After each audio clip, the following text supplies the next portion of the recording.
Good morning, everybody, and welcome to what is a wet track but a very sunny day here at the Rye House Kart Raceway for the 2025 edition of the London Cup, one of the premier events of the UK to end off the karting season on an eye, and we are so excited to get this year's underway. You join myself, Ross McIntyre, and alongside with the comment box, a man who should be very familiar to those of you who are local here to our house. There's a man, the myth, the legend, John Ratcliffe. How are we doing, John? Wow, what an intro, Ross. Thank you very much. I was here yesterday soaking up all of the action. Of course, we've already been treated to all of the qualifying sessions and the first round of heats as well. But you join us here live today for the second round of heats and the finals. I think we thoroughly enjoyed 2024, didn't we? There were some crazy moments, particularly in those finals. I think we're going to see some more out there today, Ross. Well, it's what we come to expect here at the London Cup. Well, expect the unexpected is the phrase that they all like to use. We are just waiting to get our first of our heats underway. I believe that'll be the first of the F100 heats that we have today. The Classic Kart Series joining us once again this season. Or this year, should I say. We are expecting an extra Honda Cadet heat today as well. From what I understand, there was a delay yesterday due to weather, ultimately that one of the Honda Cadet heats could not take place. So we are getting a little bit of extra action for you to enjoy at home. But apart from that, we are all set to run as slow and run as well as it can. So we'll just wait to see what's going. But of course, you are joining us live wherever you're watching us on YouTube, on Facebook, and all of the above. We hope that you are enjoying all of the action so far. Not too far away until we get going. And of course, if you are trackside as well, hope you're not getting too wet at the moment.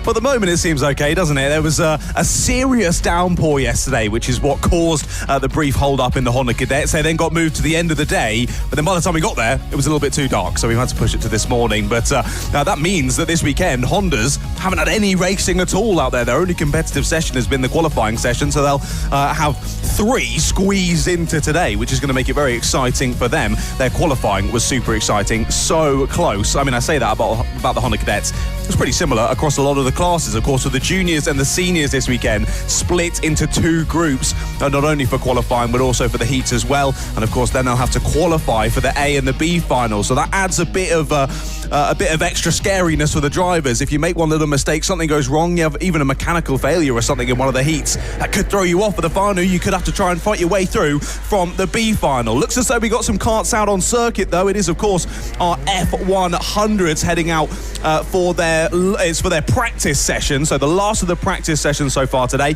and then I think we'll be kicking off with the Honda Cadets and then back to the usual schedule for today. Well, you at least get 5 minutes of listening to these beautiful karts to kick off the morning action here from the 2025 London Cup. A good amount of drivers out in this one, but like I was telling you earlier, Ross, the heat yesterday for them was a little bit of who could make it to the finish would probably win.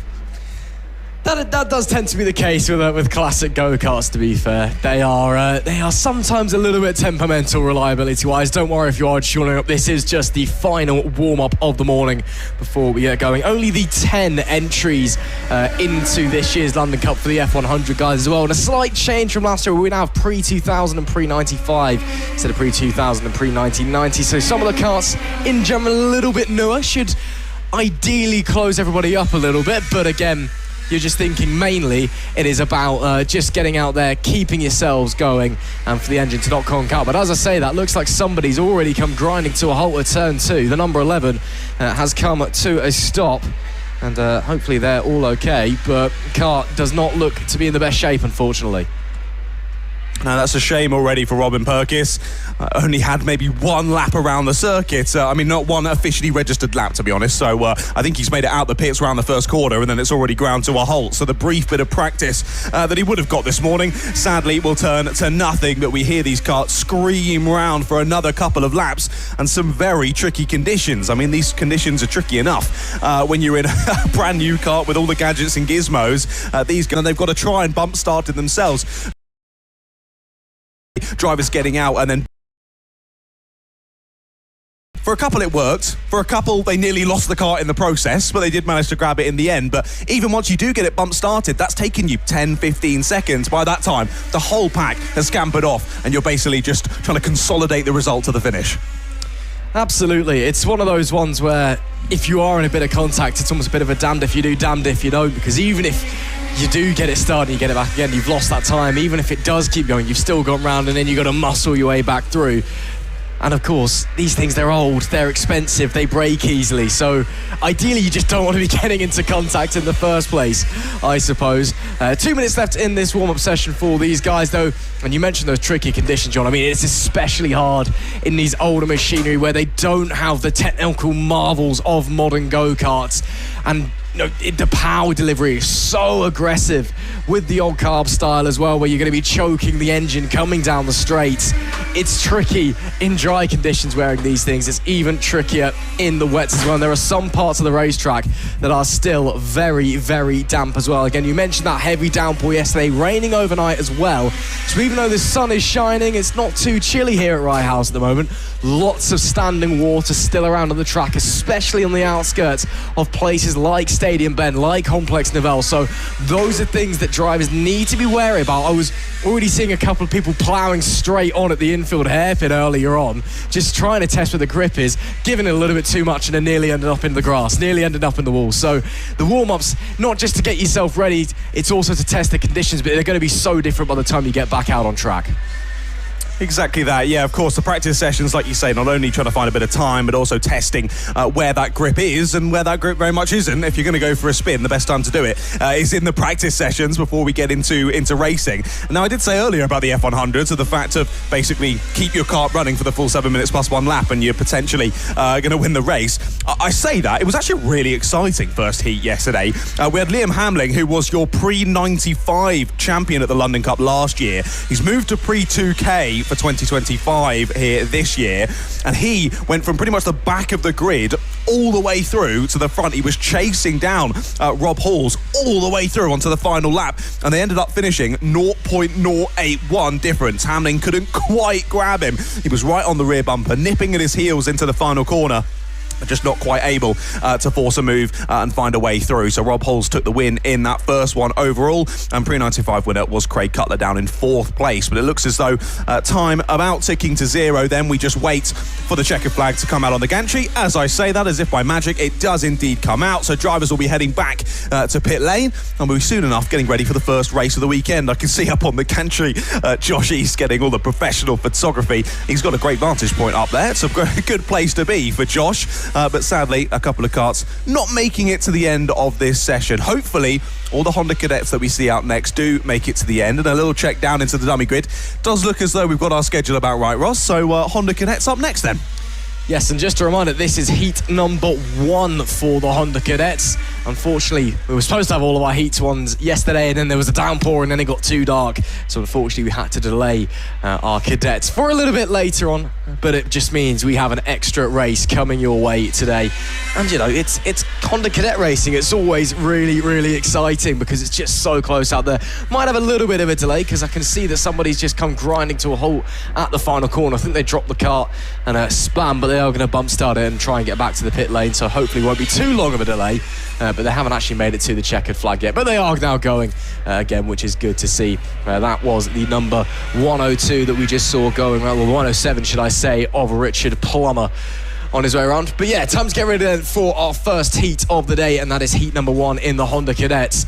And as I said, we're expecting very, very close racing in this one, not just because it's Honda Cadets, not just because it's the London Cup, but all of the action we've seen so far this weekend been really, really exciting. Tricky conditions for these young drivers, yes, but it also means it maybe allows a few people you wouldn't expect to be up the top and fighting there a chance to get in and show what they can do. I felt so bad for the Honda Cadet drivers yesterday. Of course, no fault of their own, and equally no fault of the guys here at Rye House, just with those tricky conditions showing themselves. I felt awful for them because, of course, you get in that mindset for the race. I mean, they got all the way out to the grid yesterday and were sitting there before it then got abandoned, and they were sent back. And of course, you get yourself built up, that adrenaline starts to flow, and you're getting ready to race, and it doesn't happen. Then they were put to the end of the schedule for tomorrow.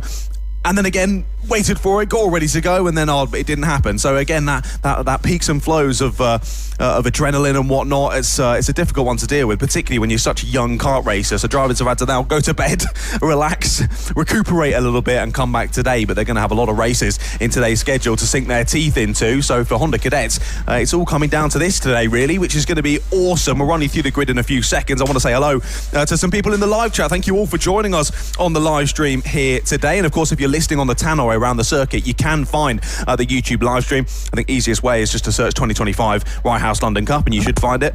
If not, just head over to the Rye House YouTube channel and you will find it there. But a lot of support for lots of different drivers. Good luck to Ethan Lloyd. Let's go Chase. Good luck to Rio Panayutu. Lots of love for Chase in the chat from multiple different people. Go Taylor Bellini. Good luck Jonah. And everyone just saying hello and enjoying the action from today. Someone has said, why does the commentator keep cutting out? I think we are just sorting a couple of issues up here and just making sure we've got screens and whatnot. I think you were jiggling with some of the cables in the back. I think we hopefully got it sorted now, but let us know in the live chat. Either way, we're getting ready for the first heat of the day in Honda Cadet, and it looks as though drivers just about getting themselves sorted and ready for this one. And we'll quickly run you through the grid then before they head out. Now, Shaylin Shrikkanton, what a fantastic late lap from Shaylin in qualifying yesterday. It was Luke McGall's session for 99% of it, but not the 1% that mattered. Shaylin grabbing a cheeky quick lap at the end, stealing pole position away from Luke McGall. Now, when I was chatting yesterday, of course, that qualifying was in the dry, so I was mentioning about the fact that Luke might have been better even to start in third place, because often that outside line is a tricky one into Stadium Bend. You can often get forced out and just get absolutely freight trained down the inside, but now it's a little bit slippery. Maybe that outside line might actually be more of a beneficiary to Luke McGall. To be quite frankly, what I think is going to happen is we're going to get down to turn one for the first time, turning wheels and anger in the Honda Cadets this weekend, and everyone's going to turn to the right, and everyone's going to go straight on quite a lot. I think it's just the nature of it. It's still early doors. They've only had a quick warm-up session, and that's it. You know, no racing yesterday for these cadets, so they're going to have to go out there, get used to the grip very, very quickly on their sighting lap, and then just basically turn in and see what happens. You'd think that the ideal line would probably be the inside, yes, but again, as you said, the tricky conditions, maybe the outside working a little bit better in the wet, but then again, if you go slightly wide, start running off the road, then you're going to encounter even more issues. So it's very much a game of chance, I think, down into turn one. But if you can keep it on the black stuff, keep yourself straight, and just stay in a good position, by the time you get to the infield hairpin, moving on to the second half of the lap, if you're up there in the top 10, in the top 5, I think you leave yourself in a very, very good position to have a very strong result at the end of this opening heat, and then looking forward to the rest of the day as well. So everyone's sat in the karts ready to go. It seems just looks like we're getting a final few checks out on the circuit, and then we will be getting ready for heat number 1 in the Honda Cadets. Drivers all in karts. We've got parents, marshals, mechanics, the likes all down there on the dummy grid with them. And hopefully won't be too long until we get going once again. Maybe a few, I can see a few drivers definitely starting to get a little bit impatient. Now someone's got the visor up, gesturing at one of the marshals in the pit lane going, why aren't we going yet? These guys just want to get racing here. Oh, for sure, of course. They've had to wait an extra night to get some racing action under their belt, so they'll be wanting to go nice and speedily. Yes, to answer your question in the live chat, this is indeed the Heat 1 that didn't take place yesterday. So if you're not able to make it down here for Rye House and you were supporting a driver in Honda Cadet, you've actually been benefited a little bit because you haven't missed any of their racing. That's going to start in a couple of minutes' time, and we look forward to kicking off the Sunday's action here from Rye House. Now, I think I'm interested to see as well, with, as you were mentioning, there's a lot of standing water there around the circuit, but there are bits beginning to dry. Now, I'm interested to see whether we do get a bit more precipitation here in Hoddesdon, or whether it will continue to dry and dry out, thus creating a bit of a dry line. And when will that crossover period be from those wets to the dries? Because that, if that happens in the finals, that's going to make it really interesting of what drivers and team members decide to do in terms of when to change over to the slicks, whether the gamble is worth it or not. Now, for the initial attempt at this race yesterday for the Heat 1 in the Honda Cadets, there were 2 drivers out of the whole field that had gone for wet tyres. All of the rest of the field was still on the dries. As the rain started to come down, it then got held up a little bit, and then they got onto the grid, and then it was really pelting down, and it was a case of those 2 drivers had made a fantastic call themselves, or the team members had made a great call. Sadly for them, it came to nothing, because of course the race was pushed back, but it just shows one little call like that can really make or break your weekend. It's one of those things where you've just got to go with your gut, really, when it's those changeable conditions and you think you might be able to try the slick, so you think it's worth giving it a go on the wet. Typically, rule of thumb is that if you're gambling on slicks, if you can make them work, if you can generate enough heat, enough energy in that rubber, slicks is the way to go. They will be the quicker tyre, but it's a very, very fine line. and it is very, very difficult to make them work in the first place because the track is still a little bit wet and because you're trying to work that heat into the tyres, which means you've got to be pumping the brakes just that little bit harder into the corners, which in the wet you don't particularly be wanting to do. I've seen many a kart race in my time where somebody starts on the slicks in changeable conditions and then goes backwards because they're just not able to generate that temperature onto the surface, into the carcass of the tyre. But for the time being anyway, it is definitely going to be all wets out there for every single one of our drivers coming into this one. So it'll be a wet race, a wet afternoon for the first part, or a wet morning and presumably a wet start to the afternoon as well, as we're still just having a few moments to wait here before we get our Heat 1 for the Honda Cadets underway.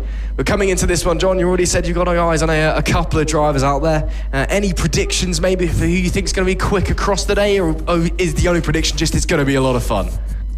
Definitely that last one, mate. I can't possibly give any sort of names because I know I'll just end up commentators cursing them, and then they'll rue me for the rest of the day and they will despise me. So I'm not going to say any particular names, but there's plenty. In P10 at the moment.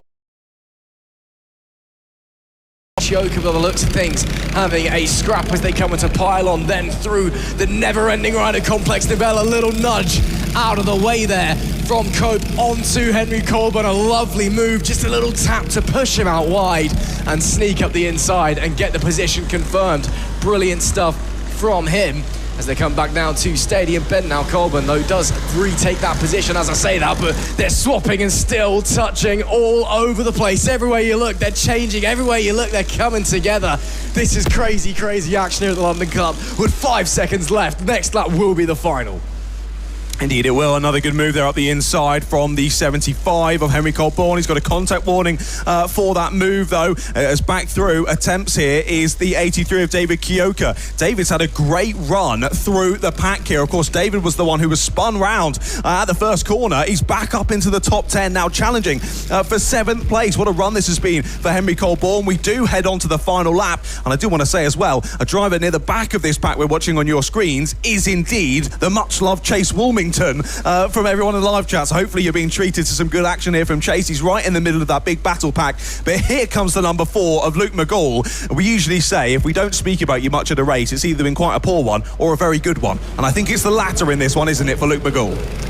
It's been boring, but in all the best sense for him, because he nailed the start, it disappeared off the front, and as he comes round into the final corner, he will see the checkered flag waving, and wow, what a performance it has been from this young man. Checkered flag waves, Luke McGall takes the opening heat in dominant style. Harry Grant delighted with an equally dominant second place. Yes, 4 off the lead, but some 5 ahead of Josh Bailey. The 81 brings it home in P3 as Srikantan brings home P4. Harry Search just behind in P5. But Luke McGall with the centre helmet on, maybe channeling a bit of that Brazilian energy, because he was absolutely flying in that heat. Got into the lead, down into paddock or Stadium Bend, and just never looked back and drove away up the front of the pack. That is a great start to his weekend of racing and a real statement to show he's going to be a contender for the 2025 London Cup.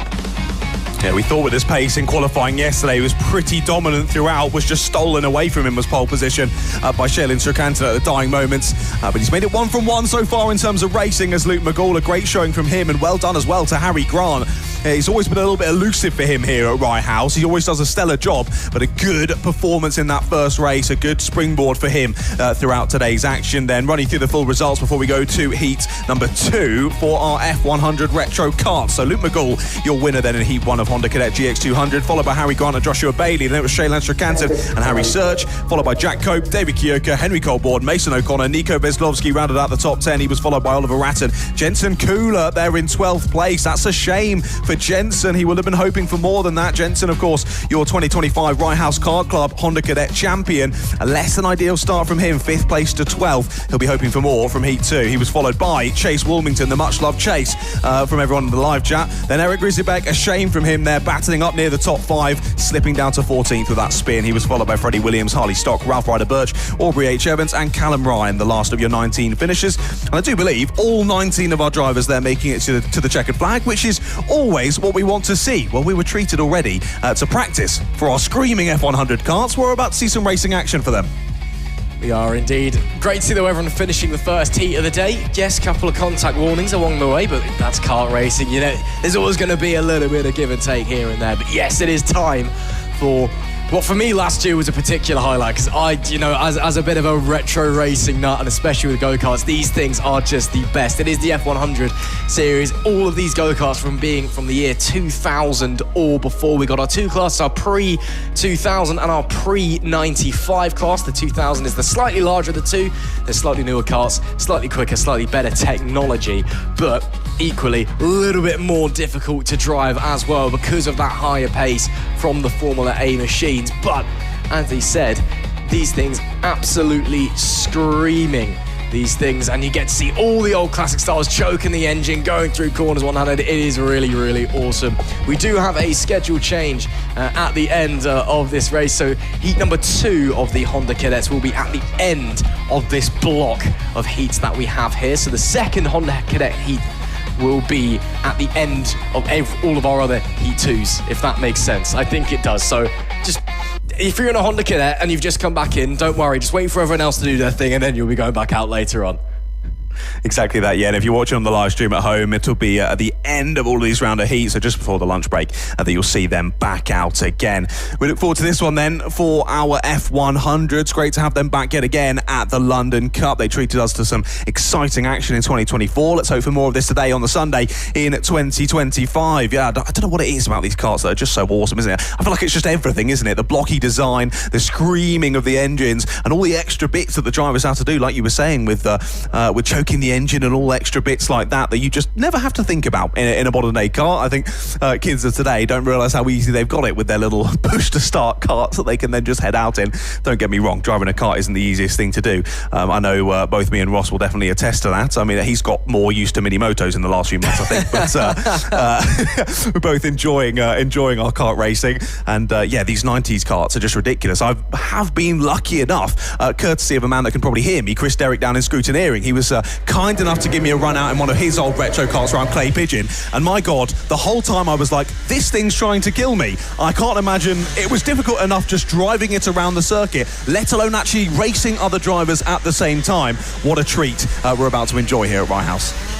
Yeah, I mean, it's the aim of the game. That's what they want to kill you, because that makes them fast. That's kind of how it works with old racing things. They don't really go a lot more comfortably, or comfort and safety, should I say. Let's have a little run through the grid quickly. It is Stuart Sampson that starts on the pole position. Paul Warner alongside with Liam Hamling in P3. Looks like somebody's come grinding to a halt already. That's the number 90 of Craig Cutler. He has come to a stop at the inside of turn 2. He was due to start in P8. Let's see if he can get it going, or if that is curtains for him. Looks like it will be curtains. So Liam Hamling will go third with Will Barnes alongside. Chris Jiggins is fifth with Rob Hall's P6. James Verity in seventh. Craig Cutler would be starting in P8, but he won't be, unfortunately. Robin Perkins is ninth, and Richard Plummer starts in P10. We are being waved around just one more time, I think, so we can get that stranded number 90 machine out of the way. So after this one, we should be going racing for 7 minutes and 1 lap. So a shame that we're already down to 9, but again, that's it's retro go-karting. Sometimes they don't like to work. Exactly that. I think a lot of the time they don't like to work, do they? But when they do, my goodness, what an experience it is. That's such a shame. You get yourself ready, you do your practice this morning, you get in the kart ready to go, and then great, it's already decided to give up the ghost and parked up at the side. I've just been told through my ears that we will be treated to the curb cam in this race. I am so looking forward to that. I mean, it'll look awesome with any karts flying past, but particularly these retro F100s. Let's get ready to go then. Sadly, we've already lost one driver from this one, but see if we can get this one underway. This time of asking. Red lights are on the gantry. Will they go green? Yes, they do. We're racing in F100 yet again here at Rye House, and drivers flying down to the first couple of corners. Paul Warner getting that inside line and looking to steal the lead away, but an up and under attempt from the driver in the middle there. That was Liam Hamling. He had a great run through the order yesterday. He's starting much higher up in this one from third on the grid. He's nearly perpendicular to the circuit under brakes there into hairpin number 1. Did well to hold that one, and they're all getting a bit argy-bargy in the mid-pack. Some aggressive elbows out racing to start here in a spin in the mid-pack. I think he's gotten lucky there. He has. He's been pushed back around, but the driver who pushed him around has then conked out himself. Oh, I love F100 racing sometimes. The 75 will get going, and that's Chris Chiggins. Real shame for him, but does get it started, and the card has gone away and into the wall, so he may now be down and out of the race. It'll be local yellows in that part of the racetrack for the time being if he's not able to get it going, but he is on the outskirts of that hairpin as we make our way down into Stadium Bend. It is Warren that leads from Hamlin, from Barnes, your top three with one lap completed.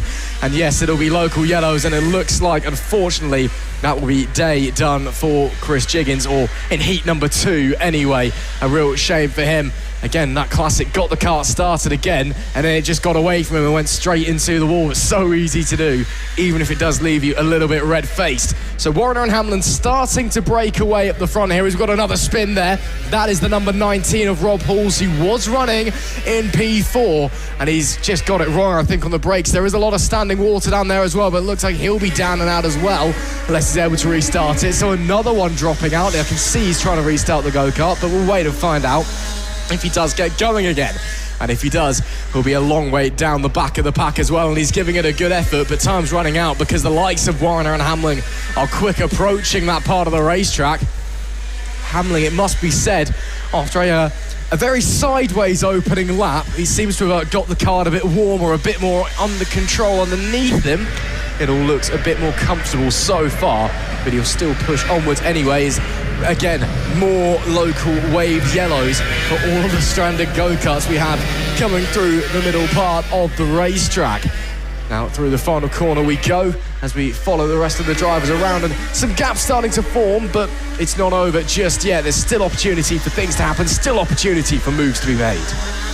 Oh, for sure, we continue to watch this one like a hawk. Yeah, I'm a little bit surprised, actually, given that Liam came through from 8th on the grid to 2nd yesterday, less than a 10th off of first place, as there's a move down the inside into hairpin number 1. Late move down the inside from the 64 of James Verity. Will Barnes trying the up and under, but not able to get back alongside, and Verity retakes the place. But yeah, Hamlin came through from 8th to 2nd, was flying through the order yesterday. I thought from a 3rd place start in this one this morning that maybe it might be quite a simple one for him, but it hasn't turned out to be. He's doing his best to keep onto the back of Paul Warriner, but actually the ultimate pace at the moment anyway seems to be with James Verity, fastest driver out there on circuit at the moment. He set that fastest lap on the last lap. He's now got past Will Barnes. He's got just less than 4 minutes here and 2.5 seconds to chase down your leader, Paul Warriner.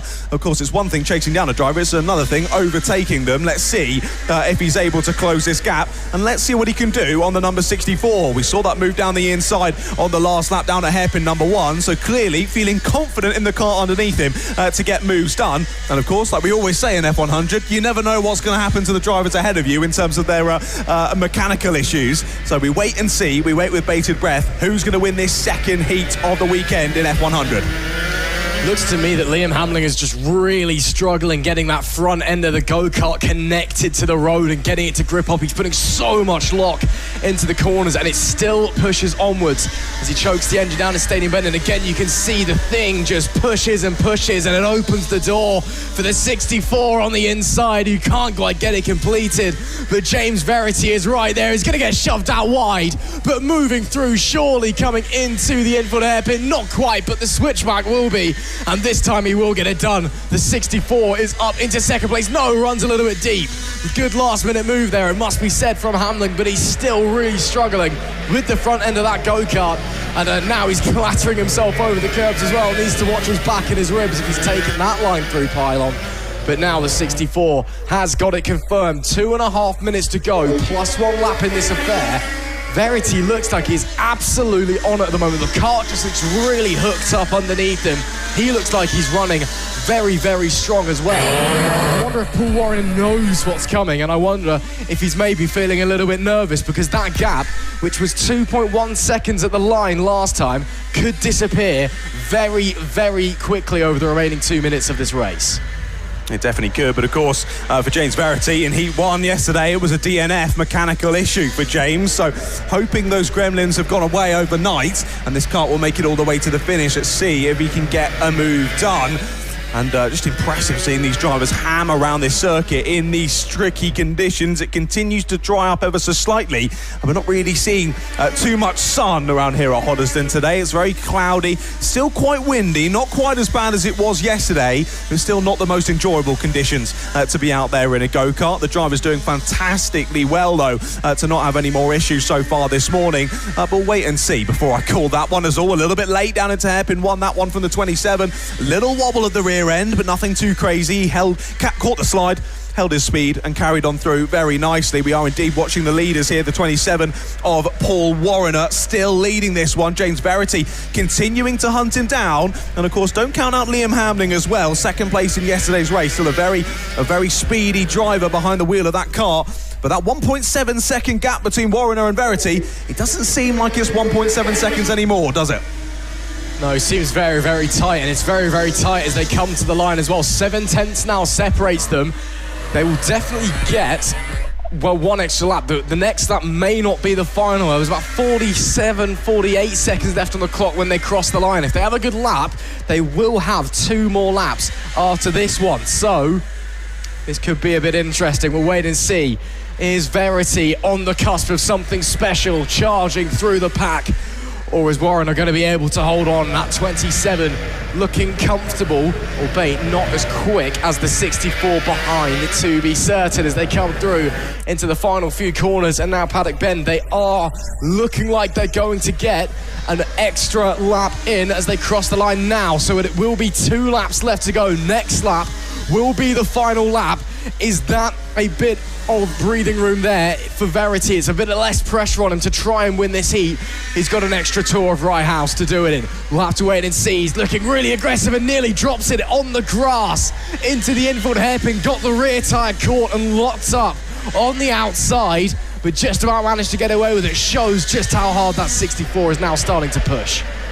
Indeed, yeah, he just dropped that rear tyre, didn't he, onto that slippery exit curb, and just about managed to hold on to it. He did a good job, and now he's immediately reapplying the pressure to Paul Warriner. There was a check over the shoulder from Paul down the back straight just to see what kind of gap he had over James, and he knows he's got just enough here, but might have to start defending as we do head onto the final lap of racing here in Heat 2 of F100 from the 2025 London Cup at Rye House. This is the closest that James Verity has been all race, and doesn't the 27 of Paul Warriner knows it. Has to send him to the outside line. He's done a good job there, but up and under from James. He'll pull alongside again down into hairpin 2. Is this enough to get the move done? Goes wide again for that up and under. Can he get it straight lined on the exit of the corner? They're side by side to the exit, flirting with the barriers there on the outside, but move done for James Verity. Beautifully set up there, and just enough racing room given from Paul Warriner to allow for James to slip through on the outside line. What a battle through the order it's been in this one for James Verity, and he is going to take the win here in Heat 2 of F100 from the 2025 London Cup. Awesome racing action there, and what a way to finish it on the last lap. Wow, what an ending to what a race as well, with James Verity leaving it to the death to take a brilliant win, scything his way through the pack in that race. Paul Warriner just didn't quite have the pace to hold on. If maybe he'd been a little bit quicker, he could have made it only 1 more lap to go when time was tight, and maybe that's what he needed. But on this occasion, he'll have to settle for second place. Hamling does hold on for P3, despite clearly struggling with that 41 machine underneath him. Just could not get it hooked up at all. Elsewhere, we've got Will Barnes in P4.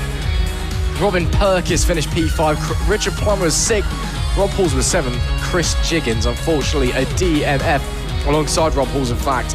And we also lost the number 90 before we even got the race started. But wow, what a heat that was. Heat number 2 for the F100 here at the London Cup, done and dusted with some really, really special racing. And it just goes to show, even if the machinery underneath him is old, doesn't necessarily mean they're going to keep the elbows tucked in and keep it nice and calm and sensible out there. I thought you were going to say just like the drivers then. Well, I prefer not to comment on drivers' ages because, even some of them may be wiser with some more experience than some of our junior drivers. I'll say that much. Wiser's a good word to use, yeah, wiser.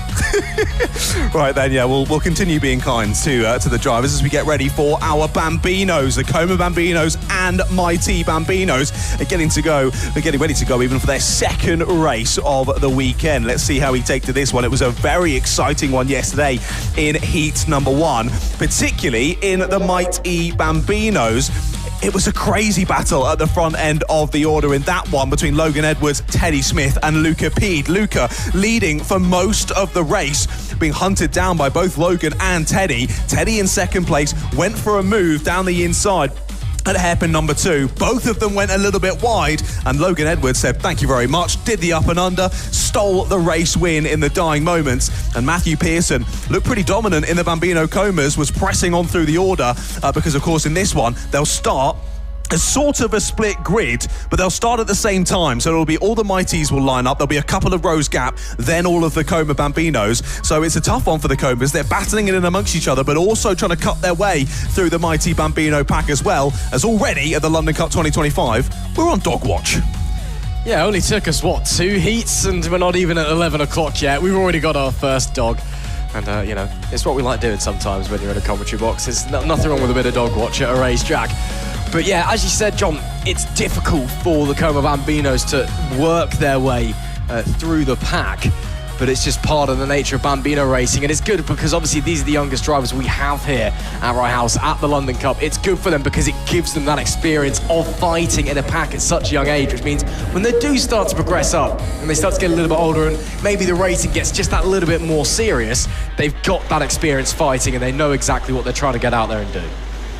Exactly that, yeah. Of course, all drivers in both of these two classes out there now between 6 and 8 years of age. I'm always amazed when I say that out loud. It's just awesome to see such young drivers battling out there. And that doesn't mean that they're any sort of slow coaches. They're all still battling hammer and nail out there. As sadly, a little spin for the 55. That was Gabriel Chu just finding the limitations of grit there as they head round to the grid. Speaking of which, let's run you through it. Logan Edwards is on pole position for the Mighty Bambinos with Luca Pede alongside him on that front row. Then Teddy Smith and Aidan Castleman are on row 2. Then Cooper Galloway and Teddy Veslowski on row 3. Joshua Chung and Sonny Higgins on row 4, followed by Gabriel Chu, Aurelia Capalonga and Jonah Curtis there, rounding out the 11 kart grid for the Mighties. Then just behind them, it'll be the Comas. That's Matthew Pearson on pole position for the Bambino Comas. Theo Azzopardi alongside him, your champion in the regular season in the Como Bambinos here at the Rye House Kart Club. And that is why he's running that 00. Any 00 drivers you see out there today,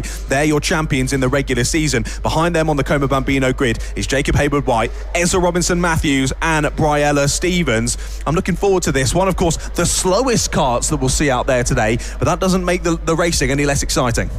Well, sometimes slower machinery breeds better racing anyway, but again, factoring these young drivers who, the fear factor isn't really a thing for most of them because they just want to get out there, have some fun and go racing and then hopefully win at the end of it as well. So it does mean, yeah, it's a little bit on the slower side, but it is still furious action. Looks like everyone is on the grid and all lined up ready to go again. We've got this Mighty class up the front and then the Como class a couple of rows back on the grid, but they'll all be racing at the same time, don't you worry. So I'm sure you'll see in a brief moment what we're talking about. It looks like there's about a 3-row gap as we are just waiting for the red lights to come on, which they do now. It's time to get heat number 2 underway in the Bambinos, and we do so now. That's a great start there from the 32, making his way into the inside of the pack, but it's looking like it's going to be Logan Edwards that leads the way down into turn number 1 ahead of Luca Pede, who's going to struggle a little bit though to get the kart slowed down as they're all already fighting for position. Some of the Comas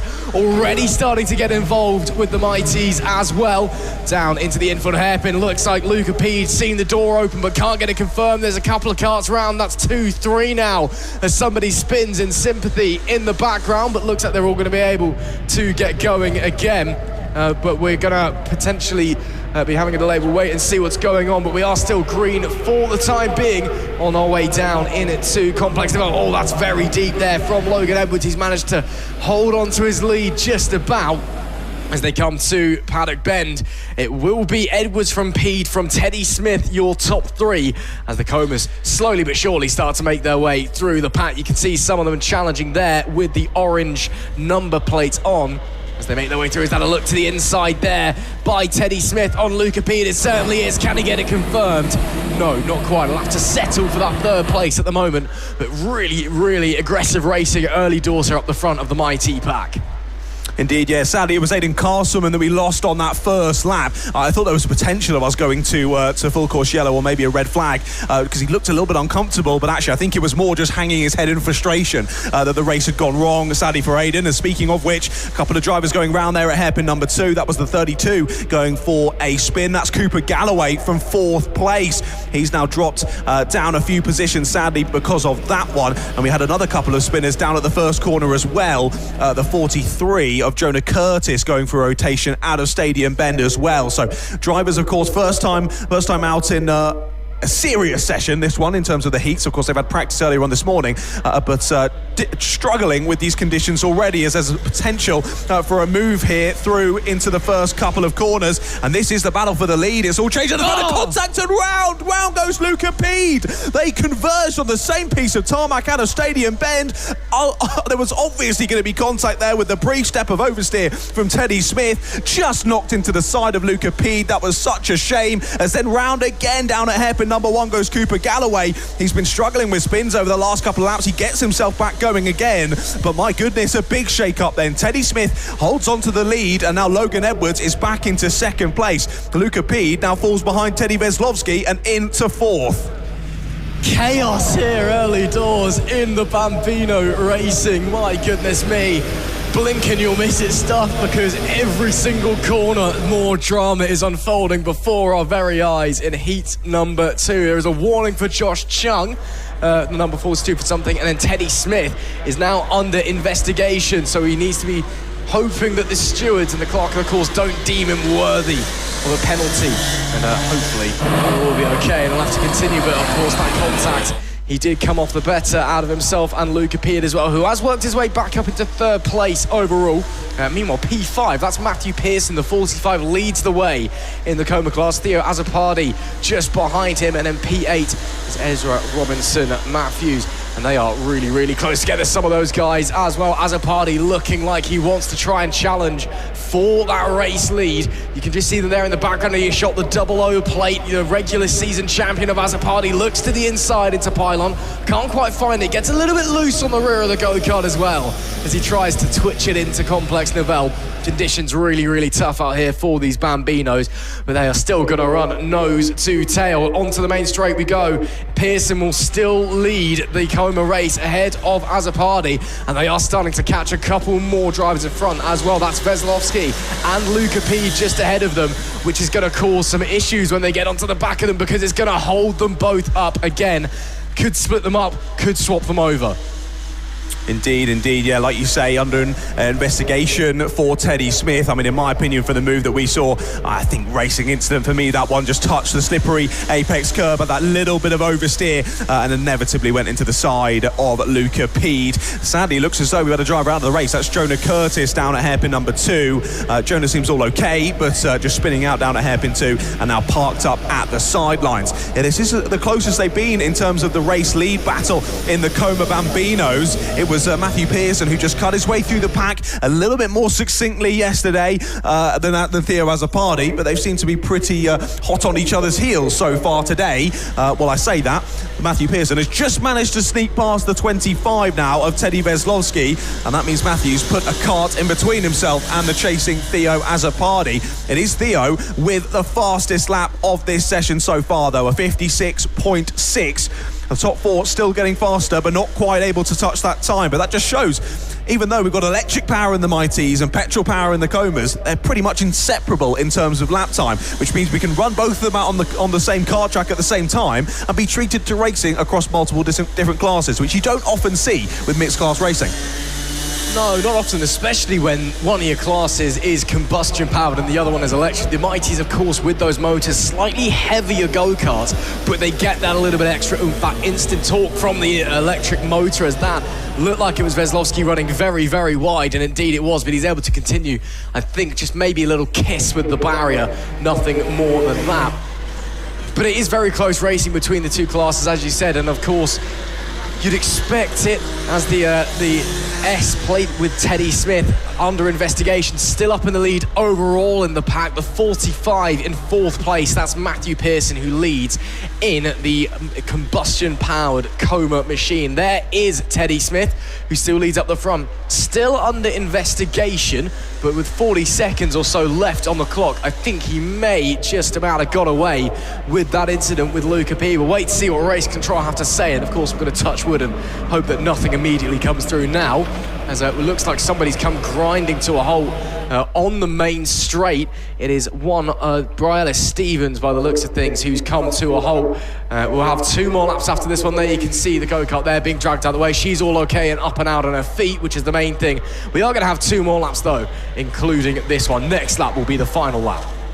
We are indeed, yeah. Sadly, it looks as though under investigation as well is Sonny Higgins on the 85. We didn't see what had happened there, but either way, people much smarter than us are going to be dealing with that one after the race. Of course, any results that we read out over the tannoy and on the live stream are very much provisional. You can go to the Alpha timing page to find the full official results, and we'll keep you up to date throughout the day with how those changes. Indeed, penultimate lap then for Teddy Smith. There he is, exiting the second of the hairpins. I will say visibly, it looks as though Logan Edwards has closed in over the last couple of laps or so, that gap dropping back down to around a second between these two, the two RCE teammates, as they press on round towards the final lap. It looks as though Teddy Smith has got this one sorted at the moment though. And this will make it really interesting setting the grid for the final, because Teddy Smith, Logan Edwards and Luca Pede have been in the top 3 for the qualifying and both of the heats, but they've always been in a different order for each of those 3, so it's going to be really close in terms of who gets that pole position for the final later on, because of course you want to get race wins and whatnot, but equally in the heats and through qualifying it's all about consistency,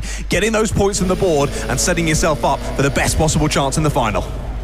I mean, that's what really matters at the end of the day, isn't it? It all comes down to that one final race. So sticking yourself in the best possible qualifying position. You could sandbag the entire day if you really wanted to, as long as you bring it in the final.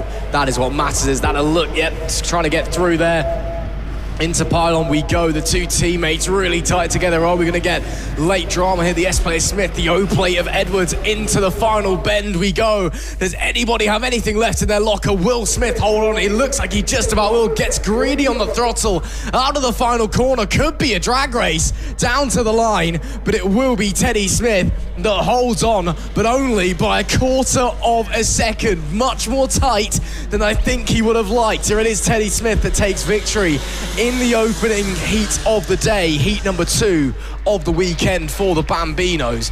But Logan Edwards, if there was an extra lap in there, could well have been on top of the podium at the end of one. It is Luca P that rounds out our 3 overall podium places and our 3 MIT podium places as well. In the Coma class, it is Matthew Pearson that takes the victory, again only by a couple of tenths of a second ahead of your season champion Theo Azzopardi. 3rd place going to P8 overall, Jacob Hayward-White. All got a bit close there at the end of it, and you've got to be wondering, John, another lap there and that all could have changed. And I guess it just goes to show, even during races, conditions are changing lap after lap, and it's benefiting different drivers every single corner. Exactly that, indeed. Yeah, drivers are always learning, aren't they, throughout the session. It just seemed as though Teddy was starting to get thinking about Logan a little bit too much behind him and was starting to make a few slippy and slidey mistakes. As more dot box on the live stream, fantastic to see. But yeah, Teddy held on to that one, did a good job, of course, under investigation post-race, but we'll see when we get to the final whether that does reshuffle things up anyway. But like you were saying, yeah, Teddy Smith, Logan Edwards, Luca Pede, they are going to be your top 3 on the grid for my T's anyway. Which order, though, we'll have to wait and see. Matthew Pearson and Theo Azzopardi, only a couple of tenths in it between those 2. Awesome battling in the Comas as well, followed by Cooper Galloway, Teddy Veslovsky, Jacob Hayward-White, Sonny Higgins, Joshua Chung, Ezra Robinson Matthews, Gabriel Chu, Aurelia Capalonga, Briella Stevens, Jonah Curtis and Aidan Castleman. All those last 3, Briella, Jonah and Aidan, not making it to the checkered flag in that one, sadly for them, but hopefully we do see all of them back out later on for their final. And that is it for that class. The next time we see them out will be for the all-important 8-minute plus 1 lap final later on, but we've got plenty of heats yet to come before we get to those finals. We absolutely do. And coming up next will be heat number 2 for the MicroMaxes. Of course, still one of our more junior classes here, but this is when the racing gets really, really aggressive when you start to get a bit older. As someone with personal experience racing MicroMaxes, because I did a whole test session once in one of them, these things are fast, especially for the younger drivers. And jumping typically from that 4-stroke Honda Cadet that most of the drivers were in before, then jumping over into the MicroMax, it is difficult to get used to that 2-stroke power once again, even with the limitations that's put onto it. But it does also mean the racing really starts to get going, and still all wets for all of our drivers, by the way. I can say that just looking out of the window of the commentary box down to the dummy grid, we are starting to get dry lines forming in some parts of the racetrack, but off of it, still a lot of standing water. So I think we'll be probably running wets until the finals. We may be seeing in the finals a couple of people gambling on slicks, but I think it's safe to say, unless the sun keeps beaming down here, which it is scheduled to do so, to be fair, I think we may have to just wait and be patient onto the wets, and then maybe a couple of people gamble onto slicks for the finals later on today. We'll simply just have to wait and see. But it is MicroMax heat number 2, their first heat of the day, coming your way in just a few short moments. And we're really excited to see how that one is going to go. I assume it wasn't recently that you did a MicroMax test. No, it was quite a while ago. It was when...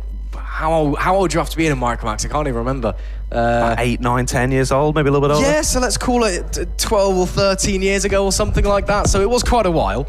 But we'll again, I guess it's still experience, I suppose. I mean, have you ever done a MicroMax, John? I don't know, you may have done.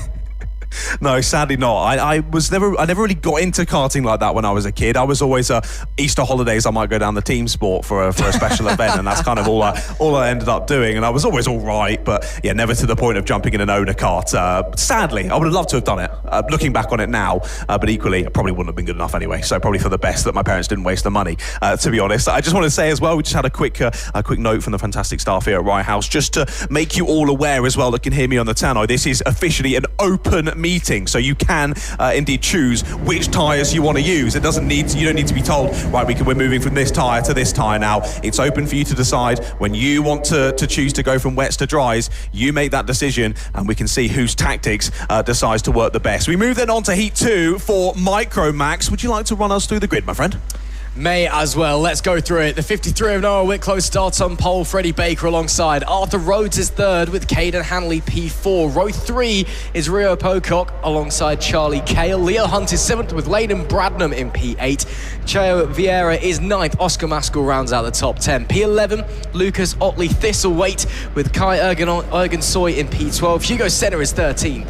And our final driver on the grid, Darren Dimitrov, is P14 as they all start to form up again. Not the biggest of grids we've got here at the London Cup in 2025 in the MicroMax, but one that is sure to be exciting racing. As we come now on to the main straight, let's see if we go green. And the lights do go green, so we are racing in heat number 2 for the MicroMax. Down we head into Stadium Bend for the first time. What a start that was from the trickle 6 of Rio Pocock, who's got up at least 3 places there to my eye, and is now up into second, so he's up 4 now. And the 53 from pole position, as we've got 2 drivers going straight on and coming together. That's the 92 I can make out that's been involved there potentially. Well, the 99, that was Freddie Baker, who started from second on the grid. So he's had a really rotten start to this race. Somebody else going around with him after contact as well. Up the front though, it is still Wicklow that leads from pole position, but the 666, what a start that Pocock had up into second place after the first lap. An awesome start for Rio, just like he had yesterday in heat number 1, and that was such a shame for Freddie Baker there. He was a little bit slidey through Reg's elbow, then locked up the brakes going into the first hairpin, spun around, and sadly it was his teammate Leo Hunt who had to take avoiding action to the grass, both of them losing out and dropping down the order. Well, after a great start to this one from Rio Pocock, he's now under pressure from Caden Hanley. Caden was so impressive yesterday, a real standout performance from Caden, and now he's looking for second place in this one. Down the inside he goes on from Rio Pocock. Textbook move, but both of them now under pressure from Arthur Rhodes. Rhodes on the outside line gets forced out to that curb on the outside line and has to drop back in behind. Re-attack there from Rio Pocock. Aggressive down the inside. Forces Caden wide. Caden's trying to stay on the inside line as Rhodes now finds his way through. Finally, these three chopping and changing like it's going out of fashion. And while they're doing this as well, it's allowing Whitclow to just bolt away at the front of the pack. Pocock holds on to that second place, but tries to on the outside line there. It is slightly drier on the entrance to the outside of Stadium Bend, but it's not necessarily a guarantee of a quicker line as this three-car battle continues to rage on for second place. Coming together maybe for third is the 82 and the 99, but they won't change positions. A little bit of a love tap there from Hanley to the back of Rhodes, just letting him know he's trying to work his way through, but can't quite get it confirmed on that occasion. While these guys are fighting, it's maybe inviting the likes of Charlie Cale, the likes of Leyland Bradnam and P5 and P6 into the conversation to maybe fight for podium positions later on. 4 minutes and 40 left on the clock as Whitclow starts the next lap. He was 2.3 ahead of the line last time.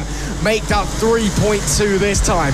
The 53 is bolting away here in Heat 1, but the huge battle rages on for the final podium places. Anybody got anything in their locker this time on the run to the infield hairpin? No, not quite. Will stay in formation, but a mistake there from Rhodes on the exit of the corner, then gets the bump and then gets the run on Pocock, and still somehow we are all still in the status quo. We're all still the same. And you can see there, John, just behind them, the likes of Cale, Dimitrov, who's up there now, Bradnam, they're all starting to close in and get involved in this fight.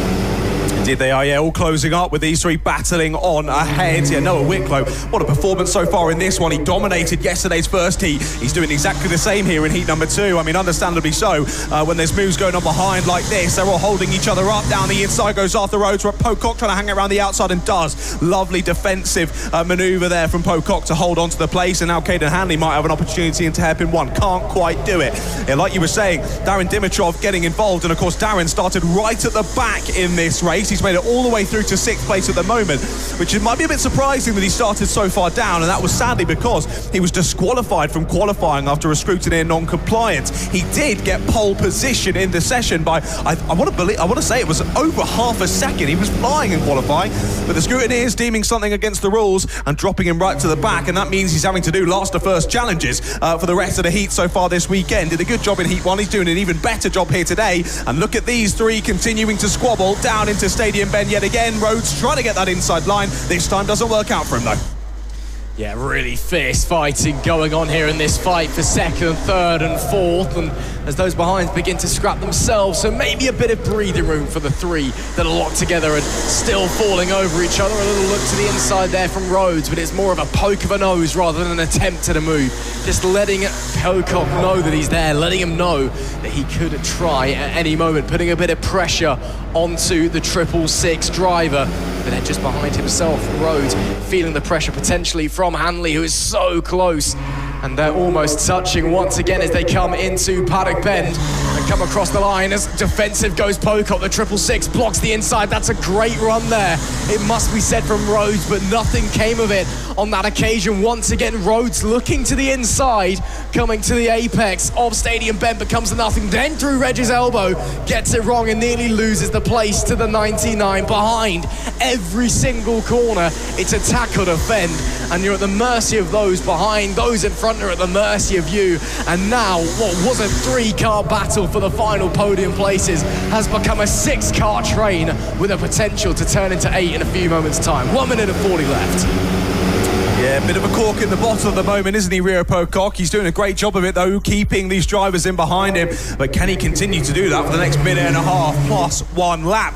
And now these drivers have been battling so well, holding each other up so much. We've got the drivers who were spinning round on the first lap now chasing them back down. There is Freddie Baker on the 92. Of course, started up near the sharp end, had that off-track moment on lap 1. Well, he's chased down this big pack along with Hugo Senna Echeverria as they've chased them down. And and now looking to get involved into the last couple of minutes, but still Arthur Rhodes not able to find a way through on Rio Pocock. Or have I spoken too soon? He goes to the outside line into pylon, but again, that's not going to work. He's going to get shuffled out, has to sit back in behind again. What a defensive masterclass this has been so far from Rio Pocock, looking to secure himself a good grid position in the final later on today if he can stay here in second place. Good exit out of the final corner from Arthur Rhodes, but Rio Pocock saw it coming, moves to the inside line down into Stadium Bend, and Arthur Rhodes, whoa, a bit of contact there from Caden Hanley. That was a scary moment there for Arthur Rhodes, well held on the slide there through Stadium Bend. Hanley's made the place, but I think the stewards might be watching that one. There was definitely a bit of contact there that caused the overtake to happen, and this might be the re-overtake into hairpin 2 for Arthur Rhodes. Back down the inside he goes. Caden closes the door. They're going to be side by side through onto the exit as well. Yet again, Arthur Rhodes finds himself on the outside line. He's being aggressive to try and stay there, but it won't work. Loses the grip and loses the place. Getting really aggressive here as we are going to get an extra lap in as well. So this is not the final lap that we are heading on to just yet. There is 2 more for this group when they cross the line this time. And maybe these guys starting to feel the wounds. They drop back. You can see that Pocock has some damage to his Nassau panel. It's wobbling away from the curbs. As you go down to the inside there of Stadium Bend as they're making their way through. It's given the 666 a lot of breathing room as they now start to fight for third place, but he's not in the clear just yet. If he makes a mistake, he will certainly be at the mercy of this train behind him. He needs to stay focused, needs to keep hitting his marks over the remaining 1.5 laps of heat number 2 here in the 2025 London Cup for the MicroMax. As they make their way through, Wicklow, of course, we've barely spoken about him in this race, as off the road goes the 82. Arthur Rhodes drops to the back of this train and will rejoin in about P8. That is not what he wanted to do. There is our race leader, Noah Wicklow. We've barely spoken about him this race because he's 8 seconds up the road on anybody else. Probably doesn't even know what's gone on behind him. It's been a very quiet race for him, but it's been a fantastic performance nonetheless. Yeah, that was a shame there for Arthur Rhodes. Sadly, his mistake entirely. That one went to the outside line, aggressively so, on Caden Hanley. Caden was always going to open up the corner, though, shoved him off onto the grass. And once you're off on the slippery grass, it's difficult to get back onto the black stuff. Drops to the back of the pack here, and he's going to lose a few points. Here comes your race leader, though, out of the final corner. I can see out of my window. Noah Wicklow wins again here at the 2025 London Cup in the MicroMax class. 2 from 2 for Wicklow. It's 3 wide to the start-finish line, though. Pocock was going to hold on to it. Hanley aggressive with Freddie Baker. What a finish there for Freddie Baker. Gets 4th place after being last on lap 1 due to that spin down at hairpin number 1. What a cut through the pack for Freddie Baker, and a fastest lap as well. He's definitely going to be one to watch in the final, and really did well to consolidate that tough race start and managed to get some good points on the board. But Noah Wicklow winning by over 8.5 seconds in a 7-minute plus 1 lap race is just utterly ridiculous, isn't it, Ross? It was a performance I can only describe as absolutely disgraceful from Wicklow, but in the best way possible. Rio Pocock as well. What a defensive masterclass that was from the 666 out there, just putting his car exactly where he needed it to be. Every single corner, lap after lap after lap, and absorbing all of that pressure that was primarily from Hanley and Rhodes behind. Of course, before Rhodes then cracked under his own pressure and dropped backwards, ultimately finishing in P9.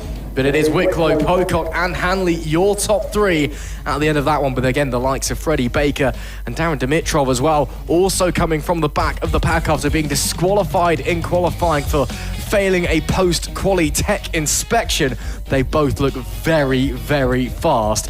But Wicklow, we know he's good round here at Rye House. We know that what he can do, and that 53 looking pretty strong in Sunday's early running as well. That is heat number 2 done then for the MicroMaxes though. They've got one more heat coming your way later on today before we start getting to the business end and head into the finals.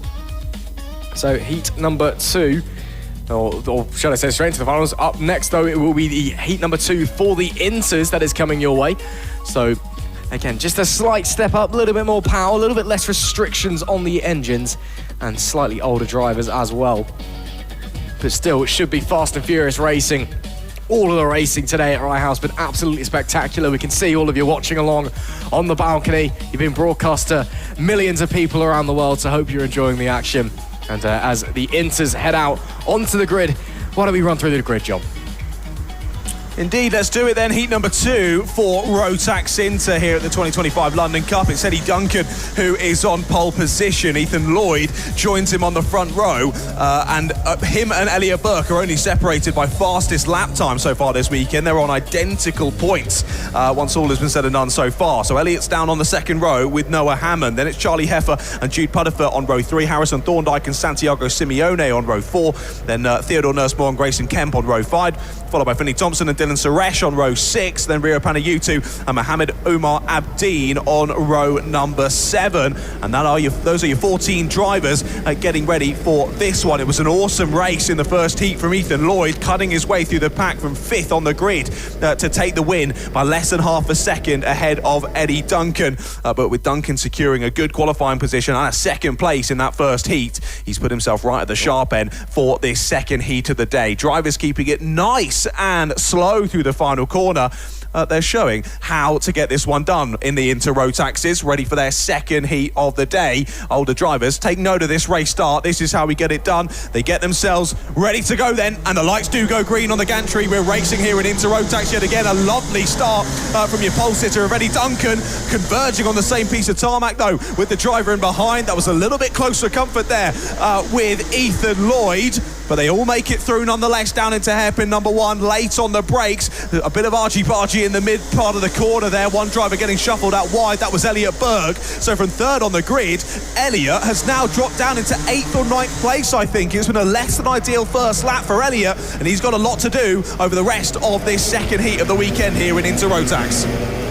Not the ideal start, unfortunately. He'll just have to rest, regroup and go again. Still plenty of time left in this heat. 6:20 left on the clock as they finish their opening lap. Duncan with a great start though. Ethan Lloyd into P2. Jude Pudfoot the 14 up to 3rd place though. Great start from him on the opening tour, and doesn't have the opportunity to move on any further places immediately. He's got a little bit of pressure behind from Noah Hammond, who'll be looking to slide back into the podium places. But spin coming out of the infield hairpin. That is the 144 of Dylan Suresh, who I think may have caught a bit of standing water or a white line or something like that and just lost the rear getting onto the throttle, but he's all okay and able to continue just down the back of the pack. I think he's rejoined in 13th place there, as we've got battles now potentially going on for the lead. Eddie Duncan's under huge pressure from the 66 of Ethan Lloyd, who's going to look to the inside. Can't get it confirmed though, because they're going to come together, and Duncan with a bit of argy-bargy holds on to that lead. But the 66 with the run out of Reggie's elbow, can he get it stopped on the brakes?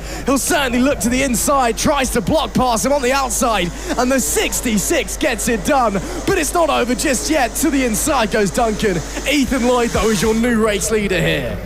Awesome racing between those two. That was fantastic racing room given from both. You can see the respect there between the two racers, but Ethan Lloyd finally able to make a way through. It looked as though your pole sitter Eddie Duncan had the ability to just close him off there through the first couple of corners, had the right answers to everything that Ethan Lloyd was showing to him, but in the end Ethan Lloyd able to find a way through. Drivers converging on the same piece of tarmac there through Stadium always gets to be a little bit nervous at one of the fastest points of the circuit. You're on the absolute edge of grip there, particularly in these conditions, and any bit of contact can easily cause an incident, but all drivers making it through nonetheless. Yeah, that was such a shame for Dylan Suresh. Dylan, your champion in Inter Rotax of the 2025 Rye House Kart Club. Sadly, Heat 2 not quite going the way he would have hoped though. We continue to keep our eye on the action out of the sharp end though. As you said, Jude Puddifer was in 3rd place. I think he's now been overtaken by Noah Hammond, so Jude just slipping back into 4th now. And Noah actually doing his best to chase down our leading group as these two go side by side down into Stadium Bend. It's the 16 on the outside. That's Charlie Heffer under pressure from Elliot Burke, but Burke sliding his way back through the order after that difficult first lap, dropping quite a number of positions. Elliot showing his talent, pressing on back through the field well. He's cleared that big group, and now he's latching on to the rear bumper of Jude Puddifer. Yeah, it looks like it just never quite clicked on the opening lap there for Berg, but it's all starting to come together for him now, and he'll push onwards. He's in a pretty strong position already, it must be said, up to P5, but not over, not done just yet. Is that a late lunge? Wow, that's a very late lunge up the inside at Paddock Bend, and Elliot Berg has just got through as well, up further in front. I was still distracted by what I've just seen. That was a fantastic move there. I believe it was That was Harrison Thorndike getting through it on Finley Thompson at the final corner. Will push onwards anyway, though, as they can see the sun really starting to shine here in Hoddesdon. Wheel-to-wheel racing going on between the 16 and the 69. That is Heffer and Thorndike. Thorndike's looking very racy over these last couple of laps as they head through Pylon, then Complex Novell. Tricky to overtake into that section, but it is possible. You just need to produce something very, very magical. 2 minute 45 left to go for Lloyd, who now has a 2.5 second lead. He's got up to the front, and the 66 has checked out from the 57 of Eddie Duncan. Noah Hammond, meanwhile, is still holding on to that third place, just running in a little bit of no man's land. But as I say that, he's actually caught right up to the back of Eddie Duncan, who I think has made a big mistake on the previous tour. You can see them there now, actually, because they were running fairly separate. Suddenly, Duncan's under big pressure and could be losing this second place.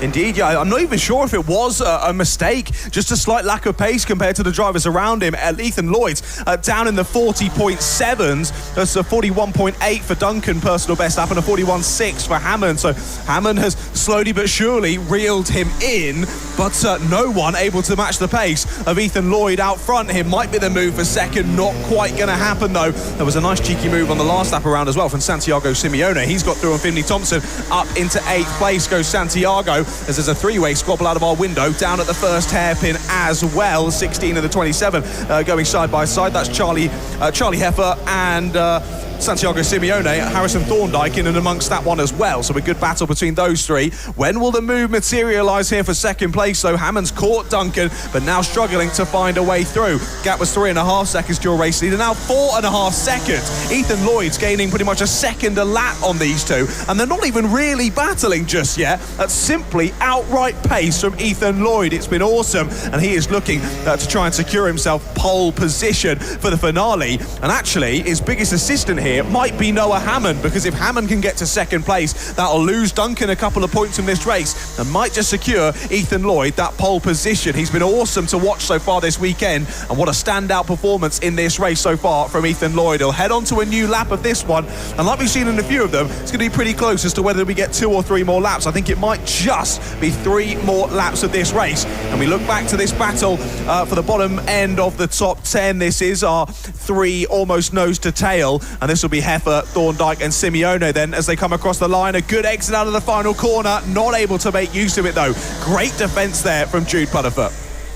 Yeah, awesome stuff from these guys, still going for it as well, coming through Stadium Bend, then into Regis Elbow. No one quite close enough to make a move into turn 3. That's the in-foot hairpin, but close enough to give a little bit of a love tap, just to remind them that you're there. From Thorndike to Heffer on the number 16.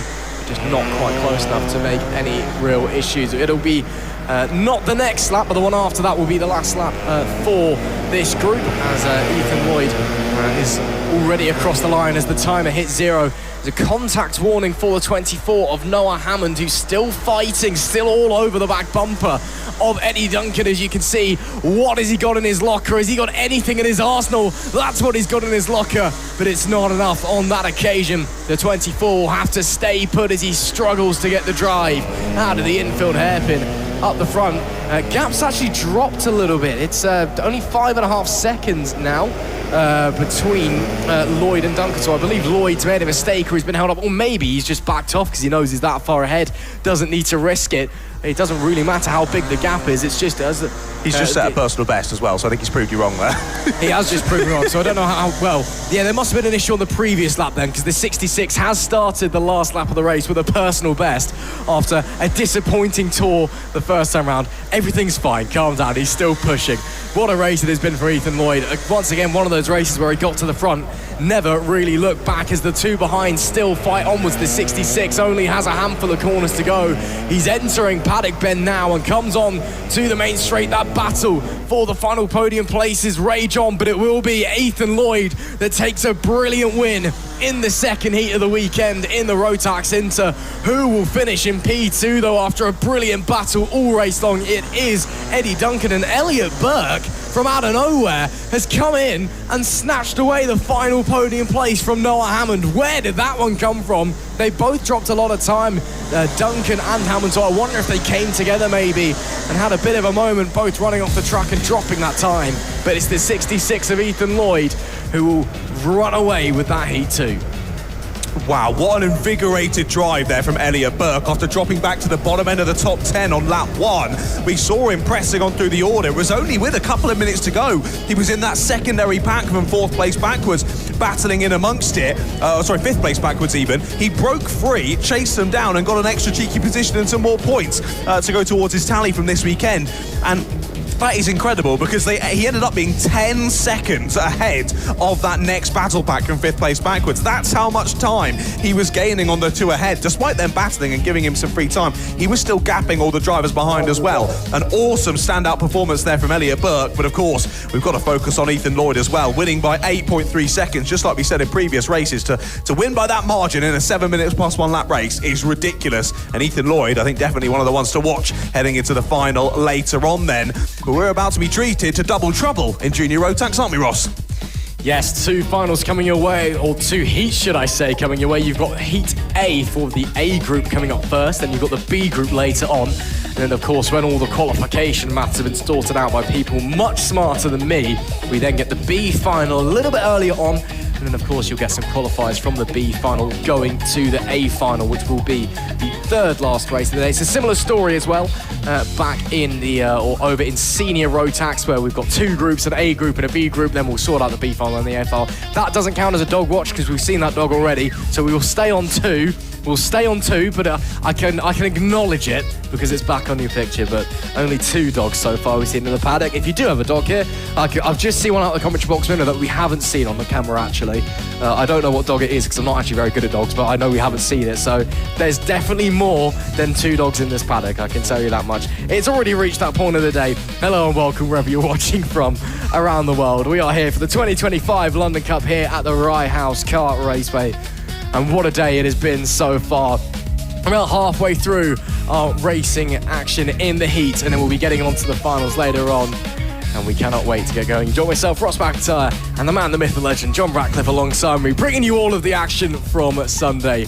And well, it's been brilliant so far. We're just waiting to get the first of our Junior Rotax groups out underway. Some big names in the Junior Rotax as well. You're looking at the front of this grid for this A group. We've got the likes of Aidan Hammond, Ayrton Rye, Mikel Islam, some real big names here at Rye House that, you know, always turn up and consistently do a very strong job here. You're expecting them to be the ones fighting at the front of the pack. Indeed you would, yeah. There's been a couple of drivers who've been really stand out in Junior Rotax throughout the season here at Rye House. As I was saying yesterday on the microphone, I think it's widely accepted that the jump up to Junior Rotax is one of the most difficult transitions in a driver's, I was going to say karting career, realistically in your entire motorsports career. I think jumping up from higher levels of karting into cars is probably a more simple step than it is from a Honda Cadet or a Rotax Inter up into a Junior Rotax. The extra speed you've got, the closeness of the battling throughout the races is something to take in. Some drivers will take to it like a duck to water, and others will just take a little bit more time to get up to speed and used to it. But there's been some very impressive names in this one. I just wanted to go through as well. It was an aggressive race yesterday in heat number 1, to say the least. Shall we go through the names of who got themselves a front fairing penalty in the race yesterday? Sam Green Gomez, Christian Kehiov, Tigran Gregorian, Andrew Thompson, Mario Smith, then Cash Harris, Thomas Hill, Nishawn Marshall, and Harley Musk. All of those drivers, it's got to be, 8-10 drivers there, the 23, getting themselves a front nose cone penalty. Less than ideal. Biggest standout racer, though, in the heat 1 yesterday for Group A, Liam Crosby up 18 positions in the first heat. Wow, a monstrous race from him yesterday. Let's see how we go for this one. Do you want to go through the grid, sir? We may as well with Aidan Hammond, who starts on pole, Thomas Hill alongside, Tyler Mason, Gray P3, Ayrton Rye P4. Row 3 is Kieran Hammond and Mikel Islam, with Edward Jones 7th and Mario Smith in P8. Tigran Gregorian is 9th with Harley Musk rounding out the top 10. Then it's Jamie Richards and Sam Green Gomez.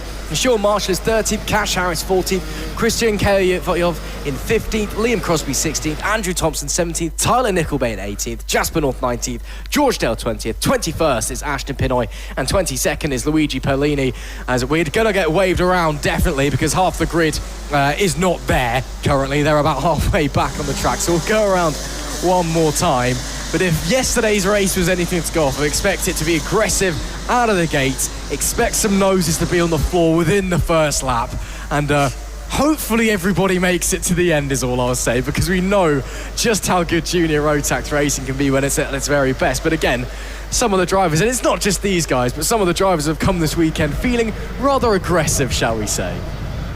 When you say noses on the floor, I hope you mean the karts and not the drivers. That would be less than ideal if drivers found their noses on the floor. Hopefully all drivers stay within the confines of their car. That's always what we want to see. But yeah, plenty of big names in this one. Like we were saying, though, drivers needed to watch the Inter-Rotax start because that was fantastic. Doesn't look like they have, though, for Junior Rotax Group A, because I think we're probably going to go round again. Yes, we are. Chevron flag yet again. Drivers on the front row of the grid. Aidan Hammond and Thomas Hill need to back this pack up, get them nice and relax through the final sector. As you can see, all the staff here at Rye House telling everyone to slow down, get back in formation, and let everyone close back up. It was a really good race yesterday in Heat 1 from Mikel Islam. Always exciting to see him here at Rye House. He's a great, really speedy young racer. He's been impressing me throughout this season, and he's looking to amend what happened in 2024. He had some issues in 2024, was able to get back through the order and did decently well, but he wants that LC plate for himself in 2026. Drivers all getting slowed down. I'm not sure if they're entirely stopping for a chat. Yes, they are.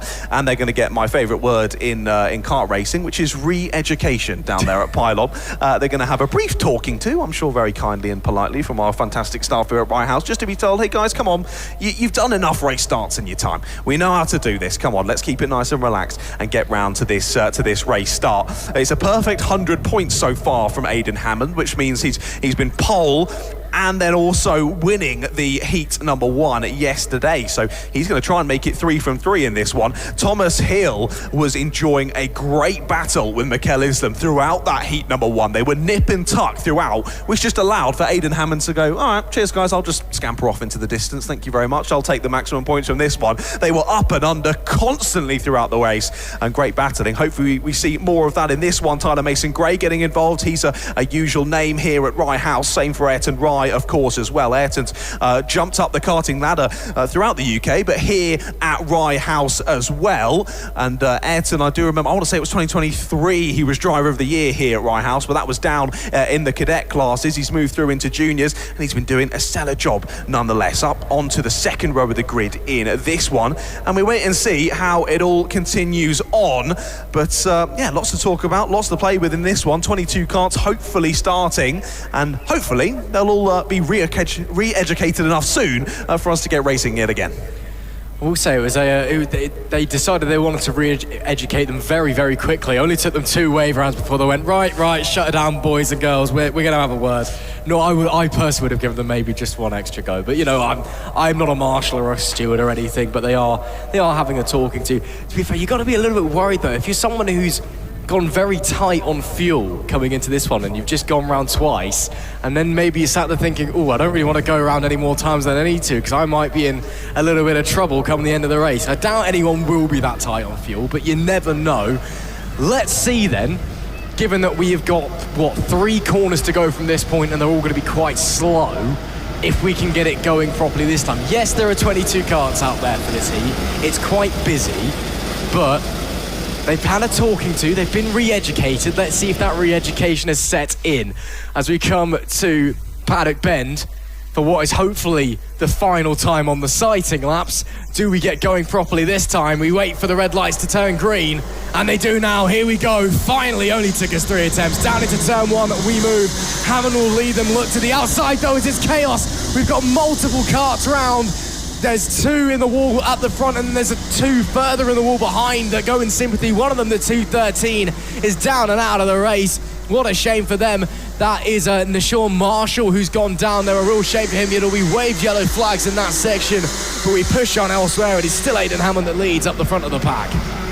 Indeed, a chaotic start then in the first heat of the day for Junior Rotax. Up and under attempt with side by side for second place into the last couple of corners. Wobbly on that outside line through the wet stuff, and they press on to another lap of this race. Having a brief look out the window, I'm pretty sure all drivers... No, I think there are some drivers on slick tyres in this one. Maybe that was why they were flirting with track limits and the barriers through lap number 1. I think there's a little bit of a mix potentially between wet tyres and slick tyres. Is this going to be the crossover? I was going to say in the Inter-Rotax race that the dry line was really forming around the circuit now, and it is seriously formed. Issue is, though, if you go on those slick tyres, you might be faster on the line, but as soon as you need to make an overtake, you've got to get off onto that slippery stuff, and it will be very, very challenging. Right then, a few names dropping by the wayside early on in this one, dropping to the back of the order, and one of those was your second place finisher yesterday of Thomas Hill. He started on the front row, but it all went wrong on lap number 1 for Thomas Hill.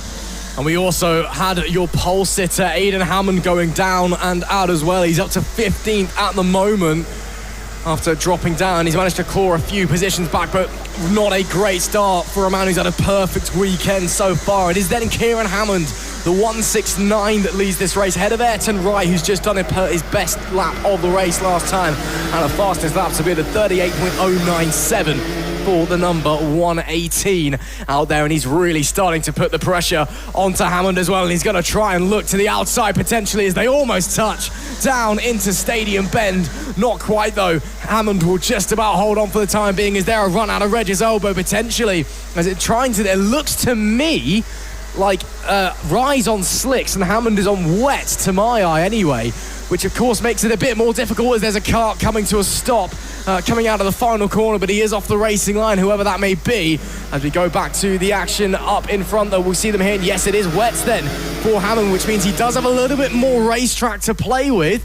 But on the dry line, it looks like the 118 is faster. Just when it comes to overtake, he's got to go off it. There was the kart that came screeching to a halt.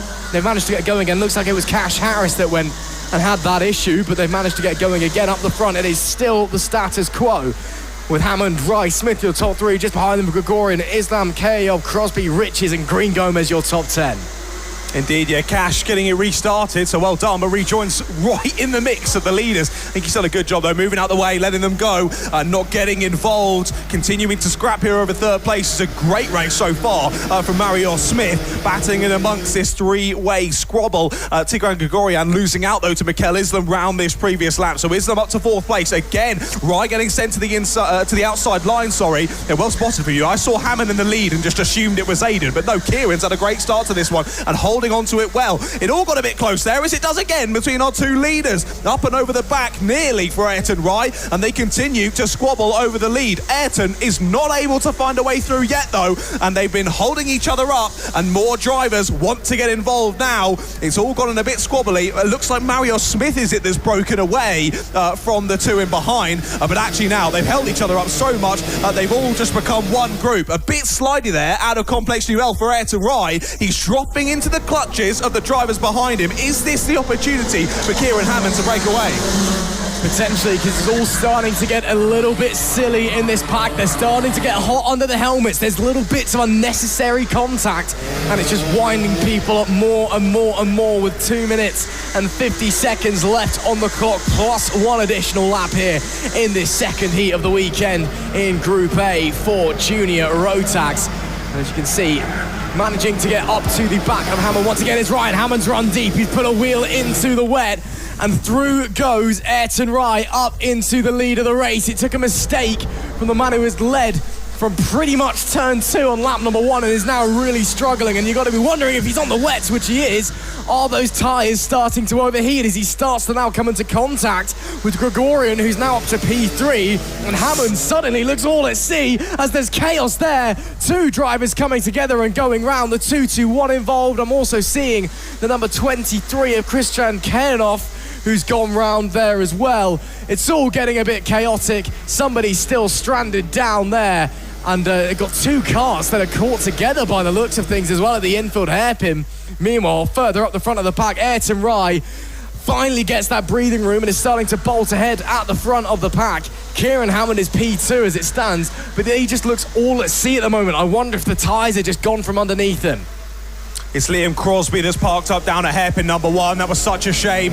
Drivers diving in a bit too late under brakes, so inevitably was contact, and it looks as though something's broken on the front left corner there for him, and out of the race he goes. Of course, Liam was your biggest mover in race number 1 yesterday. Sadly, it's going to be a DNF, though, from heat number 2 for him. That is gutting for Liam. And what an opportunity that was then you saw with Kieran making that mistake, going a bit wide, Ayrton grabbing it with both hands, and there was a little bit of a dive back to the inside from Kieran. I thought there might be contact contact. Ayrton did well to hold it around the outside though, and this is his opportunity to bolt, and he's done just that. He's 5 seconds clear now of the rest of the field. Look at that awesome shot through T1 there on the curb cam. There's a little bit wide there for the 101. He's been shuffled out wide, and again the 37 dives on through. That's Tigran Gregorian trying to make up some pressures yet again. So Jamie Riches really losing out there as he drops behind Tigran and Sam Green Gomez now. He's back down into 10th place after that brief squabble with the drivers around him. But here we continue to watch the battle with Kieran Hammond and Mario Smith. Mario still not able to find a way through. Mikel Islam's now right there with them.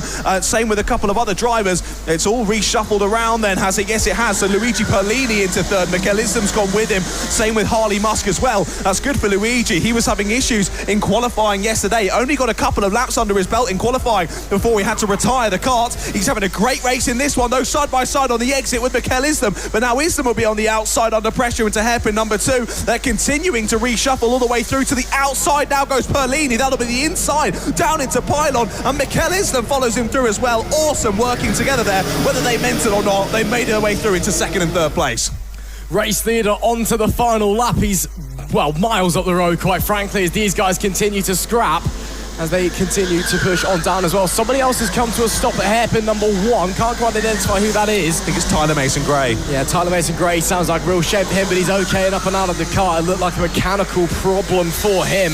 Rye with a 7.6 second lead. He is miles up the road as those behind continue to race, subscribing to the Verstappen school of thought of I'm going to go here and you're going to like it or lump it. But Ayrton Rye, what a race it has been. Took his time to get through, but comes to the line now. The 118, once he saw the lead, never looked back. It's the checkered flag at heat number 2 for Ayrton Rye with a brilliant performance. Let's see who finishes where else, though. It's Perlini in second with a contact warning to boot. Mikel Islam holds on to P3. It is Harley Musk fourth, Kieran Hammond, who led most of this race in P5. Tigran Gregorian is 6th, Marlo Smith 7th, Jamie Riches 8th. Aidan Hammond back up to 9th place after that incident at turn 1 on the opening lap, with Sam Green Gomez rounding out your top 10. But it's got to be said, the second that Ayrton Rye got into that race lead on that slick tyre, just never looked back and shot off into the distance. What a performance, what a result for him.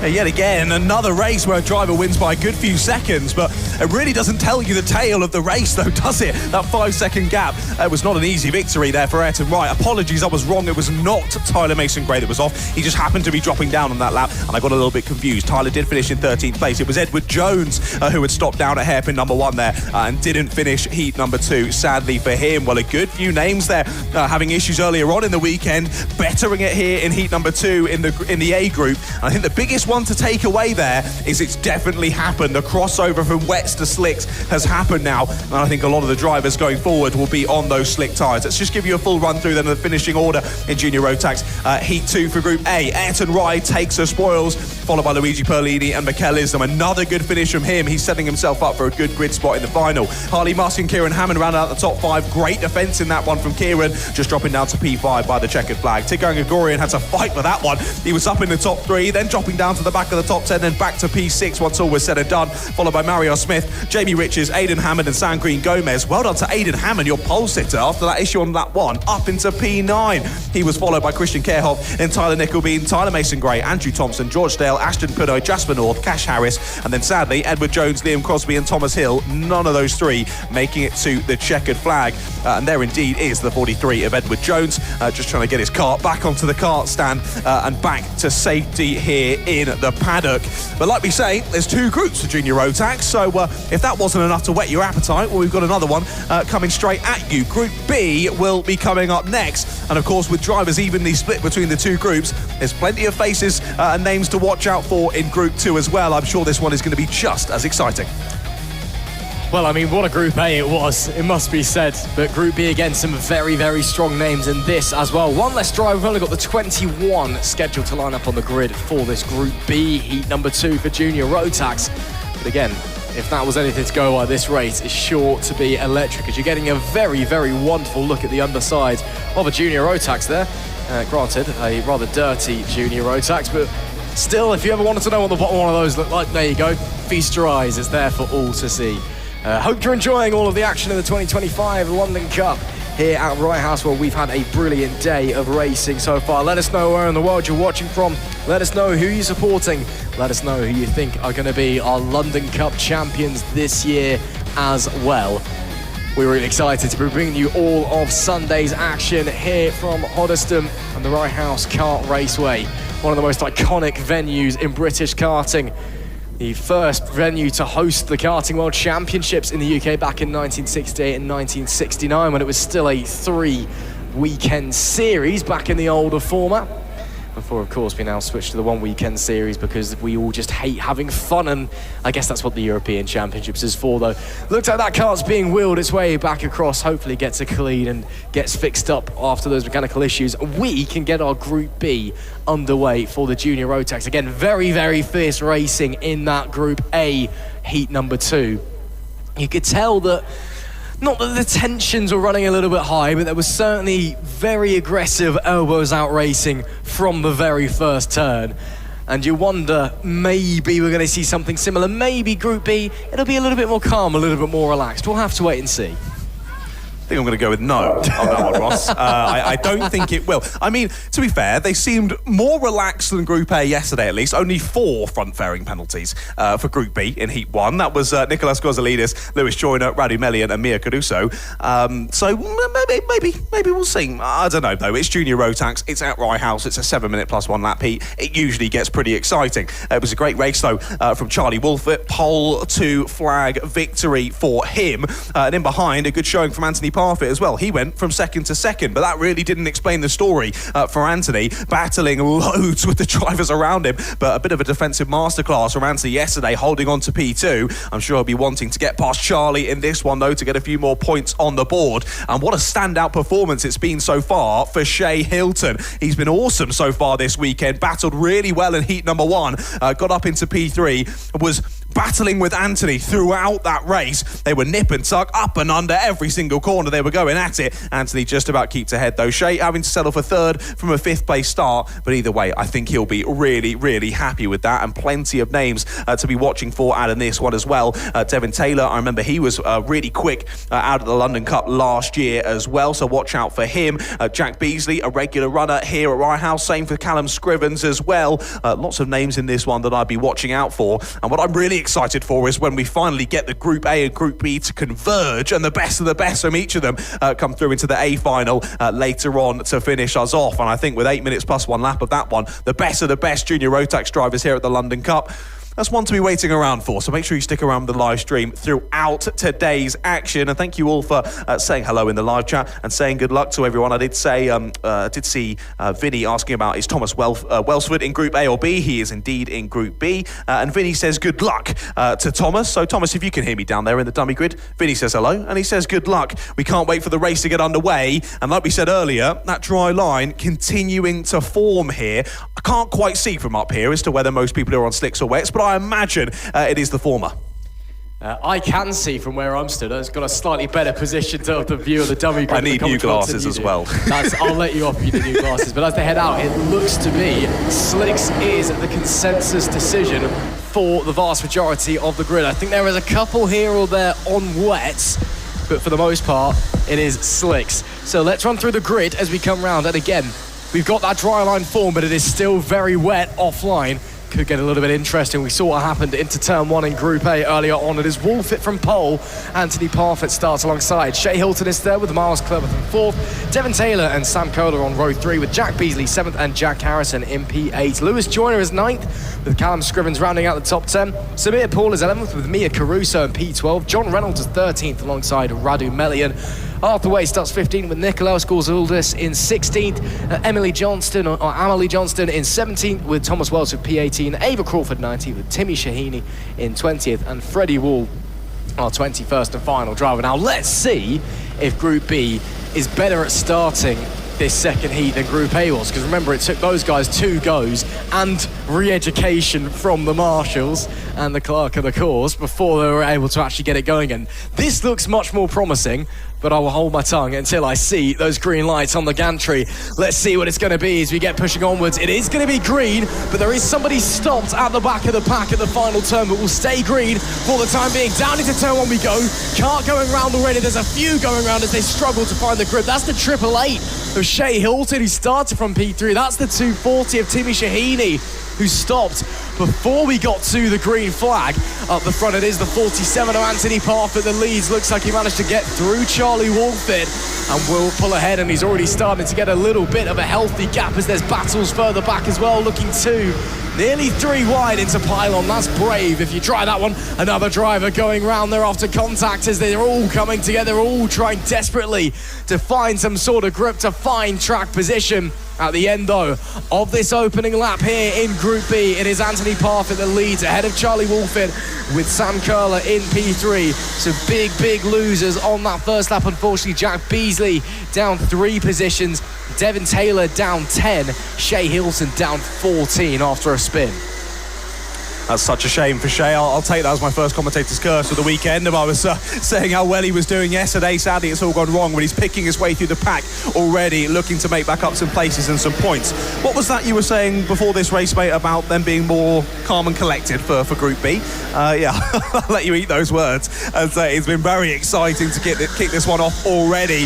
Well, for the first time this weekend, it's not Charlie Wolford leading in Group B. It is Anthony Parfit, your 2024 Junior Rotax champion of Rye House, and contact between the 2 leaders. That was a little bit of a late dive there from Charlie. Tried to get that inside line. Door was always going to close from Anthony Parfit. Luckily, not too bad contact there. They both continue on and stay as they were. A little thumbs up and point forward from Anthony, saying, come on now, we've still got over 5 minutes of this race. Let's press off together. We can leave the fighting till a little bit later on in this one. We don't want Sam or Miles or Jack or anyone who's chasing them down to close back in and get involved with this squabble. The new fastest lap. Basically, to every new driver that crosses the line gets the new fastest lap. Finally, that's broken, and it is Arthur Way, I believe, who has the fastest lap. It is awesome to see Arthur flying out there on the 247, that is, and he's thinking about a move on Jack Harrison down into hairpin number 2. Not able to get it done this time around, but so good to see Arthur jumping up from Honda Cadet and absolutely flying here in Junior Rotax. He was a pleasure to commentate on down at the Forest Edge Kart Club in Honda Cadet. He's doing a great job here at the London Cup as in his move up to Junior Rotax. As you were gesturing to me, Wolfit is back into the lead, though. That didn't take very long. No, it was a really nice setup move as well into the second hairpin, left the inside open, and using that extra drive, using the power out of the corner on a run into pylon to confirm it. It was well thought out, smart racing by the number 6 driver. But now he's got to try and keep Parfit behind, but if he's got more pace and is able to bolt away, that might not be too difficult for Wolford as he gets back up in front. Parfit, the 47, can he respond, or will he just be watching that number 6 machine fade away into the distance over the next, well, just under 4 minutes now, as everyone's a little bit more spread out in Group B than they were in Group A. It's a little bit more calm, a bit more of your traditional race of just trying to apply the pressure up in front. And as I say that, wow, that's a late squeeze and a late lunge that does not pay off. Unfortunately, that looked to me like it was Shea Hilton trying to get up the inside of John Reynolds, which would be very brave if he'd have been able to pull it off. And indeed it was, but it just didn't quite come into fruition on that occasion. As we'll continue to push round, you can see the drivers coming through Paddock Bend now, where hundreds of people watching along trackside, parents, friends, mechanics, teammates, all here, all keeping an eye to see who is going to be setting themselves up best for the London Cup finals later on today. Parfit, fastest lap of the race on the last lap, 36.021. The 47 maybe starting to apply more pressure. More pressure also being applied by Arthur Way to Jack Harrison in this fight for 5th place. As you can see them struggling for traction out of Complex Novell. Tyre temp not quite there, running over the damp parts of the racetrack. But it's so difficult to overtake as well when the conditions are like this, John, because you go off onto that dry line and it's wet and then suddenly you've got no grip. Indeed, exactly. Yeah, you can think, oh yeah, I'm on for this move, and then you get into the braking zone and go, oh no, I'm not. Oh dear. And then it can go all wrong. But luckily we're not seeing that too much in this race so far. And I will say as well, as more drivers continue to lap around this circuit in all of our classes, continuing to dry out that surface, it was quite a sliver of dry line that is opening up now throughout the entirety of the track, giving opportunities to our drivers to make overtakes on these slick tyres. We were watching there Arthur Way as we continue to watch them down the front straight. Arthur still pressuring the rear axle of Jack Harrison. Harrison doing a nice job though to press on round in that Martin Jackson Racing outfitted car. A very jazzy livery for Martin Jackson Racing this weekend. It looks awesome. And Jack adding the speed to that car as well as he presses on round, still holding on to 5th place just about ahead of Arthur Way. These two have slipped ever so slightly off of the back of the next battle just ahead of them, which is still Sam Kohler and Miles Cleworth battling over 3rd. Those two now about 1.5 seconds up the road from these two that we watch as they now head onto lap number 10 of this race. Just less than 1.5 minutes left to go in terms of running order in this one. Top two still pretty close, to be fair, as you just see them in the right hand side of your shot continuing on with this lap, but not close enough for Anthony to think about a move. He went for that late dive to the inside up at the Exeter Stadium a few laps ago. It seems he's just dropped off of the back of Charlie Wilfett, and it might just be a perfect weekend for Charlie if he can get this one signed, sealed and delivered. He'll take the maximum 150 points into the final, and he will consolidate his P1 start for the final, which is exactly where you want to be. That being said, though, it's not over until the fat lady sings and the checkered flag falls, or in our case, the checkered flag flashes up on the digiboard on the gantry. Still time for things to change. As you can see there, moves being made a little bit further back in the pack as there's a spin. Arthur Way's into the wall. Yep, there we go. That is Arthur Way in the middle of the pack, who was fighting with Jack Harrison for position, and he's round at the infield hairpin. Further away, though, so we've got more action. It will be 2 more laps left in this race as Charlie Wolfett heads across the line now. He's still 7/10 ahead of Parfitt. Looks like Way is out of the kart and okay, frustrated, but on his feet. That's the main thing to see. There we see the 17 of Miles Cleworth still trying to put the pressure onto Sam Kohler. They were only separated by 0.3 at the line, and the 18 is holding off the 17 as it stands, as there we do see the race leader, the number 6 of Charlie Wolfett, is coming through the S's and into Paddock Bend for the penultimate time to start the final tour of this race. Is he teeing himself up for perfection in the 2025 London Cup, or can Anthony Parfitt find a miracle late in the day? He's not going to have the run out of Reg's elbow, that's for certain, into the infield hairpin, but they are almost within touching distance. You couldn't fit a razor blade between the pair of them, and with half a lap left to go, has anybody got anything left in their locker?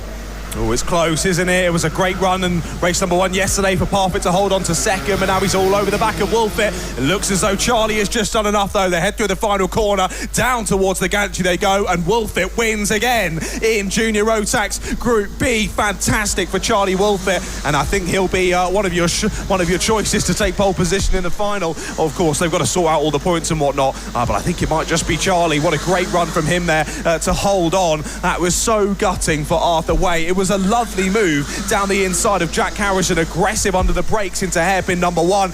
They both went a little bit wide, up and under from Harrison, and then as Arthur tried to rejoin, was just squeezed into the barrier on the right hand side and tipped into a spin as he collided with the barrier. Now I saw him clutching his wrist as he got out of the car. I think that was just an initial bit of discomfort from where the right front hit the wall and dragged the wheel around. I think he seems all okay now, which is good, and we will see him out in the final, but gutting for him from what would have been a top 5 finish in Junior Rotax down to a DNF for Arthur. That's such a shame. Let's run you through the final order in that one then. It was Wolfett from Parfitt and Miles Cleworth in 3rd place, followed by Sam Kohler and Jack Harrison, then Samir Paul, Callum Scrivens, Shea Hilton. Great run from him back to 8th place there for Shea, fitting for the 888. He was followed by Nikolaos Kozolidis and John Reynolds, your top 10. Then it was Jack Beasley, Devon Taylor, Thomas Welsford, Freddie Wall, Lewis Joyner, Radu Melian, then Amelie Johnston, Mia Caruso, Ava Crawford, and then Arthur Way. Of course, a DNF in that one, sadly for Arthur, but a great race nonetheless, and hopefully all can be sorted out on Arthur's car, and hopefully his wrist is okay to carry on into the final. a little bit later on today. Well, there we go then. Junior Rotax, last time we see them before their finals later on today. But we're basically going to have a carbon copy and paste here for our seniors. They're split into two groups as well. So we'll kick off with the second heat of the weekend for Group A. Then following will be the second heat of the weekend for Group B. And if the juniors are anything to go by, the seniors should be pretty here, Ross. Some great battles throughout 7. Let's get underway. And we've got a very special somebody in the seniors as well, because we've got the only driver this weekend who is actively defending his crown from last year, and that is the man who will be starting P6 in this race with the LC plate on, stands for London Cup, if you can do spelling. That is Kyle Dunford. Of course, we have drivers who were winners last year who are back and competing, but in different classes. Dunford is the only driver who is actively defending his crown in 2025. As there we go, we've done dog watch. We're now back onto plane watch here in Hoddesdon. We could do some boat watching. The river is just on the other side of the paddock. I can see some very lovely narrow boats over there as well. If we're still delayed, I think they're just taking a quick moment just to get scrutineering done and dusted, which is why we just have a quick delay here. Of course, a big thank you to our scrutineers this weekend.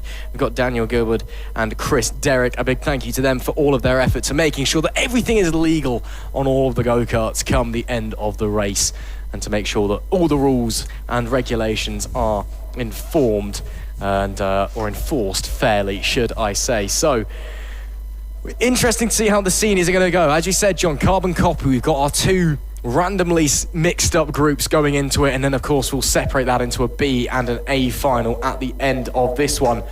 But again, a big list of names coming into Group A here for their second heat of the weekend. Aidan Large starting from pole, Bailey Waters starting alongside. Of course, already talked about Kyle Dunford going off a P6, JJ Hind there as well. You've got some drivers in here who, you know, you'd expect to be maybe even a little bit further up, in fact. Again, the likes of Dunford and JJ Hind starting 6th and 9th respectively. You'd have expected them almost to be a bit further forward than they actually are. As there we go, that's the dog I saw earlier. That's 3 on the dog watch. I'm at it. I've got a tally chart going on my note sheet. I'll add it down. We've got 3 now on the dog watch tally chart. If you do have a dog, feel free to get it out. We can see if we can get more. But yeah, still should be a very interesting race. Again, the juniors, a lot of fun. So let's see what the seniors go. Oh, and isn't that lovely? Dog watch, hide your eyes, children. That's all I'll say. Well, Rye House is now that dog's territory, so they're going to have to transfer ownership to him because he's clearly shown there that it's his. But we've got dog watch, we've had plane watch, but let's make sure no drivers are taken to the skies in this one. We want everyone down on all 4 wheels. No more plane watch. One racing action commences. But yeah, another one in this one here for Group A in Senior Rotax. Another driver with maximum points so far, pole position and Heat 1 win for Aidan Large. He'll be the one to watch starting from pole in this one. And I will say, I think there might just be a bit of a curse of the A group across both juniors and seniors, because the Senior Rotax A group in Heat 1 yesterday were giving the juniors a run for their money in terms of front fairing penalties. How many have we had in this one? It's got to be close to 10 again. JJ Hind got one, so did Bailey Waters, so did Finley George, Lucas Theo, Matthew Kendall, Freddie Leppenwell, Daniel Cahillov, Ryan Welsh and Jugas Pravilionis. So many drivers getting front fairings again. Let's hope for it to be a bit more calm in this one. But then again, it was pretty similar in Heat 2 for Junior Rotax Group A, so it might be the same again here for seniors, Ross, I can't lie. Yeah, it might be. Well, let's hope it's a little bit more calm and a little bit similar to Group B in the juniors, where it was just great racing. We weren't worried about penalties or people running into each other or anything like that. But we'll have to wait and see. Finley George as well was a very naughty boy. Not only did he get that front fairing penalty, he also got a gaining an unfair advantage penalty, which obviously can mean a lot of things. But still, naughty from Finley George. He'll be looking to improve his relationship with the stewards today, shall we say, to avoid any more penalties coming in this heat and maybe in the final later on as well. Still just waiting to get the pit lane actual clear so we can send these guys out from the dummy grid and hopefully get this race going. I can actually see a few people in the pit lane. You can just see some helmets poking up over the top of the tyre barrier there at the back of the picture. A few drivers actually getting out of carts. They're just waiting, I think, for just a little bit of a delay in scrutineering, but then we'll be ready to get going and get this Group A Heat 2 out of the way in the Senior Rotax as we're really getting through the day. It's only just gone to 10 past midday and already nearly done with all of our heats here at the 2025 London Cup. We hope you're enjoying the action, whether you are watching online or watching trackside in person. And we cannot wait to be bringing you the rest of the weekend's action as well. Myself, Ross McIntyre, and John Ratcliffe alongside me. Again, this is heat number 2 for Group A in the senior Rotax that is coming up in just a short moment. But John, it's been a fantastic day of racing so far, it must be said. A little bit of chaos here and there, but for the most part, just good, hard, fast racing. And it's been really enjoyable to watch, and it sets things up very nicely for our finals later on as well. It's been great so far, hasn't it? I've thoroughly enjoyed it. It's been an honour to be alongside you in the commentary box so far for this one. It's always a little bit chaotic when you have a one weekend event, because why leave anything on the table? You've not got to carry on points to the next championship round. It's all said and done here on one weekend, so drivers all go for it, looking to grab that LC plate. And not only just the LC plate, there are so many prizes on offer this weekend, courtesy of the fantastic sponsors and partners of the event as well. So Offset have provided racing apparel for the podium drivers. Allround Racing Engines is a £100 voucher for the winning drivers in each class. The Kart Shop London over in the main building have offered up a £50 voucher for every class for the second place drivers. There's engine rebuilds, dyno runs, there's tyres, there's all sorts of stuff, Tillett racing seats, so many different things for the Rye House Kart Club next year. So much on offer, so even if that LC plate remains elusive, there's still potential to get a lot of prizes under your belt if you can get up there near the sharp end by the end of racing action. But it looks as though we're about ready to go then for our Group A in senior Rotax. Let's run you through the grid for this one. Aidan Large will line up on pole position. It's been a perfect weekend so far for him. He looks to continue that on here into heat number 2. Beatty Waters alongside him on the front row. Then it's Ryan Welsh and Taylor Bellini on row 2. They're followed by Freddie Leppenwell and Carl Dunford. Then Dugas Preblionis and Callum Gosh, followed by JJ Hine and Lucas Theo. Then it's Daniel Kehayov and Bo Sullivan, Armina Sabrauskas and Finley George. They're followed by Matthew Kendall, Mikey Theo, Kai Veach and Angad Singh. They're rounding out the 18 kart grid. I will say Taylor Bellini was on fire yesterday in heat number 1. He was flying. He's got lots of love in the live chat. He was up 4 places and fastest lap in heat 1. It was awesome. Up 4 places for Carl Dunford as well.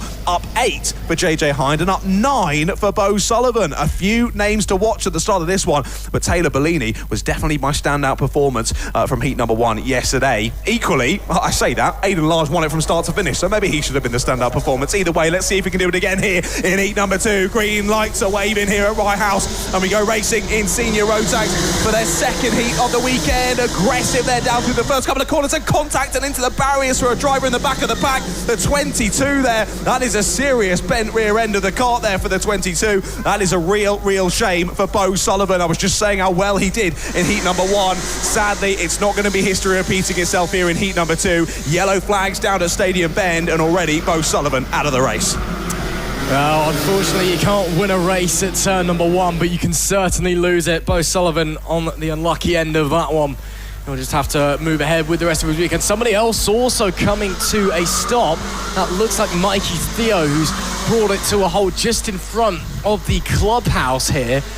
On the run down into pylon. He's up and out of his kart and A-OK to my eyes, but yeah, so already issues for a couple of drivers early doors, so it's waved local yellows into this section of the racetrack as well. Top 3 beginning to break away, but staying together. There's more drivers round. They've come together in there's 3 drivers round here. This is further back. This is coming on the run in between the 2 hairpins. The number 11 is absolutely beside himself there, or the 41, should I say. That's Matthew Kendall.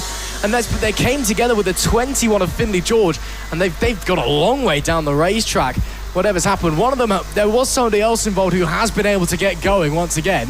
But it's absolute chaos here early doors here. I believe it was Armina Zaborauskas who was able to get going and is further back in the pack as a result. But yeah, early doors here, and someone's giving a finger wag to somebody as well, and marshals are having words. It's absolute chaos here early doors in Group A Heat 2. My goodness me. Yeah, some discussions between these 2 drivers, shall we say. I don't think they're too happy about each other, how that incident ended up unfolding, but the guys here at Rye House just putting a bit of clear air between the 2 of them, making sure there's no scuffles. We don't want to see that. There's going to be disagreements out on circuit when tensions are high and the adrenaline is pumping around the body. Drivers just getting split up to make sure that all is fine.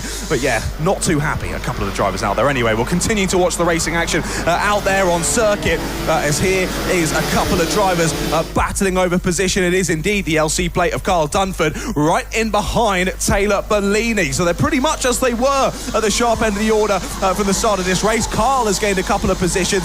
Taylor's up one. In behind them, Ryan Welsh and Freddie Leppenwell have just lost out over these first couple of laps. And the biggest mover is Lucas Leo, up 3 from 10th on the grid into 7th place. But unlike the juniors, where it was scrapping constantly throughout, it's been a crazy first couple of laps, but it seems as though we've settled in to the running order now, it seems.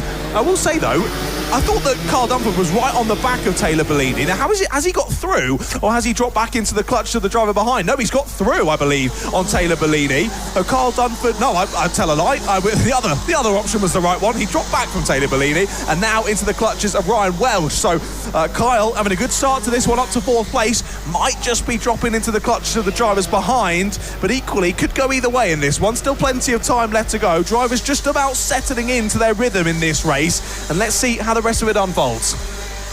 Wait and see. Kyle Dunford, though, potentially under threat from Ryan Walsh if he's not able to refine that early form he found in this heat and get back up to the back of Bellini and continue his quest for a podium in the second heat in Group A for the senior Rotax. Wait and see that. Bellini, though, does set the fastest lap of the race, a 34.924. First driver into the 34s in this contest. So Bellini really starting to feel it and really starting to move, and could potentially be challenging for higher podium spots, as Dunford now under real pressure further behind as well. There is the 23 Bellini on your picture, making his way through the S's and into Paddock Bend, and then there is Kyle Dunford with the LC plate, Welsh and Leppenwell right behind, and getting very, very tight indeed. The front three, their lap time separated by hundredths of a second on that previous effort. They are all flying and all pushing each other right to the limit. The 30, should I say the 81 of Ryan Welsh is right onto the tail of the LC of Kyle Dunford. And last year's London Cup Senior Rotax champion is looking at having his weekend by his standards go from bad to worse, because Welsh is right there, Leppenwell is there as well. Lucas Theo a little bit further back, but still potentially in the conversation also. Indeed, yeah, still plenty to play out in this one, isn't there? But it does seem as though Carl just not quite able to find the pace that he had early on in this one. Was scampering through the order, gaining a couple of places, but now finding himself the one under pressure. Ryan Welsh and Freddie Leppenwell have chased him down. There's Ryan down the inside into hairpin number 2. Late move down the inside. A little bit too late under brakes, though, as back up and under goes Carl Dunford in that Martin Jackson racing outfit. Holds on to 4th place, but now he'll know. He's seen the hand of Ryan Welsh, and he'll know he needs to start maybe defending in this one to keep these two behind. Taylor Bellini continues to drive away from him out front, lost another few tenths on that last lap, and I think for Carl it might just be a case of consolidating 4th place for the last minute and a half of this one, but maybe not. Again late down the inside, really aggressive, and ends up losing a place as the 81 of Ryan Welsh. That one was maybe a touch too late on the brakes, goes far too deep into hairpin number 1. Carl Dunford gets the up and under, but so does Freddie Leppenwell. Freddie up into 5th place,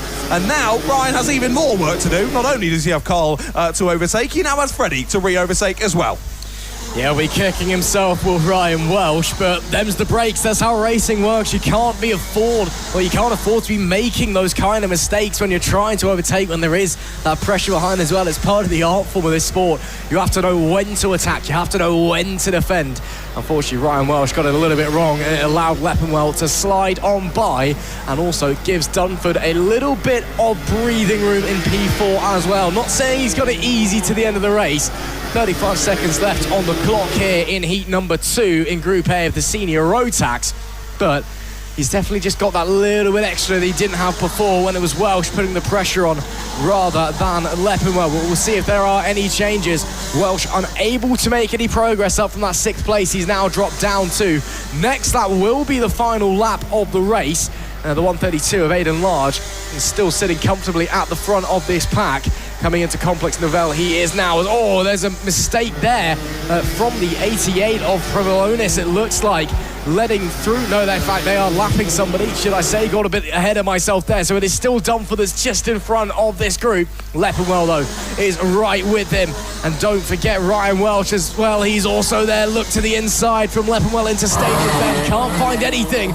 Maybe a run, though, through Reg's elbow into the infield hairpin. Dunford will defend to the inside. The switchback is possibly there and does get the drive, but Dunford blocks masterfully. Now to the outside goes Leppenwell. We are on the final lap of the race. The leader is going to bring it home to the end very, very shortly, but this battle still rages on in the fight for P4. It will be Aidan Large that takes victory in the second heat in Group A of Senior Rotax, but we wait to see who's on top in this major battle, and it is Dunford that just holds on to P4 ahead of Leppenwell and Welsh. Wow, what a crazy intense race that was for P4. The podium place is a little bit more split apart, with Large, Waters, Bellini all finishing in pretty steady positions, all separated a little bit from each other. But Dunford, Leppenwell, Welsh racing from the green flag to the checkered with intensity there. I think intensity is definitely the right word for that one. That was fantastic and a good defensive showing there from Carl Dunford, holding on nicely to that fourth place, and that should help him for where he starts in the final later on. Aidan Large, though, yet again, another perfect performance. Haven't been able to fault him at all so far this weekend, and he's going to go into the final with a maximum points that he could have got from the weekend so far. Of course, it's going to have to come down to how they combine Group A and Group B, but I think he's pretty set for a front row start in the final later on today. There you go then. Aidan Large takes the win in Group A, followed by Bailey Waters and Taylor Bellini, then Carl Dunford, Freddie Leppenwell, Ryan Welsh, Lucas Theo, Callum Goss, Jugas Pravdionis, then JJ Heinbauer at the top 10. That was followed by Daniel Kehiov, Armina Sobrauskas, then Finley George, Matthew Kendall, Bo Sullivan and Mikey Theo. Sadly, the last two, Bo Sullivan and Mikey Theo, not making it past lap one in that one. Both out of the race. DNF for both of those two. That's not going to help points going into the final later on. Well, there we go then. Group A is done and dusted, and just like we had with the junior Rotaxes, Group B will be coming up pretty swiftly. See if anyone else can be as quite the standout performance as Aidan Large has been so far. Can anyone continue on a perfect showing? It was a great showing in the first race of the weekend yesterday from Ruben Mamelok taking the win. Ollie Ortu was so speedy though, had issues early on in Heat 1, drove back through the pace, and he starts on the front row for this one. Yeah, Ortu a very, very quick driver in his own right, so will be one that we need to keep an eye on. Eyes also on next race, starting from P9, will be Bradley Keaton, who is really one of the stars of the Senior Rotax in 2024's edition of the London Cup. P9 disappointing by his standards, and he'll be really needing to work his way forward to maximise his points in order to get himself the best possible position going into the A final. If indeed he does qualify for the A final, it may well be a B final first for Keaton. We'll have to wait and see. But as we're just removing some stricken go-karts from the racetrack, but pit lane is clear already, so as soon as we've got everybody in and out of the way, we can get these guys going for the second heat for Group B in Senior Rotax. And just bringing some stricken go-karts back. You can see the 41 of Matthew Kendall, who is involved in that incident, coming up to the second hairpin, where it all got a bit heated between the drivers that were involved. A real shame for him. He was running a good race, but he has chances to go again later on in the finals, I suppose.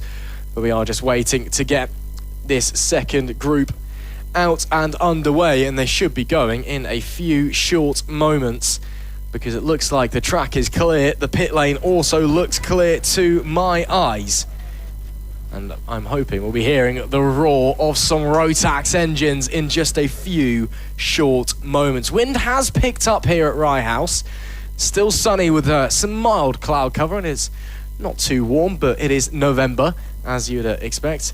As you can see there, crowds watching along. It is a bit weird to have sun here at the London Cup, to be fair. Rain is normally not an expectation, but a given, shall we say. We got the rain out of the way early. We're actually enjoying some nice weather for a change in the 2025 edition. Let's run through the grid for you quickly for the second group and the second heat for the Senior Rotax. It's Ruben Mamelok on pole, Ollie Orto alongside Ethan Martin third, and Alfie Thompson P4. Row 3, is Caillou Zigmanta with Rex Ashley P6. Jakub Baron is 7th with Liam Phillips P8. Bradley Keaton 9th and Josh Parry rounding up the top 10.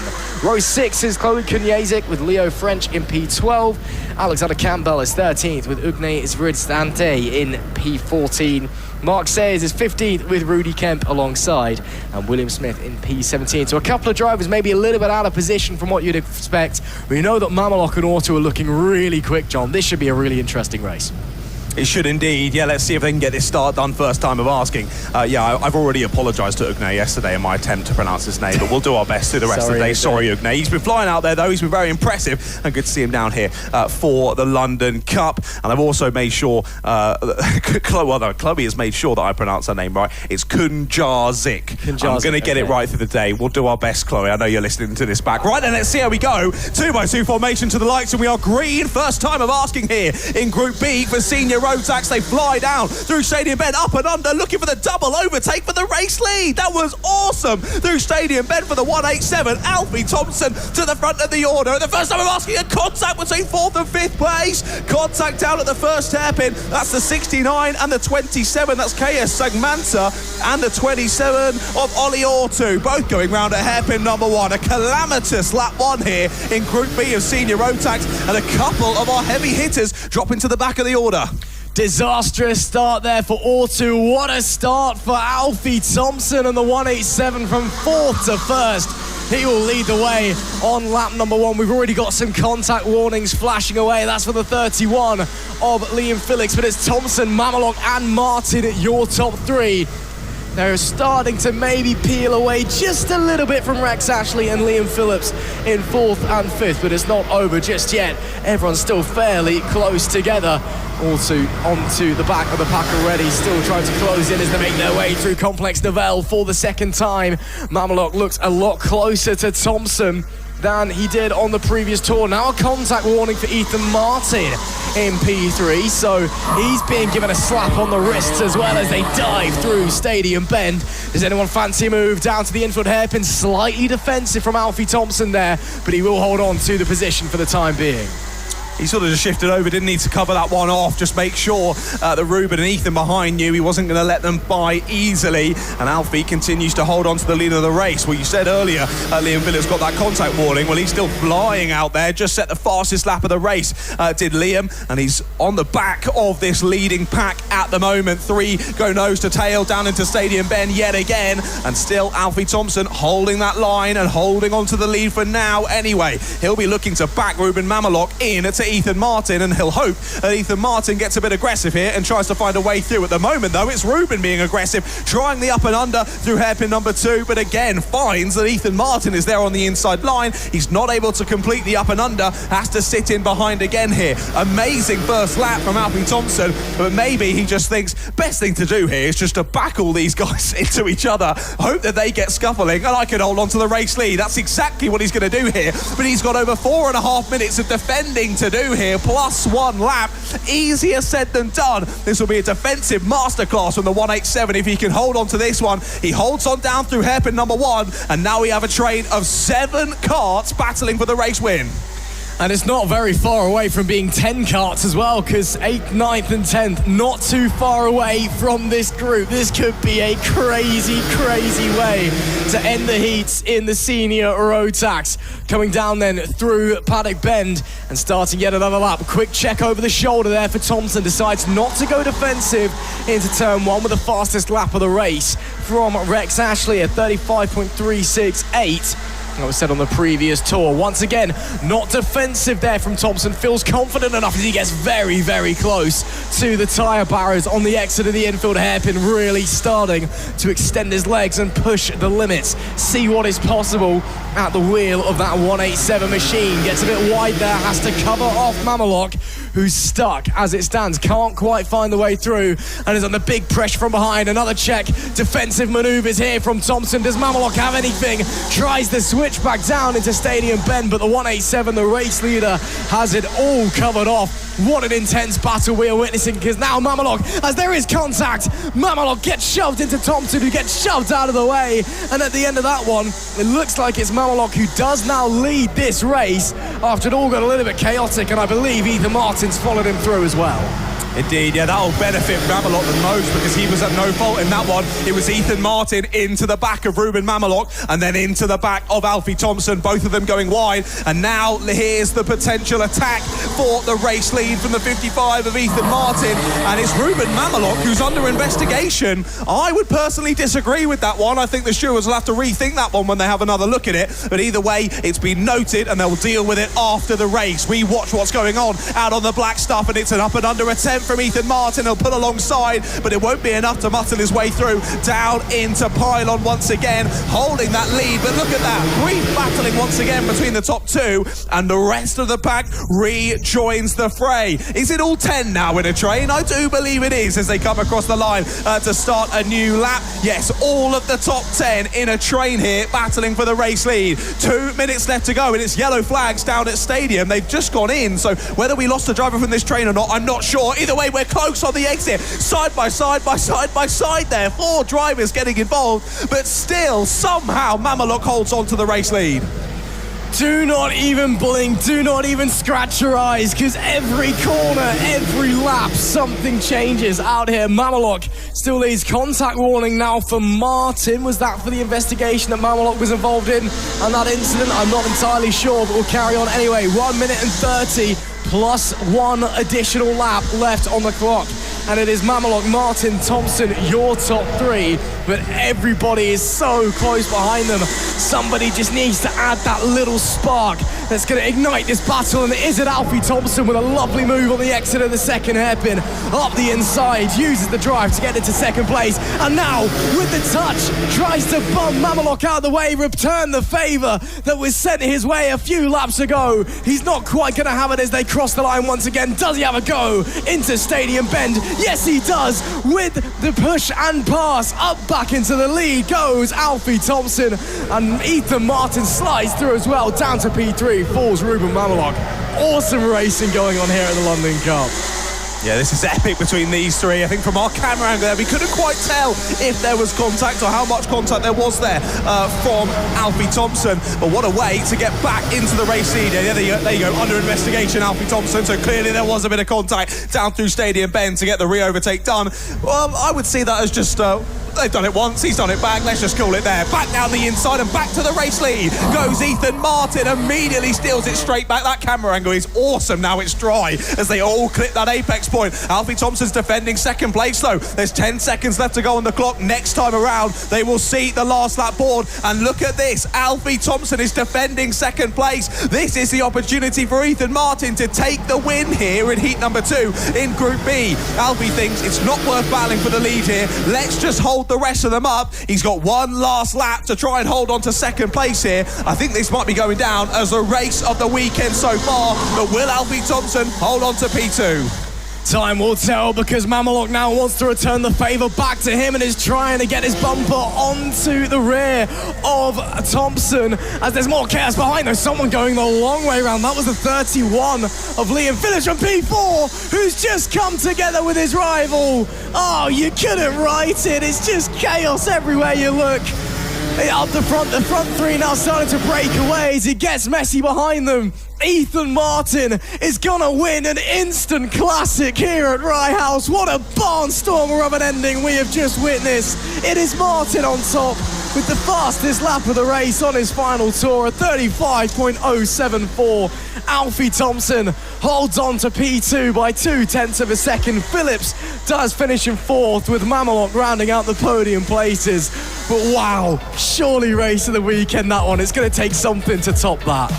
Yeah, that was fantastic. One for the highlight reel, that one. But quite a few drivers under investigation after that one as well. So results very much provisional from that one. I did give a little bit of a giggle there for Liam Phillips because it was into hairpin number 1. He definitely did get hit. I'm knocked out the way. He had to take to the escape route round the barriers. And I just knew from commentating over Liam this season, he's going to hit him when he comes back on. Oh, yes, he does. Yeah, okay, cool. Straight into the side of him down into hairpin 2.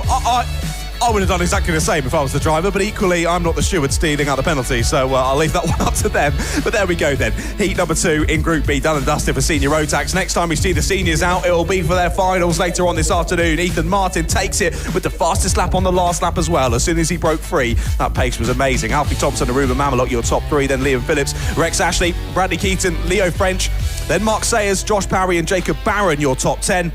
They were followed by Ollie Ortu, KS Segmanta, Alexander Campbell, Ugne Zivigzanete, then Rudy Kemp and Chloe Kundazik, the last of your drivers there. Sadly, it looks as though Chloe not able to make it to the finish in that one. Hopefully we do see her back out for the final later on then. Well, I was going to say, usually when we get seniors done, we're getting pretty close to the end of the schedule. But actually, with all the reshuffling and differences we've had today, we're actually not. We've still got, three more heats left to come. It'll be the 177s up next with their second heat. Then the F100s out. And then it'll be Heat 2 for our Honda Cadets to finish off the cycle. And then it'll be the finals kicking off after a brief lunch break. We'll let you know about timings once we know a little bit more. I think we were supposed to, was it 12:15 we were supposed to go to lunch break? Well, we've missed that one. So I think it'll be pushed back a little bit. We'll let you know about durations of lunch break when we find out a little bit more. But we move swiftly on to the 177s then. It was a great performance in the first race yesterday from Jack Taylor. Good to see him back yet again this year and looking very fresh in that Lando Norris suit and kart combo. And of course the Gulf lid as well. Great to see Jack back. He drove away with it yesterday. And of course, it was really the battle of the weekend, wasn't it, between Josh Bass and Jack Taylor last year in the final. It was awesome to watch. Sadly, Josh not here to try and hold on to his LC plate title, but Jack's back to try and steal it away from him. And Jack could be setting himself up for a perfect weekend as well if he takes this one. Is that somebody running into one of the plastic barriers in the pit lane? I think that may have been a Jonathan Militello. But, you know, it's only plastic, so who really cares? Let's run through the grid for you. It is Jack Taylor, the 99 on pole position. Adam Sadler alongside. Harry Taylor is third and Oliver Smith in P4. Nicholas Walker is fifth with Jason Newman alongside. Row 4 is Jake Bradfield and James Ockenden. Jake Biggerstaff and Domenico Brancato is in P10. Nick Asher is 11th with Bill Bile in 12th. Daniel Baker 13th. We've got a go-kart stopped there. That looks to be the number 57 to my eyes, and that is Jake Biggerstaff, who would be starting P9.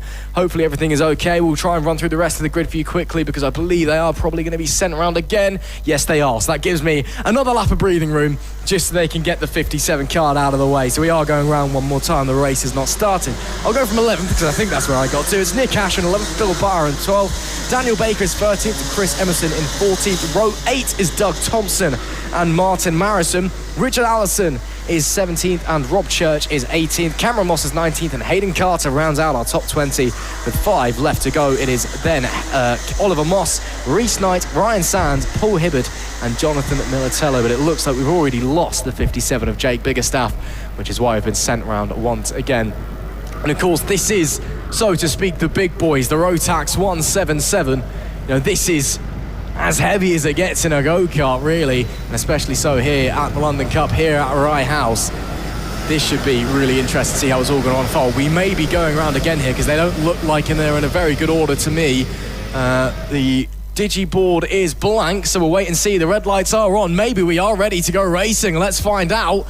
We do go green here. Okay, we're racing in heat number 2 of the 177s and muscling our way down into turn 1.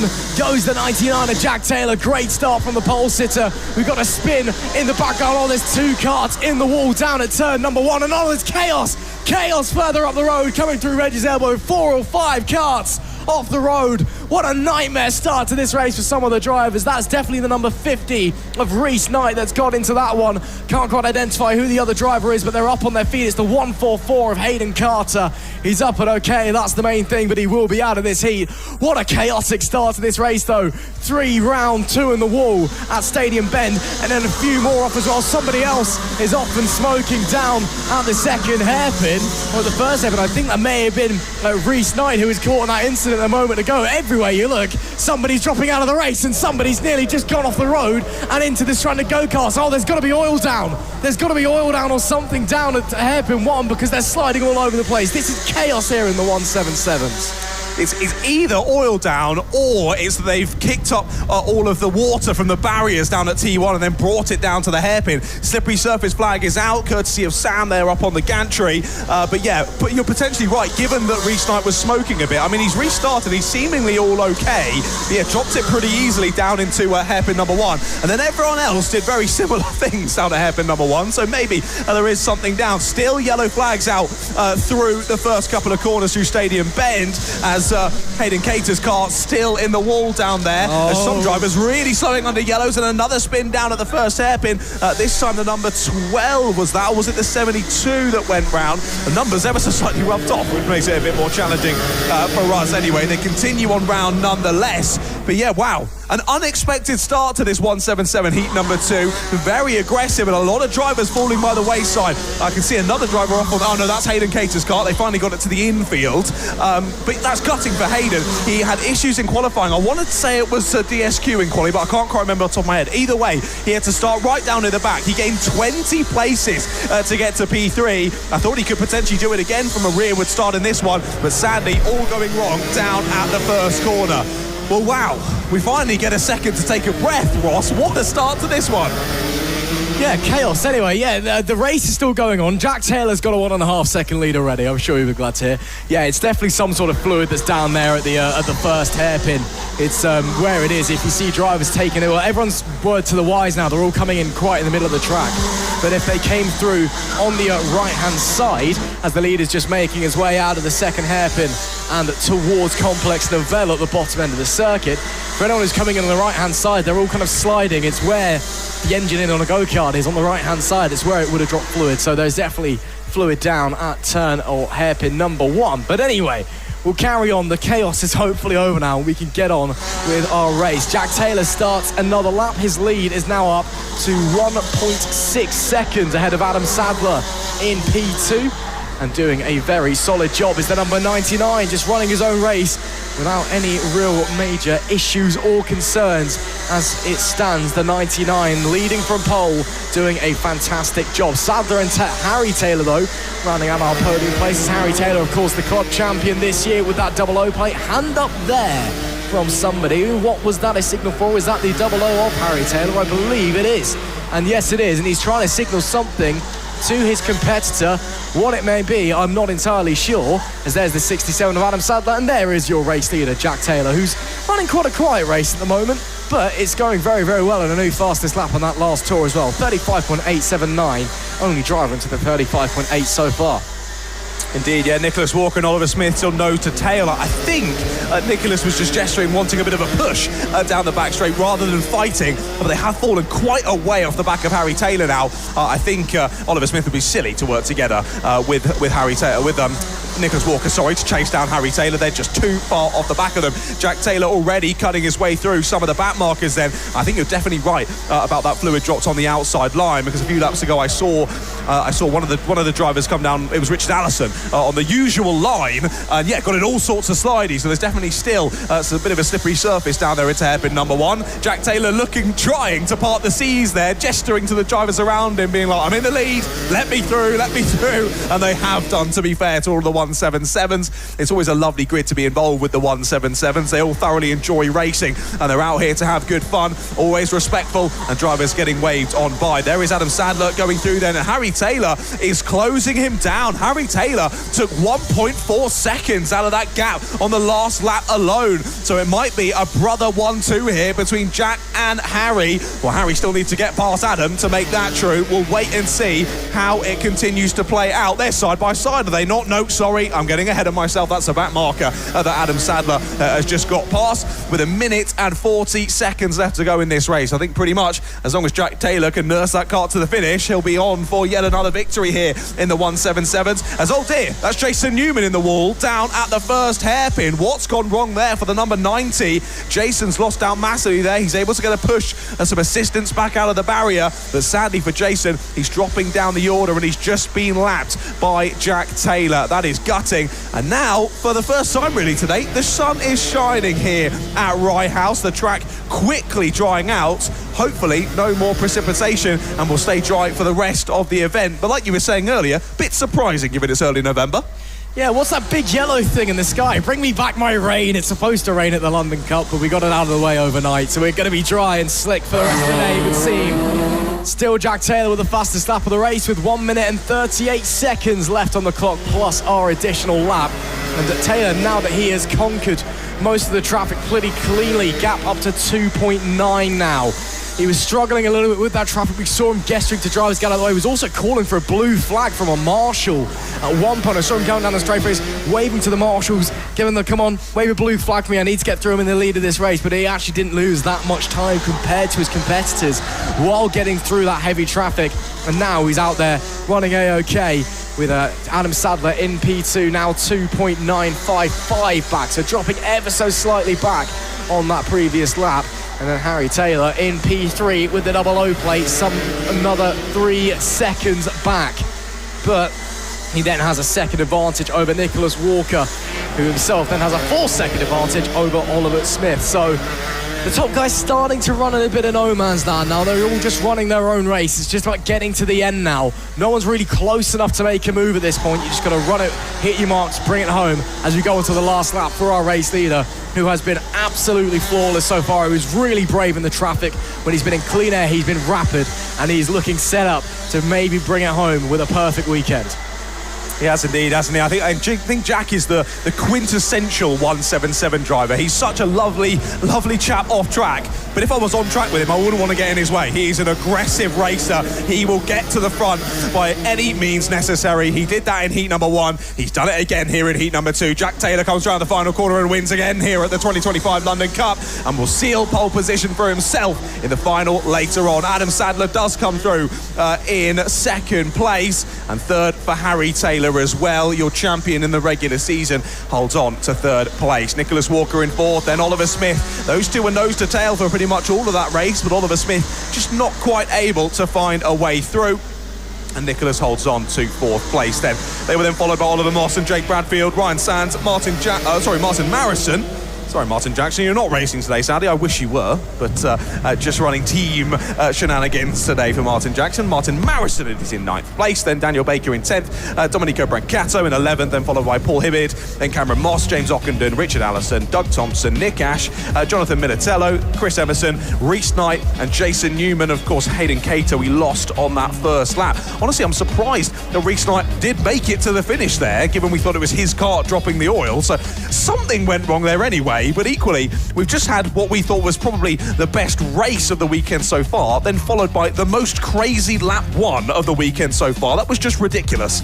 I think the only way we top that is if we just have a turn 1 at some point over the rest of the day where just no one makes it. That's probably the only way we can top the chaos. Let's not put that into the atmosphere. Obviously, I'm going to touch wood very aggressively and say let's not do that, please, guys. Please be sensible and safe.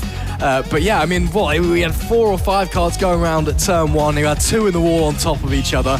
Then we had about 5 cars just off in between turn 2 and 3. Then another load were off at turn 3. It's just everywhere you look, there was somebody firing it off. What a crazy start. But again, it's the 177s. Would you have it any other way? It is as aggressive a go-karting series that you can find anywhere in the world.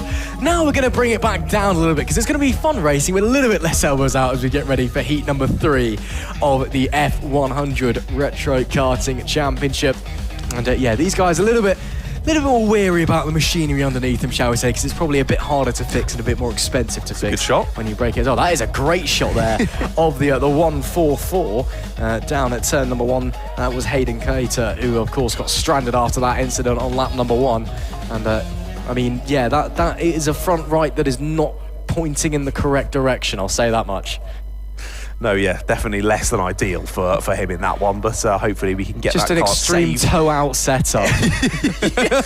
I'm not sure it would work for him. I don't think that would be particularly speedy, that one. I think he'd be off yet again with that setup on. Hopefully he can get it sorted, ready for the next one, though. We do always seem to...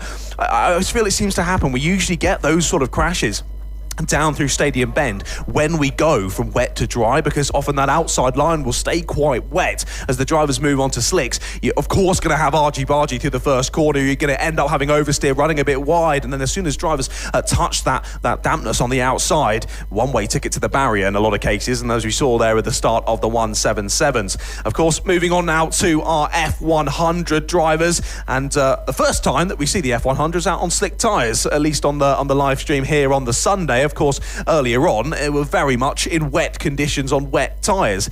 Interesting to see how they take to the slicks then. There were plenty of interesting battles in heat number 2, and let's see how we continue on to this one yet again. Of course, James Verity, I think safe to say, the standout performance in heat number 2. He was absolutely flying out there. Let's see if he can do it again here in heat number 3. Of course, the last time we'll see these retro karts before their final later on this afternoon, and if I'm not mistaken, they do indeed end the show for us here at the Rye House London Cup in 2025, so stick around for that at the end of the day as well. Only a couple more heats left to go, then we'll have a brief lunch break, and then we'll be on to those all-important finals. Can't wait to get those underway, and can't wait to get the F100 final heat underway as well. Again, first time that we're seeing them on Sunday anyway, turn wheels in anger on slick tyres, and these things, well, to put it into perspective, 90s go-karts, they're much lighter than modern go-karts, still got a load of power, and as the 107 of Richard Plummer, who is supposed to be starting from pole position, has an issue getting going, so we might be heading around again. Yeah, lighter than a modern go-kart, tons of power. The tyres are ridiculously sticky due to the late 90s tyre wars, and if they're doing them properly, like they should have done with the 90s go-karts, about 90% on the things on those karts should probably be illegal. So they are really, really fast, basically, when you stick them on. Of course, I'm not actually accusing anyone of being illegal. It's just that was what everybody was doing in the 90s. Let's run through the grid for you. Again, 10 karts entering into this one. It is Richard Plummer, who, after an issue getting going there in the pit lane, probably the clutch or the starter motor just not quite getting into sync. He does start from pole on the 107 with Chris Jiggins in second place. Robin Perkins is third with Will Barnes in fourth. Craig Cutler fifth. Liam Hamling in P6. He was really struggling to hit the front end of his car in race number 1 earlier. Then P7 is James Verity, P8 Paul Warren, and P9 is Rob Halls, and that is the 117 who was supposed to be starting in P10. Stuart Sampson looks like he's not even going to make it to the green light, which is a real shame. That looks pretty terminal. Again, older go-karts, they tend to not work sometimes, unfortunately. Indeed, sadly for him, looks like he's not going to make it to the race start in this one. Yeah. Screaming karts and techno raves. I wish I had been properly alive in the 90s. That sounds like an awesome time to be alive. So I just snuck in. I got about 21 days of the 90s. Was born in December 99, if you want to work that one out. But yeah, sadly only snuck that one in. What a time period to been alive. What a time period to have been racing in go-karts. And amazing that even in 2025, we're treated to racing action here in these retro karts, courtesy of F100. Do we get it underway this time of asking then? No, we won't. Chevron flags on the gantry, and the drivers will go round yet again. Now, we always say with the chevron flags, of course it's frustrating, we want to go to racing action, but in these it really does matter, because the longer you're running these karts, the more likely they're to have a mechanical issue. Often they can oil up on these slower laps getting to the grid, and sometimes you can find then when they try and go to full racing speed, the kart doesn't really want to go. No, it's a bit of an issue. It's just how older combustion engines work, especially with the carburetor. You know, if you're going around slow, these things again, they're designed with all the power at the top of the rev range and all the mechanics and the engineering. Because especially in the 90s, the engineering of go-karts was getting crazy, and everyone was doing stupid stuff. I remember Rotax turned up like special vacuum technology at one point, and just it was miles better than anybody else. So they're all designed to be at full racing speed. When you're going around slowly, it's actually not very good for the engines, and that's why it does cause them to conk out. So this time, they'll be hoping they can get going this time proper. The lights do go green, and we do get going proper for heat number 3 in the F100. It will be Jiggins that leads the way down into turn 1, gets the jump on Richard Plummer as we're all clean through Stadium Bend, coming through Reg's elbow, and it looks like it's not been a great start for Richard Plummer at all. He's down to 3rd place, make that 4th place now, as through goes the number 11 of Perkis and the 27 of Paul Warner. So the pole sitter having a disappointing getaway. In fact, it's Will Barnes, the 37, not the 27 of Warner, who's got through, but still the pole sitter not getting the best getaway. What a start that is for Jiggins as well, who's really trying to bolt away at the front. It gets a bit greedy onto the throttle, but will lead them at the end of lap number 1 as he chokes the engine down the main straight to get that power kit coming out of Stadium Bend. He is flying early doors. Indeed they are. This is awesome to see yet again in the F100s. Battles already commencing, but it is the 75 of Chris Jiggins after a great start, stealing away the race lead early on. He's trying to get away with this one. Let's see if it continues. So Will Barnes under pressure and an overtake from Liam Handling then. So Handling has got through Richard Plummer already on this lap. Now gets past Will Barnes, and your champion in pre-95 in 2024 at the London Cup. He's up into the pre-2Ks this year and he is flying. Let's give you a lap of noise of these F100s.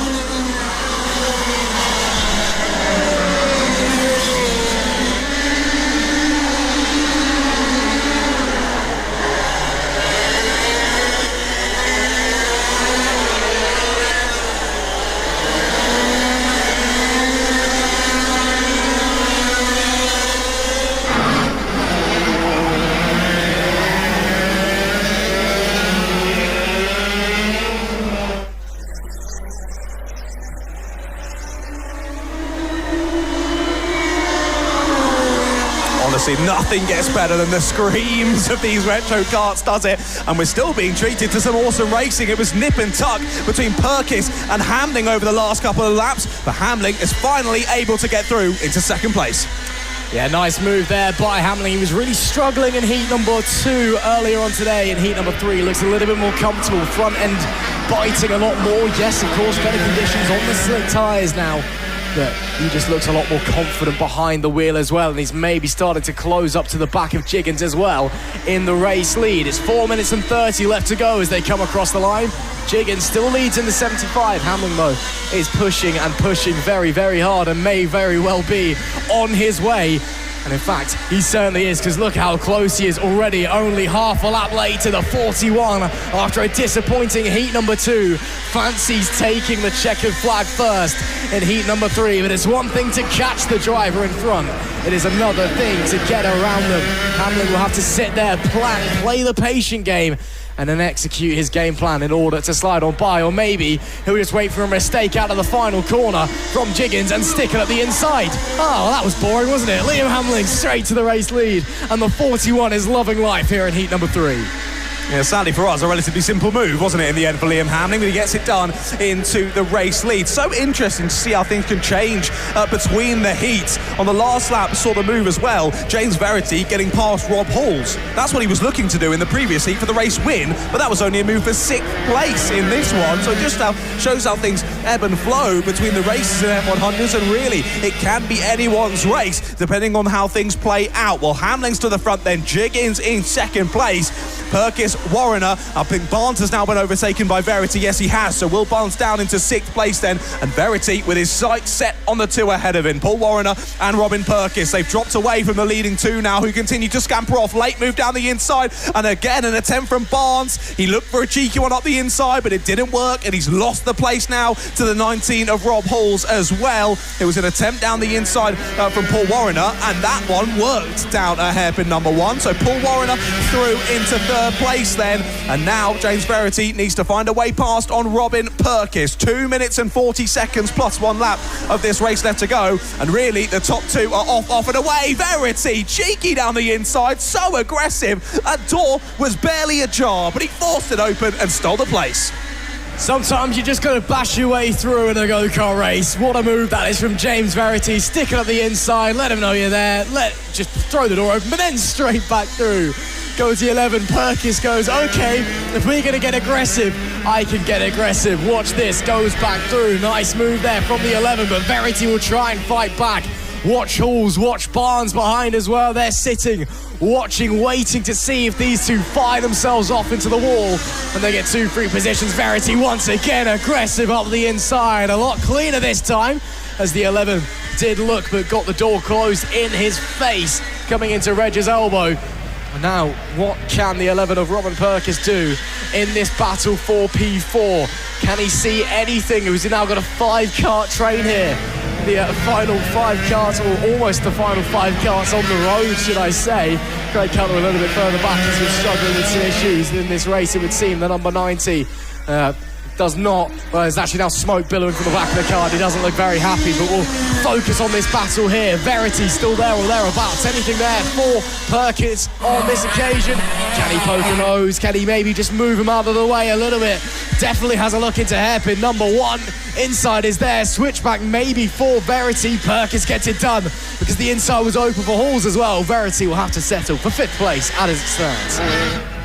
Indeed, what awesome racing this is. Sadly, Craig Cutler is indeed out of the race. The 19 parked up down the back straight then. Such great racing between these 5, though. This has been epic, and it's amazing to see the racing room given the respect between these drivers, because you've got to be a certain type of crazy to want to race one of these retro karts. They are epic to watch, but I can't imagine being behind the wheel in this battle round the outside for James Verity. What an awesome move, but I think that's meant we've got one driver off and out. Yes, it is, the 11, Robin Perkins. I think they're just given up there round the corner just as Verity was going round the outside. It made the move look even more tasty for Verity, but he had it done nonetheless. Yellow flags out through Stadium Bend then, as sadly another one bites the dust. This time it's Robin Perkins out of the race then. We move through onto lap number 12 of this one with only 15 seconds left, so this will be on to the penultimate lap of the race. Verity now finds himself up in 4th place. In all of this, Paul Warner has properly scampered off on the 27. He's got his sights set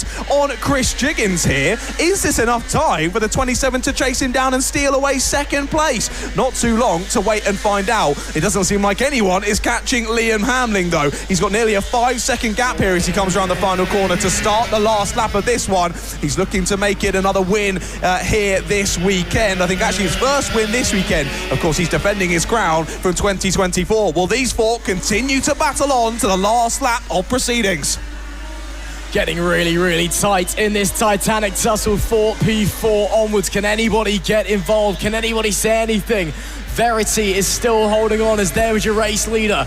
Miles up the road from Jiggins, who is under a little bit of pressure from Warner, but I don't think that the 27 is close enough to challenge for 2nd. Into the final corner, though. It was struggles in Heat 2. It's victory in Heat 3 for Liam Hamling. The 41 is back on top. It looks like Chris Jiggins will just about hold on to 2nd place. If there was another lap at the end of that one, it could have been a different story with Warner rounding out the podium. Verity does hold on for 4th, and in fact, these guys finish as the status quo in the order they were a few laps ago. Verity, Halls, Barnes and Plummer, and then Perkis and Cutler, unfortunately expiring a couple of laps from the end in that one. What a brilliant race, though, in the final heat of the F100 class. Hamlin, who looked all at sea in wet conditions this morning, come the dry, and it's much, much better for the 41, and he's back on top. Chris Jiggins as well, a good performance, did well to hold off Paul Warner there at the end, and James Verity, brave moves down into Stadium Bend. I'm sure he's got a big smile under his helmet. What a great race then in the F100s. That's the closest battling we've had so far this weekend in the F100s. That was awesome to watch. I hope you all thoroughly enjoyed it, whether you're watching trackside or watching at home. Well, we've got one more heat still left to come, ladies and gentlemen. It'll be Heat 2 for Honda Cadets, who head out next. I've just been reliably informed from Cosmo that the Bambino Final will start at 1:30. So that's a note to all drivers, parents and mechanics and whatnot. The Bambino race, that's the Comas and the Mighties, will start at 1:30. Also a note for you all at home to make sure you're there ready for that one. So I think once we get the Honda Cadet Heat 2 done and dusted, we'll probably have about 10 or 15 minutes for us to wolf down some food and then get ready for the finals. But I wouldn't have it any other way. I want to carry this positive momentum into the finals, and I am so looking forward to that as we get a few of our drivers, our stricken drivers, off of the circuit there from our F100 race. We'll move on to the last heat of the weekend, and it is the Honda Cadets. Their Heat 1 earlier on was very exciting. Let's see how they get on for Heat 2 then. Oh, we'll have to wait and see, of course. It'll be back onto the slick rubber for our Cadet drivers, which will be the first time that they've run the slick rubber today as well. Track is bone dry essentially everywhere. There's still a couple of puddles off the racing surface here or there, but as the cadets head out. Let's run through the grid. Of course, standing start for this one. Once again, it is Luke McGall who starts from the pole position with Shailen Srikatan. He's alongside. Harry Grant is third with Henry Colburn in fourth place. Harry Search is fifth with Josh Bailey alongside. Row 4 is Jensen Kula with Oliver Ratton. And then Mason O'Connor is P9. Jack Cope rounds out the top 10. Eric Gritschbeck is P11 with Nico Veselovsky in P12. David Chioka is 13th with Freddie Williams alongside. Chase Wilmington, who's apparently got the biggest fan base of anybody here at Rye House this weekend. He starts P15 with Ralph Ryder Birch in 16th. Harley Stock is 17th. Aubrey H. Evans is 18th. And Callum Ryan starts in 19th place. Looks like there was a couple moments of difficulty for some of our drivers out there on the sighting lap to the grid, as they'll come to a stop in their grid positions. And of course, when the red lights turn green, it'll be time to go racing for the final heat of the weekend. Indeed it will. I'm looking forward to this one. Honda Cadets is always exciting. I've got to give a big shout out first of all, because I forgot to in the earlier heat, a very happy birthday to Joshua Bailey. It was his 10th birthday on Friday, and what a better way to spend it than hooning round Rye House in the London Cup. Joshua Bailey starting 6th place in this one on the number 81. Happy 10th birthday to Joshua. Right then, red lights are on for our last heat of the weekend, and we go green in Honda Cadets. A good start from the inside of the front row from Luke McGall. He should hold on to this one. Can Harry Grant muscle his way through there on the inside line? Looks like he's just about done that. Will Shailen Srikatan be forced into third? He will, but he will hold on to third place. There's Harry Search in the middle of the pack. Jensen Kula down the inside. Double overtake for Jensen Kula. Fantastic opportunistic move there from your 2025 Rye House Kart Club Honda Cadet champion. Can he hold on to fourth into pylon though? Driver trying to get round his outside, not able to do so. This is the opportunity for top 3 to scamper off then. It's McGall from Grant and Srikatan as we head through to the end of lap number 1. Yeah, you can see that was the 112 of Harley Stock, who's come to a halt at hairpin number 1.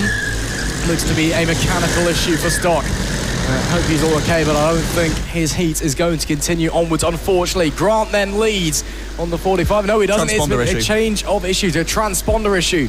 My apologies. So it is not Grant that leads, it is the 4 of McGall, should I say, that is up in front. Grant second, Srikatan in P3. So the front 3 as they were from the start, but battles still continuing onwards. And just behind this front 3 as well, it's all getting a bit tight. Drivers still tripping over each other a little bit, trying to find their position, trying to settle into their rhythm. Little check back there from McGall as he heads down the main straight and into Stadium Bend. Once again with 5 minutes and 30 left on the clock. There is the battle further back for what is P5 down, should I say. And then is there pressure being put on Grant by Srikatan for P2? There certainly is. Can he find a way through though? That is the real question. Not quite yet into the infield hairpin, as there's more battles further back as well from the likes of Kula, Colburn, Ratton, Search, as they now fly into Pylon and Complex Novell. Is there anything for anybody? A little bit wide there from one of the drivers, but does hold on to that position. I think it's more a case of you're going to get through and someone makes a major error rather than overtaking on your own accord. That just seems to be the way this race is shaping up.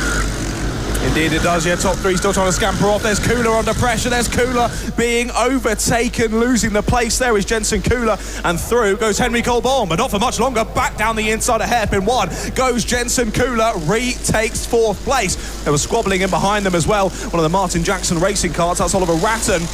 Was battling in with Harry Search as well. Search still stuck in behind, and Eric Grissybeck has gone now with them as well. So we've got a 3-way battle for the lead, and then in behind them a 5-way battle for 4th place at the moment. Of course, to remind you at home, don't worry, Luke McGall is still in the lead of this race. He's still very much there, just a transponder issue for him. That'll get manually added after the race. We continue to keep our eyes on that squabble as they head through turn number 1, and there's battles galore up and down the order as well. That was the 12 of Mason O'Connor getting involved there, battling with Jack Cope and Joshua Bailey, as there's more squabbles in this big group ahead. Then Kula has lost out to Henry Colborn, and that is Harry Search through. There's a slippery surface flag down into Stadium Bend. We can't quite tell from our position up here in the commentary box as to why that is, but there is slippery surface down into T1. Drivers are going to have to be a bit careful down there into Stadium Bend, as clearly grip is at a premium down there. Let's hope that all 3 of our leaders will make it out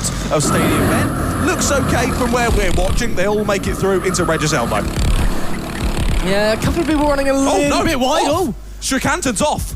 Yeah. So it's through Reg's elbow. It's out of Stadium Bend and into Reg's elbow. That's where it's slippery, and that's caught out Shaylan Strikanten. And that's because in the F100 race, somebody blew up just there and pulled off just there. So there may be fluid down, I'm assuming. It's just been caught out. So Strikanten having issues and going backwards, still holding on to that P3.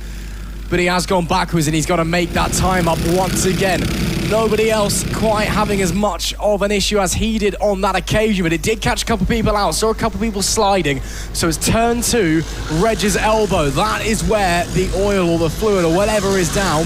He's just going to follow around the leaders, and the leader's going through as well. The rear's just kicking out a little bit as everyone's trying to keep hold of their go-kart, keep hold of the grip.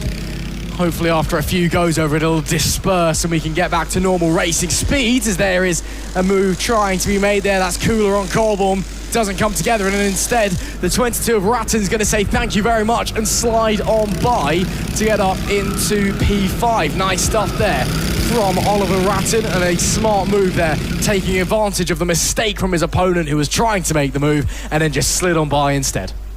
Yeah, Ratton really read that situation well, didn't he? Finding the up and under move and getting it done. There you see the slippery surface flag on the gantry, and it is, as you mentioned, definitely in the mid part of Reg's elbow, isn't it? All the drivers hitting that apex part of Reg's elbow and getting it all sorts of sideways. I think they've all worked it out, though, where it is now, and they're all managing it very, very well. Well, after Ratton managed to get past Cooler, he's now right onto the rear bumper of Henry Colborne for 4th place overall. Top 3 still as they were, and with that bit of slidey moment a few laps ago for the likes of Strikanten and Grant, they both dropped ever so slightly off of the back of Luke McGall, and McGall looking to make it 2 wins from 2 so far. I was going to say this weekend, of course it was actually today, because they didn't do Heat 1 yesterday. That was done this morning, and Luke McGall has been fantastic. He just lost pole position in the dying moments of qualifying. Well, he's made up for it under racing conditions, hasn't he? Getting his way straight back to the front, and here might be a move down the inside from Harry Search. Thinks about it, but not quite able to get it done, and there's moves in the background as well. That was the 12 of Mason O'Connor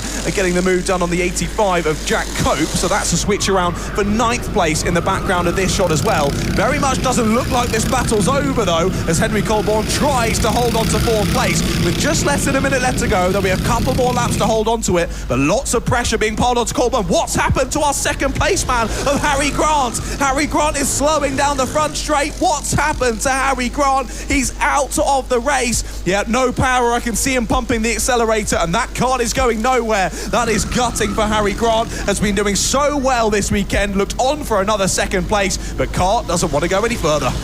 Yeah, you can see him signalling to the mechanics as well in the pit lane, going, I'm pressing and nothing is happening. And devastation for the 45. You can see just how much that hurts, and your heart has to go out to him, who's running a fantastic race. But unfortunately, it just wasn't meant to be on this occasion. Next lap will be the final lap of the race. Or should I say, next lap after now for this group there. So it is still McCall that leads on the penultimate lap. Then we've got Strikanten in 2nd place, Colburn in P3, and at the front of this group here. But again, he's under big pressure, and it could be changing in a moment's notice. Bit of a change further back as well. Was that Joshua Bailey on glitch check? I believe so. So they may have swapped positions. But up the front of this group, though, it is still Colburn and Cooler that are leading the way here. As rounding the final corner does go your race leader, the number 4 of McGall, starting the final lap. A quick check back from him, and he sees that he's up there all on his own and with no one to worry about behind, no pressure, but there is still tense racing to be had in the battle for the final podium place. Indeed, they press on then to the final lap. What a race it's been from your race leader of Luke McGall. It looks as though his it started to work on the timing for some reason midway through this race, but either way, we know he's out there in the front. We know he's looking to win this race. Strikanten in 2nd place then, and what was the battle for 4th between Colborne and Cooler now becomes the battle for the last place on the effective podium here in the Heat. Looks like opportunities are dwindling, though. We watch our race leader come around the final corner. It's Henry Colborne who comes across the line. Oh no, it's not Henry Colborne, sorry, it's Luke McGall who comes across the line and wins the 2nd heat of the day in Honda Cadet GX200. Shaylan Strikanten in second. Cole Bourne holds on to third place and at the front of the train, followed by Jensen Kula, Oliver Ratton, Harry Search and Eric Grissybeck. Then Joshua Bailey, Mason O'Connor and Jack Cope round out the top 10. They were then followed by David Kioka and Freddie Williams. We wait for the rest of our drivers to come across the line. Then Nico Veslowski in 12th, Aubrey H. Evans in 13th, Ralph Ryder Birch, then Chase Wilmington, Luke McGall and Callum Ryan. Seemingly the last of your finishers. Sadly, we lost, of course, Harry Grant in that one nearer the end, and Harley Stock nearer the start. But another great race under our belt then, and all heats done and dusted here in the 2025 London Cup. They are indeed. Only the finals await us now. I think some people may be going round another time. A bit of confusion going on here. But we'll push onwards anyway. The race is definitely over. And that is our provisional results for you anyway. But that's it for our heats. We are done and dusted. And we do now have a short and sharp lunch break. We've got 15 minutes until the first of our finals gets underway. So if you do need some lunch, if you do need to go away and go to the toilet, grab a cup of tea, whatever you need, do it fast, because you've only got 15 minutes until we get back to our racing action and get our first final underway. But to be said, John, before we go on our quick break, it's been a fantastic day of racing so far. Mate, it's been awesome, hasn't it? Thoroughly enjoyed being in the commentary box with you, sir. And yeah, I'm pretty ravenous for some food right now, I can't lie. But I'm also ravenous for more racing action. Like you say, only 15 minutes until we go back to racing action. And the finals will begin here from the Rye House Kart Raceway for the 2025 London Cup. Like you mentioned, it's time for everyone at home to go and get a cup of tea. Everyone here at the track to take a bit of a breather. We'll see you in about 15 minutes' time for the finals here at the London Cup.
Welcome back, everybody, to the 2025 London Cup, where it is finals time.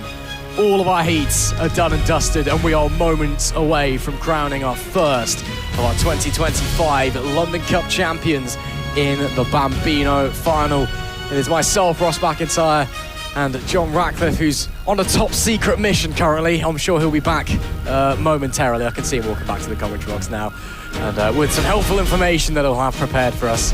But it is time for the finals, and it is the Bambinos up first with our 11 Mighties and our 5 Comas out there. Of course, starting separately, the blue plates with the white numbers, that is your Mighties, your electrically powered Bambinos. Your orange pinkish plates with the black numbers, that is your Coma combustion engine Bambinos.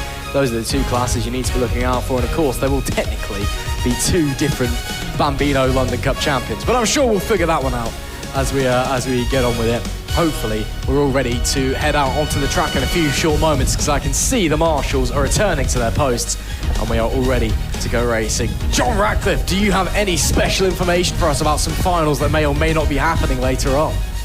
I do indeed. Just quickly nip down to have a little chat with Sam, just to make sure we had our information correct, that it is indeed 3 drivers from the B finals will go through to the A finals. That's of course only for junior and senior Rotax, so we'll worry about that a little bit later on.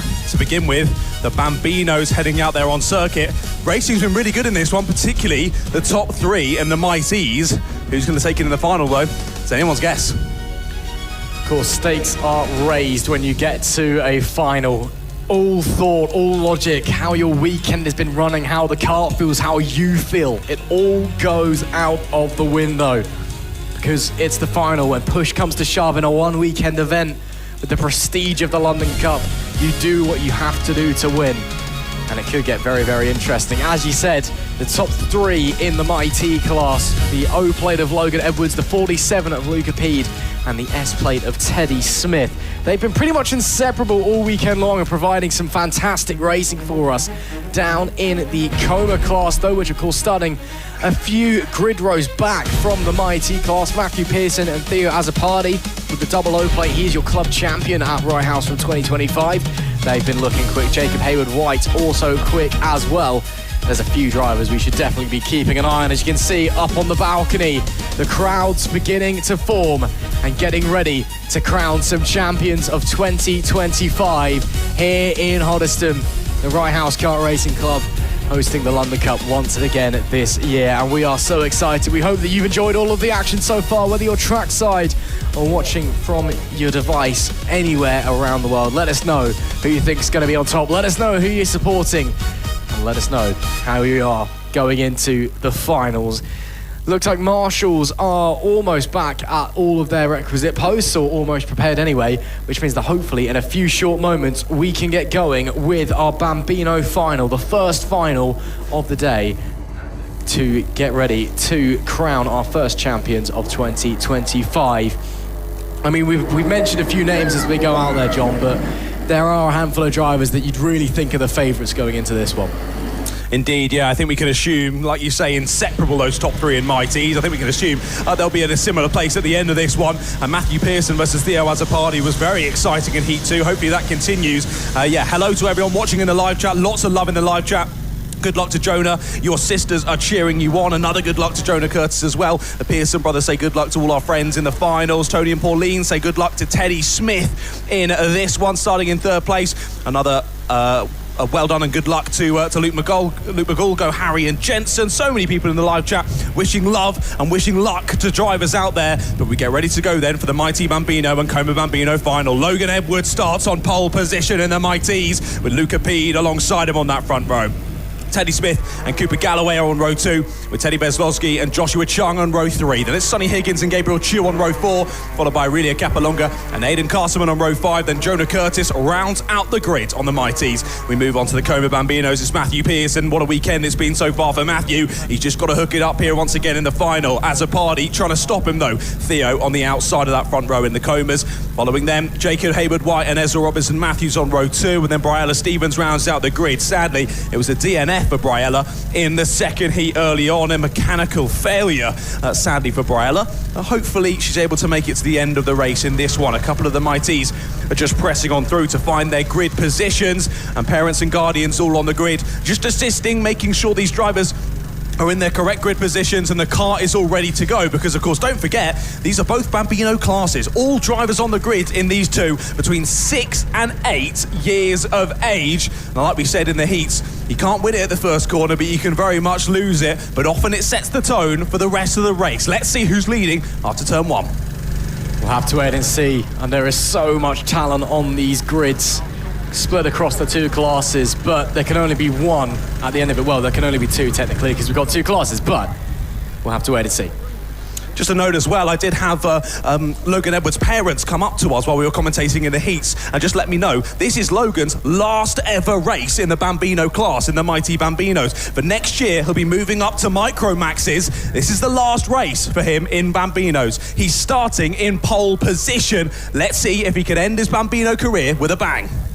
I'm sure he'd love to get his hands on that LC plate, even if he wouldn't have much use for it across next season.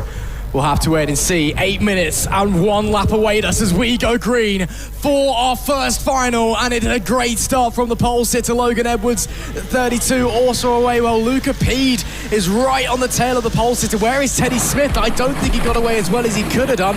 No, he does still hold on in third place as they push their way through. Is there an opening to the inside there for the 47 of Luca Pede? Down into the inside. Oh, and he spins! Logan Edwards goes round the pole sitter. A mistake early doors, and the O-plate has gone round for a spin.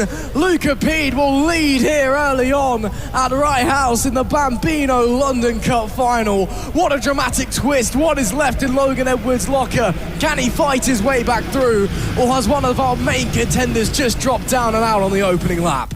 Oh no, already. We're barely 1 lap into the finals and already my commentary curse has hit Logan Edwards. We're just chatting about it being his last race in the Bambinos and he's dropped it down a hairpin number 1. Now he's got to attack for the rest of this 8 minute plus 1 lap final and find his way back up through the order. There he is through on Aidan Castleman down into the first couple of corners. So end of lap 1, Logan's down in 5th place. He's got some overtaking to do if he wants to chase down the usual two that he's been battling with throughout this weekend. Through he goes on the 32 of Cooper Galloway. Up to 4th place goes Logan Edwards, but already the S-plate and the 47, Teddy Smith and Luca Pede scampering off in front, but there you go.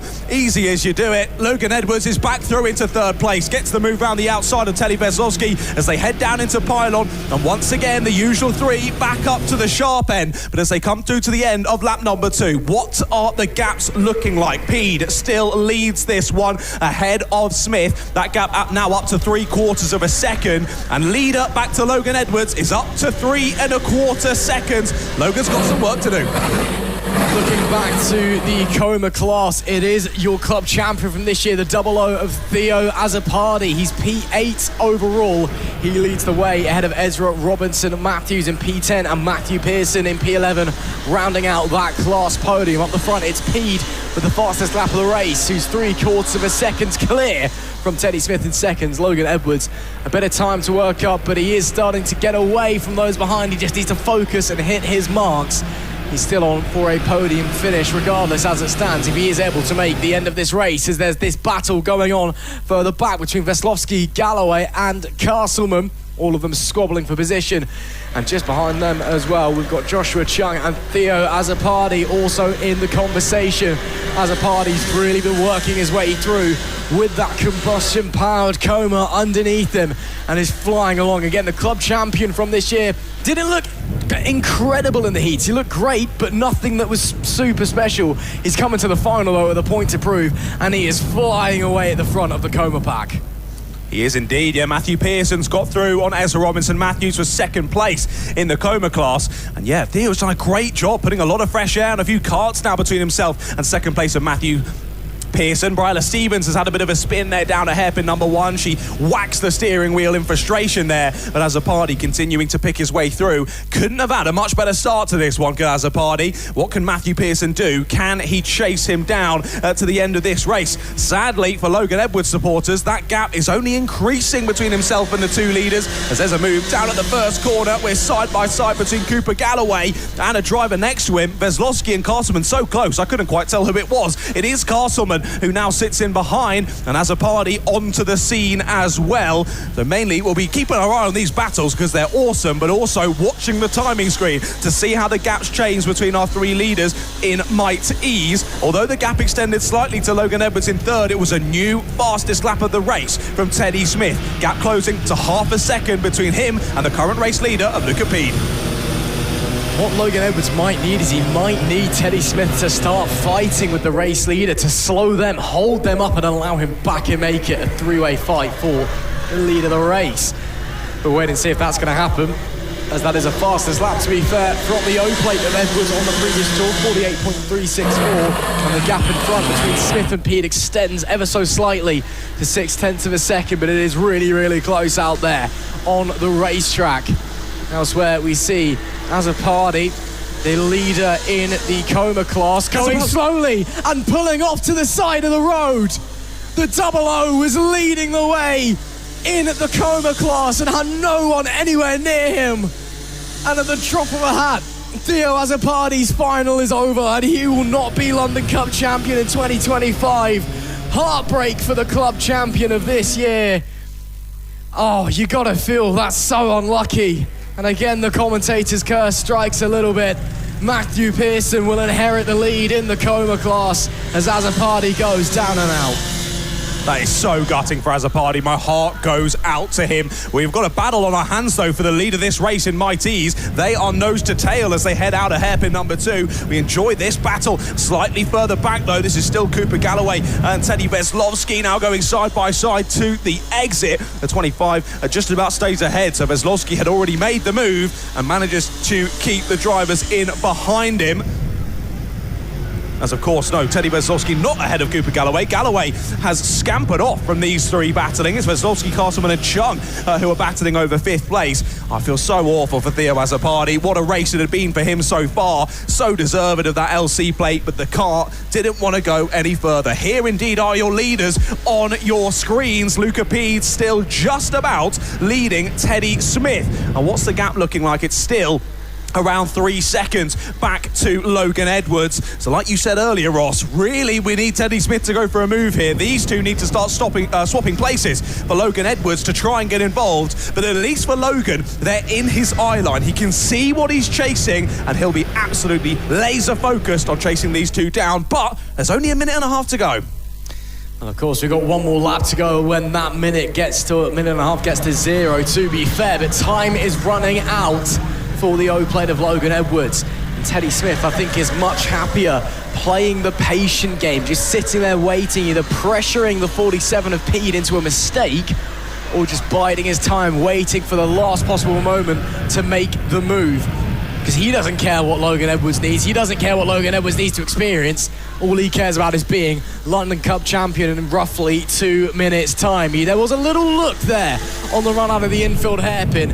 It was more, though, just a better exit out of the corner. It wasn't a proper attempt for the move. Smith is still very happy sitting in the wheel tracks of Pede, who runs slightly wide coming to the exit of the complex Nivelle. Bit of traffic up in front as well. That looks to be the 43 up there in front of them, of Jonah Curtis, currently running 15th and last on the road overall.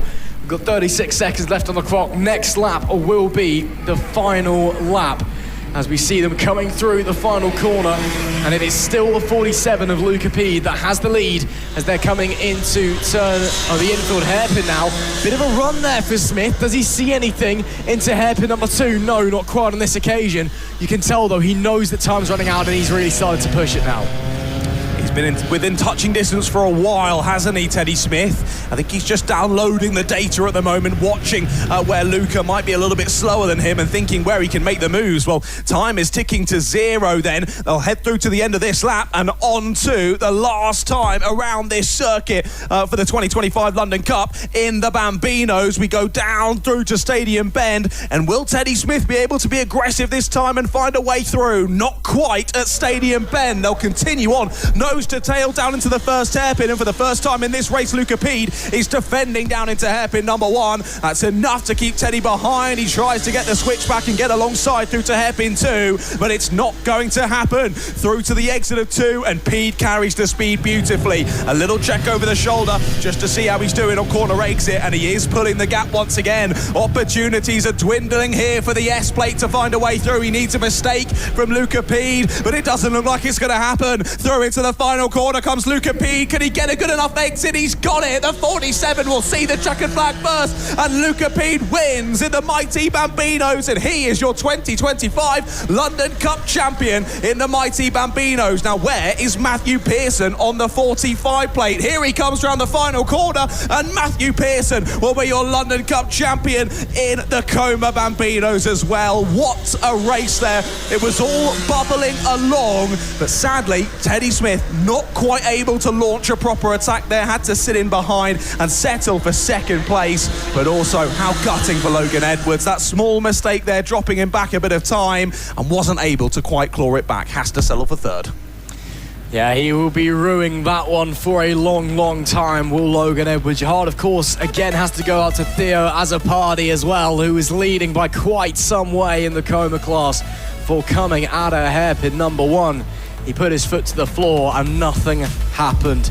But it is Luca Pede, your mighty Bambino London Cup champion of 2025, and Matthew Pearson, P5 overall, is your 2025 Coma Bambino London Cup champion. And what a scintillating race that was. Luca Pede and Teddy Smith, a tense battle all race long. And Logan Edwards, again, if he hadn't have had that spin on the opening lap, you got to think he must have been there as well. He must have been getting involved in the conversation. But congratulations to Luca P. Congratulations to Matthew Pearson. They are your Bambino London Cup champions of their respective classes in 2025. And that is it for our Bambino action this weekend. But wow, what a race that was. Drama, chaos, tension everywhere you looked. And although it's heartbreak for some, for two, it is absolute delight. Luca Pede and Matthew Pearson on top in 2025. Well, someone give Theo Azzopardi a hug. Poor chap. He's having to walk back off the circuit. And so gutting for him. What could have been? I mean, he's wearing that Lando Norris helmet. And what happened to Lando in Zandvoort? Maybe it just wasn't meant to be with the Lando Norris lid for Theo Azzopardi. Well, there we go, mate. You won the championship overall this season. London Cup, sadly, not quite going your way. But anyway, then, Bambinos are done and dusted. There's a familiar face here at Rye House. I can see Mr. Ronnie Jones there down watching the action from the sidelines. Hello to Ronnie. It's a shame that Ronnie's not out here in the Hondas. Was always pretty dominant in the Hondas. The O-Plate champion this year in the British Kart Championship. Sadly not racing today, but here to support some of his friends. Let's run you through the grid then for the Honda Cadet GX200 final. Luke McGall starts on pole position with Shaylan Sirkanton alongside him. Then it's Henry Colborne and Harry Search on row 2. Jensen Kula and Joshua Bailey on row 3. Happy birthday yet again. Happy 10th birthday to Joshua Bailey. Oliver Ratton and Mason O'Connor on row 4, followed by Eric Grisbeck and Jack Cope on row 5. They round out the top 10. They'll be followed by David Kioka, Nico Veslowski, then Freddie Williams and Chase Wilmington. Big shout out to Chase, lots of love for you in the live chat. That's followed by Ralph Ryder Birch and Aubrey H. Evans, then Harry Grant, Harley Stock and Callum Ryan. Now, my main one I think to watch on this one is what can Harry Grant do from 17th? Of course, he'd already got a second, he was on for a second place in Heat 2, but can't give up the ghost, didn't want to go any further, now has to start from 17th place. But you do get an extra minute, which translates to roughly 2 extra laps in the Honda Cadets. And it is chance to go forward. And of course, bad luck could befall other people. There will be accidents, there will be people who have their karts giving up the ghost. You've just got to wait and see what's going to happen. Harry Grant, well, let's hope he's feeling lucky in this one if he wants to walk away as London Cup champion. P17 is a long way to come from. Wind is picking up once again. Looks to be a headwind going down into turn number 1. There is a car stopped coming through the S's just before Paddock Bend. Can't quite make out who that is from here. Oh, yeah, the camera very helpfully moves. Never mind. That is the number 85 that's come grinding to a halt. That is Jack Cope, who's supposed to be starting P10. And hopefully everything's okay. One of the marshals making some adjustments, and yep, now pulling away, so there was clearly something had come loose or something, but he's all happy. And maybe it's a distraction tactic. Now everyone's sat there with cold tyres and cold brakes, and he's a slightly warmer because he's had to do an extra corner. Maybe he knows something that we don't. You know, the London Cup, it means that much to these people. We'll just wait to see. Last few checks then from the marshals. 8 minutes and 1 lap is the time for the final in the GX200s for the 2025 London Cup. We've had some great racing from the Cadetties all weekend long. Let's hope that the final produces something similarly special. That was good from the 112. Obviously, we're shifting around drivers just to make sure that Jack can get into his grid position. He's getting pushed back ever so slightly. Hopefully, he does get to go into his grid position. But he's getting pushed into the pit lane at the moment, so he might have to do a pit lane start here for Concanau on the warm-up lap. I saw the 112 get pushed back into his grid slot. That was Harley stock. Honestly, fair play to Harley for being very honest. He was pushed back and he was well ahead of his grid box, and he grabbed his wheel and pushed himself back. That's very good of him. Clearly has good parents in making sure that he's very truthful and he gets into his grid spot. Just getting sorted out of grid positions here. I think it's all been a bit confusing now because obviously the drivers, obviously you kind of should remember your grid position, but equally if you're 8th in the train back, you kind of just drive up to the grid spot that's next available, don't you? And sadly there was some available, so people moved up and now it's sort of confusing. Staff have their work cut out for them now to reshift everyone round and get everyone into the correct grid spots. I do think Jack, should he be on P10 on this one? Yes, he should. So he should be on the outside line. So I'm not 100% sure why we're shifting drivers around on the inside line, but I won't go against the calls of the Rye House staff. I'm sure it's all needed to be done.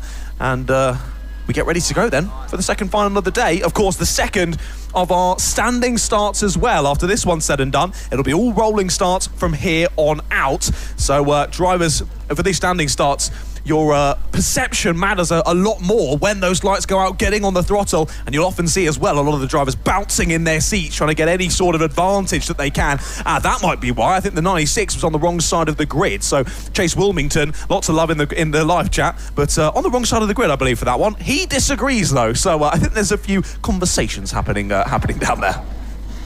Is that the 85? Is the 85 now has no idea where he's supposed to be going. So Jack's come back out of the pit lane and they're shifting the 61 forwards. That's Freddie Williams, who's supposed to be starting P12. So he was on the wrong side of the grid. Jack Cope's being given the 13th grid stop, which definitely is supposed to be 10th. Nico Veslovsky, who... Yeah, so basically, I think somebody is in the wrong place further up the line, basically, and no one knows who it is. So it's all a little bit chaotic. So Jack Cope is started from... he's been given a 3-place grid penalty for Concanau on the sighting lap. I think that's quite fair. But now we've got no one in 14th. Yeah, so who's supposed to be 14th? Ralph Ryder Birch is supposed to be 14th. In the no, it's Chase Wilmington, the 96, Wilmington, who's now in 15th. So hang on, right, so we're now shifting the 27 back. Right, bear with us here, people. I hope you're having a lovely day, enjoying the sunshine. Give us a wave if you're on the balcony and you can see us in the commentary box. No one fancies it. Cheers, guys. Appreciate it. Great to know that the fans are here supporting us. That couldn't have gone much worse, could it? No, that was really poor showing, that. Still, so we're getting playing a bit of a kart Jenga on the grid, but I'm sure we'll get there. I'm why haven't we just sent them round again?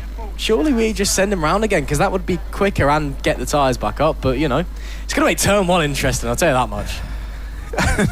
And who knows, you're supposed to be on 15th, but you've ended up on pole and now you're leading that way. No, I'm only joking. But yeah, I don't know what is going on. We're getting things resorted around anyway, just making sure everyone's in the right spot. We've got to keep this all fair, because we know if anyone starts out of position, understandably, as a parent or guardian, you're probably going to kick off a bit, aren't you, if you're supposed to be higher up the grid than you end up starting. Either way, though, hopefully we will go to racing conditions soon enough in this one, and really your pole sitter, Luke McGool, is the one to watch. Luke has been awesome through both Heat 1 and Heat 2 from today. He has been absolutely smashing it, and he's on 148 out of a possible 150 points so far, because 2 wins in both of the heats, but he was just pipped to pole position in qualifying by Shaylin Strakanton. Shaylin starting alongside him on that front row, but plenty of hot shots out there in this one. All of the top 10 really have been there and thereabouts in the top part of the pack throughout today amongst the heats. Let's see how they get on with the final, though. I saw Josh East getting ready with the camera. I thought he led me to believe that maybe we were getting ready for the race start, but it doesn't look likely, and we're still sorting things out down there. So I'm afraid we don't have a radio up here, so we can't hear all of the chatter going on, but we just can only update you to the best of our knowledge. And either way, things being sorted out by the lads in orange, and we will soon get racing action underway. Like you said, it's been fantastic so far this weekend. The racing action from the London Cup is always epic, and it has not under-delivered this year. It's been fantastic, but of course now we press on through the all-important finals, where the drivers get those LC plates and all of those prizes that I was reading out earlier on as well. There's so many different prizes on offer.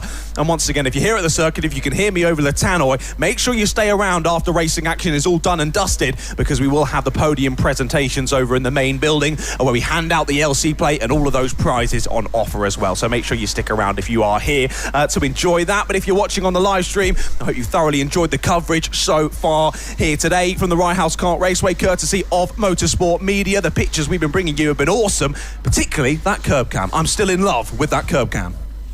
Curb cam is good. If you're trackside, you're missing out on the curb cam. Still, we can see the marshals just on the radios.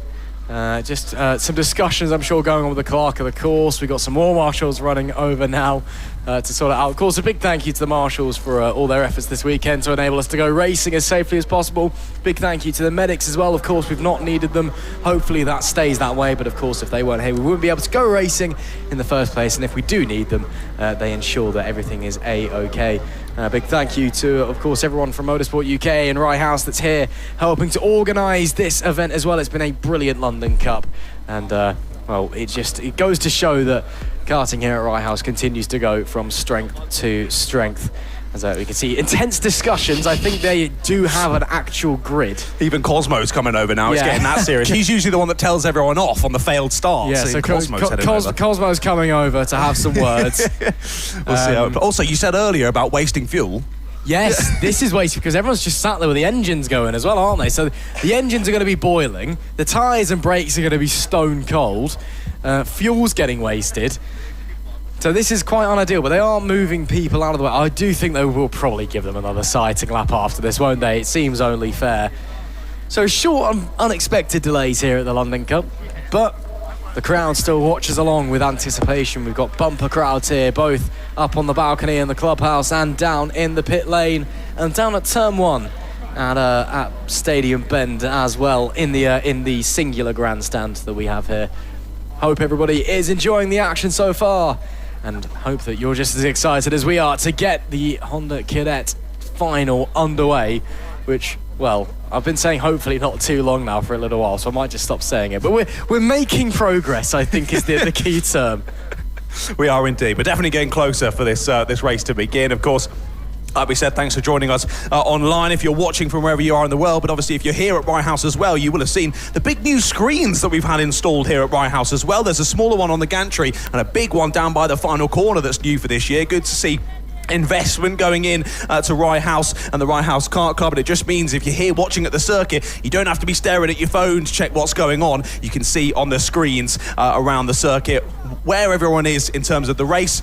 I think, though, we're ready to go. Red lights are on here in Honda Cadets. We're green and racing. It's a poor start from your pole sitter of Luke McGall. Slow off the line, but has Shaylin Stracanta got the overlap? Not quite. They'll continue on 2x2 down into the first couple of corners. That's Harry Search and Jensen Kula side by side as well. Harry Search trying to keep the nose in. Can't do it. Slips back down into 4th place. Here's the move down the inside from Shaylin Stracanta, though. Stracanta to the lead of the race. It's all close in behind in the mid-pack as well, and there's a spinner in the background. Is that Veslovsky round on the 27? I do believe it is. Yeah, Nico Veslovsky round. He's going to rejoin. We've got another driver who's gone straight on into the wall, though. I think that's the 33 of Callum Ryan, struggling to get it stopped straight into the barriers. Well, after a long wait, the drivers didn't lose any adrenaline, did they? Pressing on round lap 1 immediately. Lead changes back again, though. Luke McGall leads us onto lap 2. Got to remember, cold tyres, cold brakes. They were sat there on the grid for so long. This race is now at who can get the kart up to temperature underneath them, who can keep that heat in the carcass of the rubber, and who can basically just make the kart wake up. The quicker you do that, the better chance you have of being London Cup champion in 2025. It is McGall that still leads and then Shrikanthan ahead of Colburn as they make their way through 3 abreast in the background. They're heading into pylon. That is very brave, and they do fan back out into single file as they head through Complex Novell now. And it is McCall who, after a very disappointing start, it must be said, he does still lead, but he is under big pressure. Check back there from Shrikanthan in second place. A little bit worried about the 75 behind, perhaps, as they go flying through Stadium Bend. Front 3 starting to break away from the rest of the pack. Harry Search, Jensen Kula, Joshua Bailey, 4th, 5th and 6th, and those around as well starting to fight and starting to drop away from the leaders.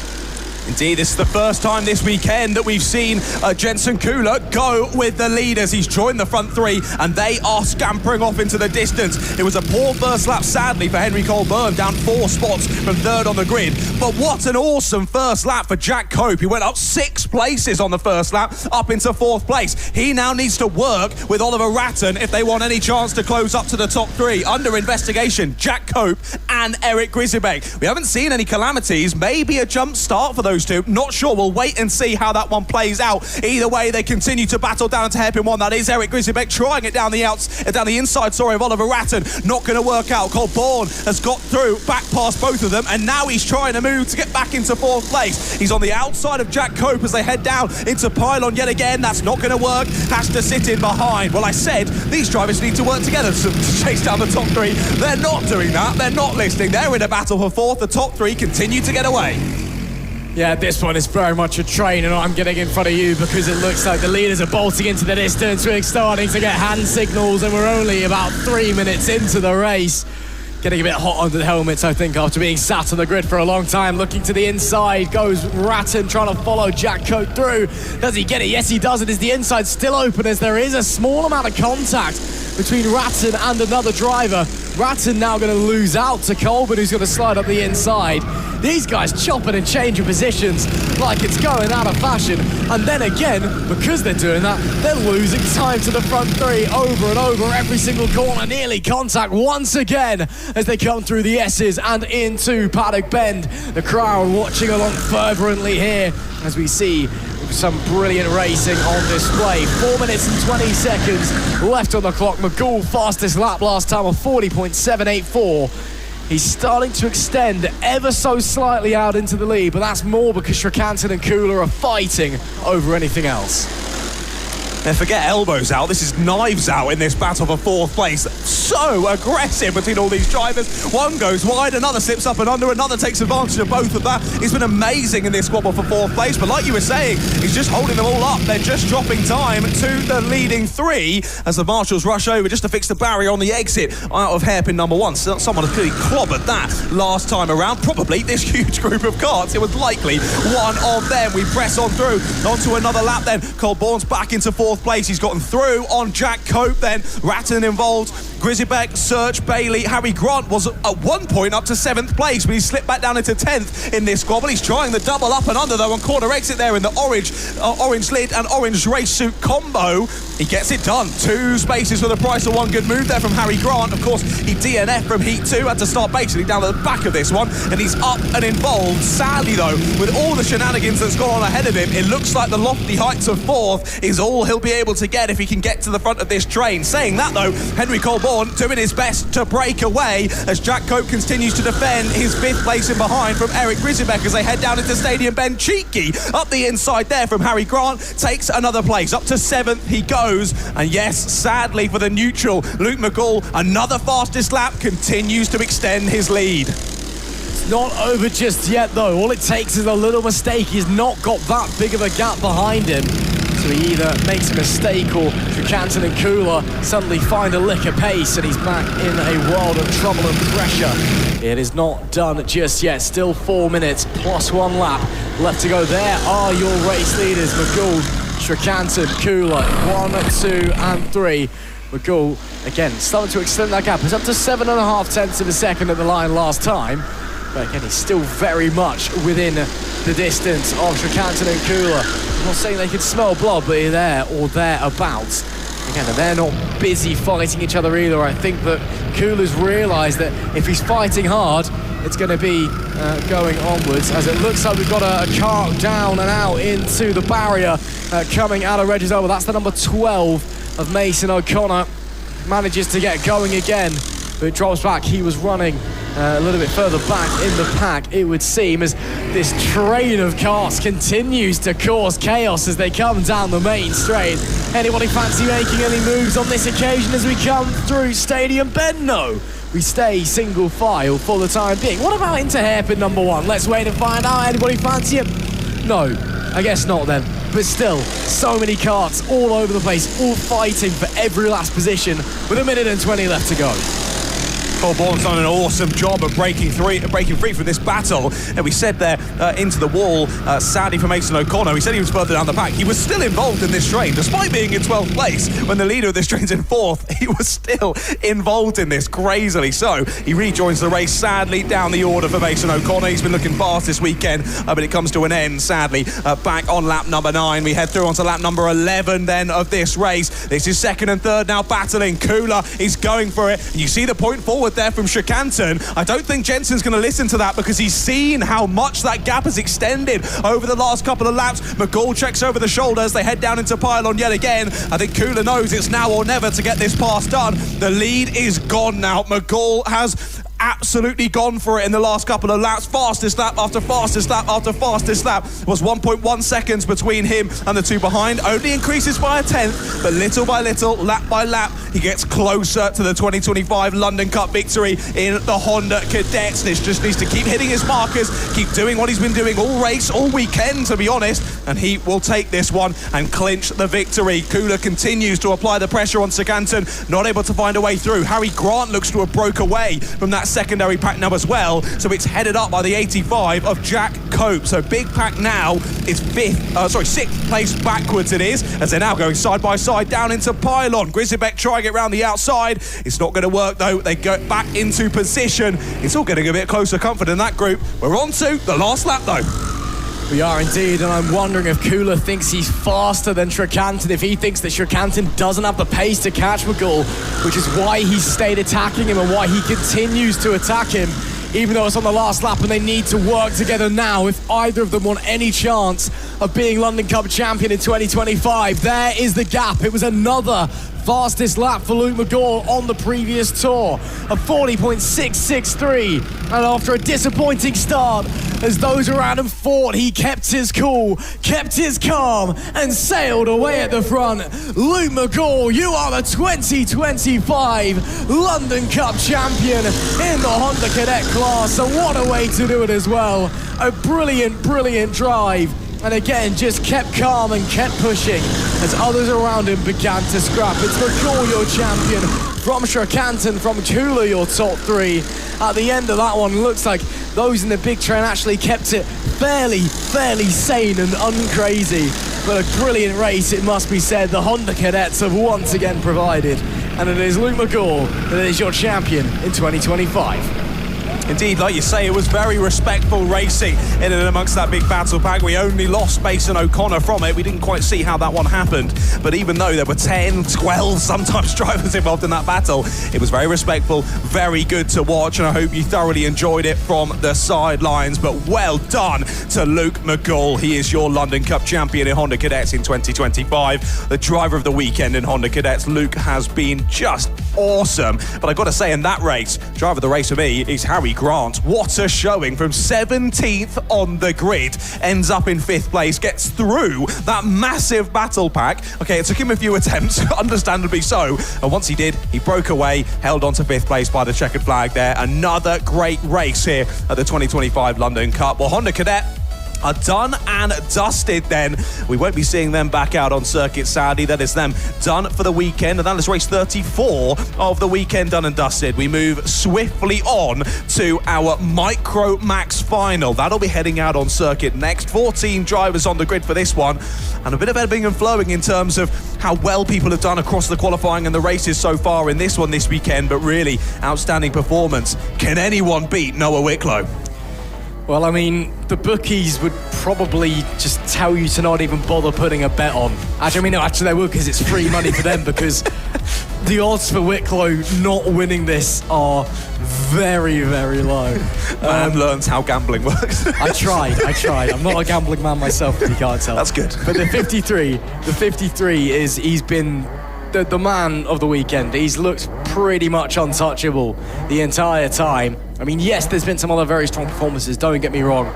Rio Pocock in heat number 2 earlier on did a brilliant defensive job. Freddie Baker, Caden Hanley, they're all looking fast, but it's Noah Wicklow who, again, when you're looking at it, you think, is it going to be anybody else? Again, it's the final. Anything can happen in the London Cup, but this one, you know, it doesn't look good for other drivers, shall we say. But we'll wait and see what's going to happen.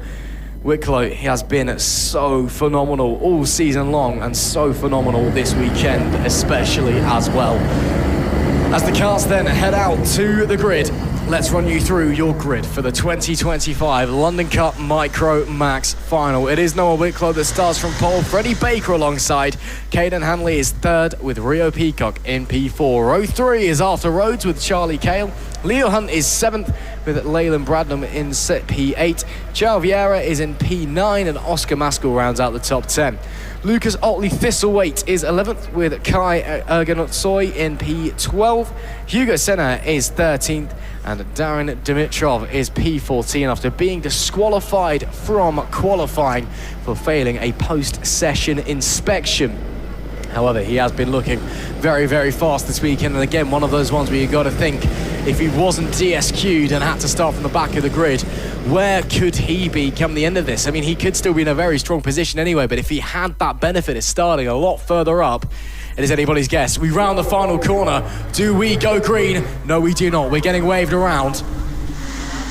So hopefully we don't have to have a talking to and get re-educated, but we do get the chevron flag. We'll be going around hopefully just the one more time before we get our final underway for 8 minutes and 1 lap. Yeah, they get one more chance, don't they, to get it done. Get it done right before they get a bit of re-education. That was just a little bit too speedy out the final corner there from Noah Wicklow. I know he wants a good start, but that was a little bit too good comparatively to the drivers around him, so he's got to maintain that pace. And then they've got to go together in 2x2 formation to get it fairly started for this one. Drivers on the front row, though, Wicklow and Baker doing a good job slowing everyone down and getting ready for a second attempt at this start. You can see there the weaving from the 92 of Freddie Baker, trying to get as much heat in those tyres as possible before they go to 8 minutes plus 1 lap of racing action.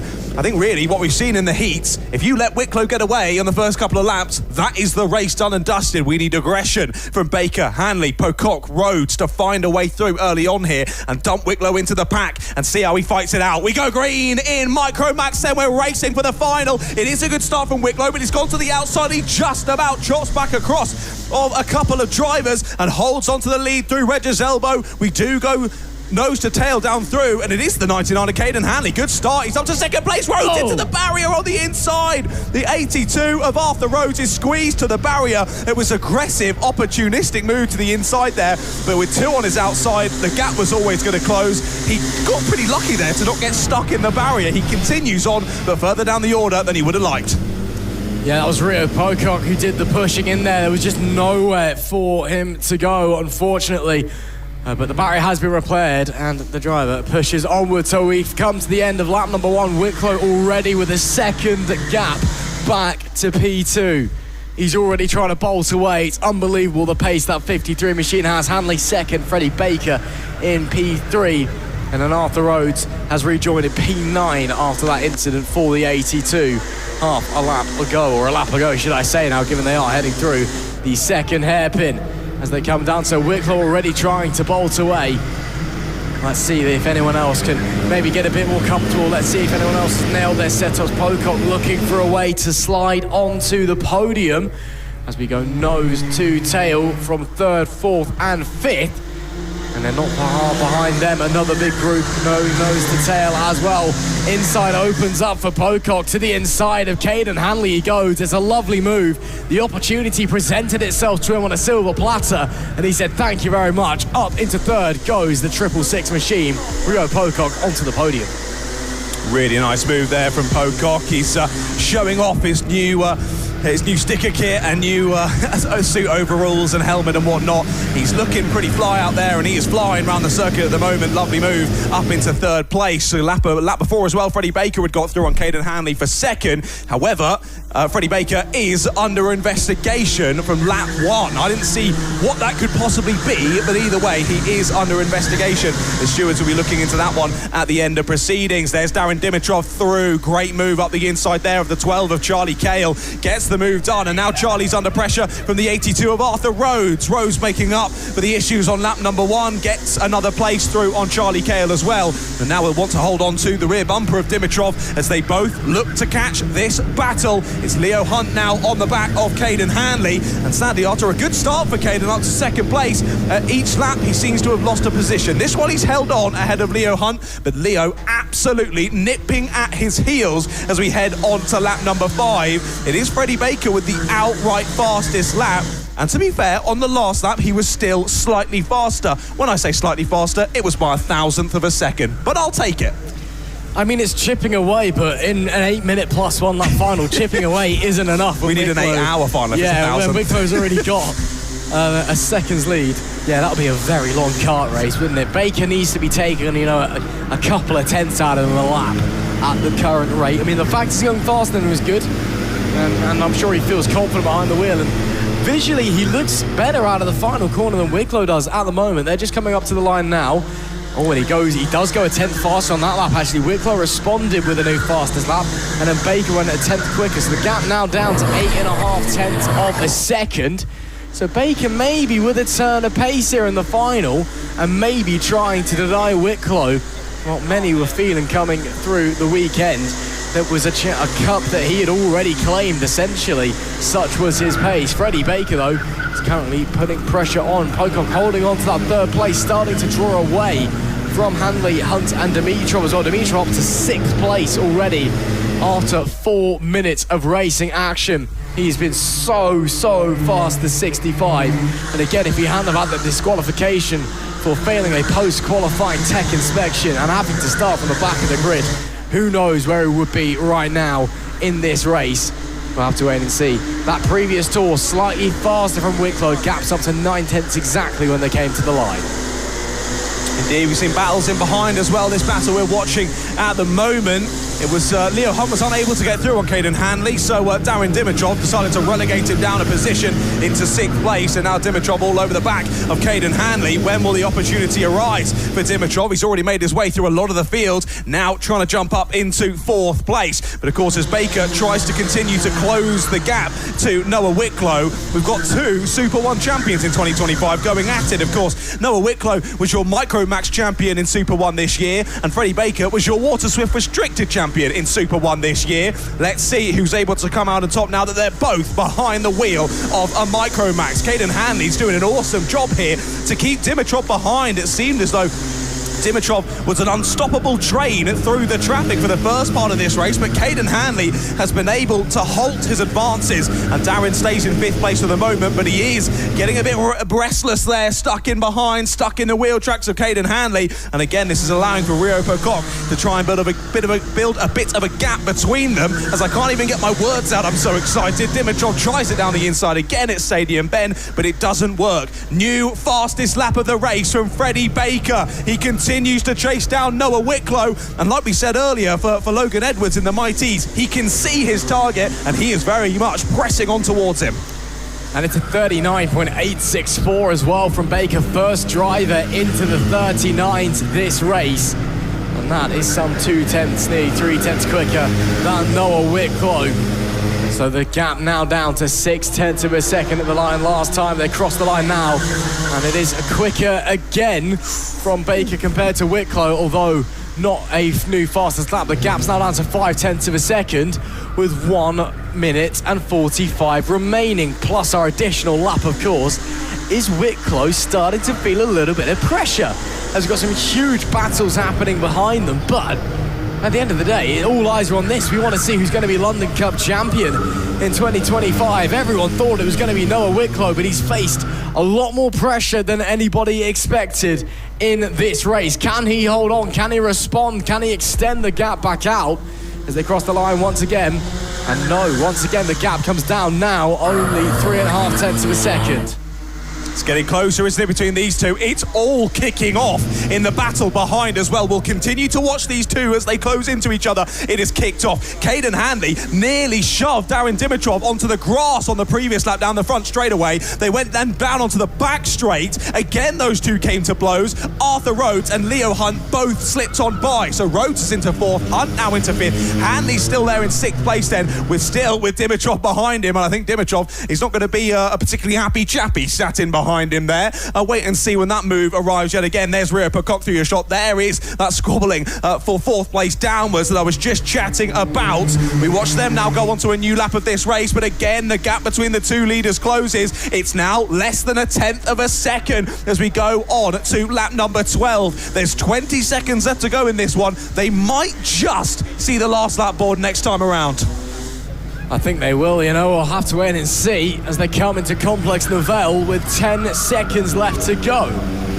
And that's slightly wide on the exit there and hurts Wicklow's momentum. It will be last lap board this time as they come out of Paddock Bend. Yes, they are. 1 lap to go, then final lap board. This is it, do or die time for Freddie Baker. Last chance saloon for Noah Wicklow. Can anybody make a miracle happen late in the day? Baker to the outside for the infield hairpin. That's really deep on the exit from Wicklow. A mistake from the 53, and he succumbs, but they touch it over the top of the back of his opponent goes Wicklow, and he hangs his head in frustration because the man who has dominated all weekend knows he has just thrown it away. Talk about leaving it to the death. The 92 of Freddie Baker. You are the 2025 London Cup champion in MicroMax.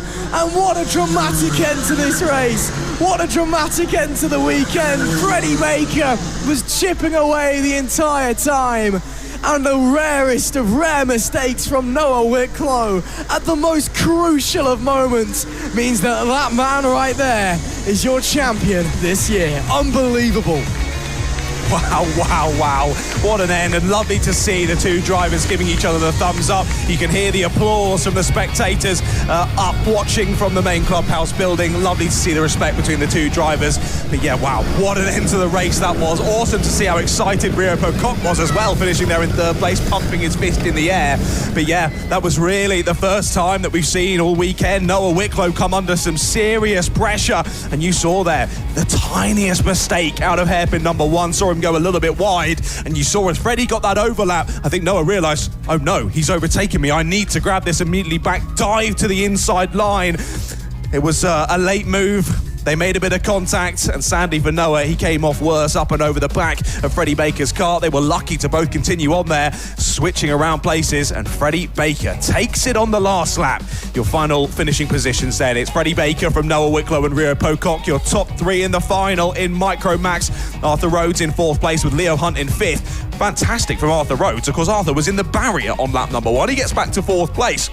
Behind them was Caden Hanley, Darren Dimitrov, then Hugo Senna Echeverria, Charlie Cale, Leyland Bradham, your top 10, followed by Kyle Vieira, Oscar Mascal, Lucas Otley, Thistlethwaite, and Kai Ergensoy as well, your 14 drivers, all making it to the checkered flag as well there, which is always what we want to see. I've got to give a big shout out to Kyle Vieira as well. Kyle has been doing an amazing job. He's only started owner karting in September of this year. He's been doing it for a few months, and he's battling it in with the big boys there in MicroMax. A big well done to you, sir. We move swiftly on, though, to Rotax Inter. Their final is about to get underway.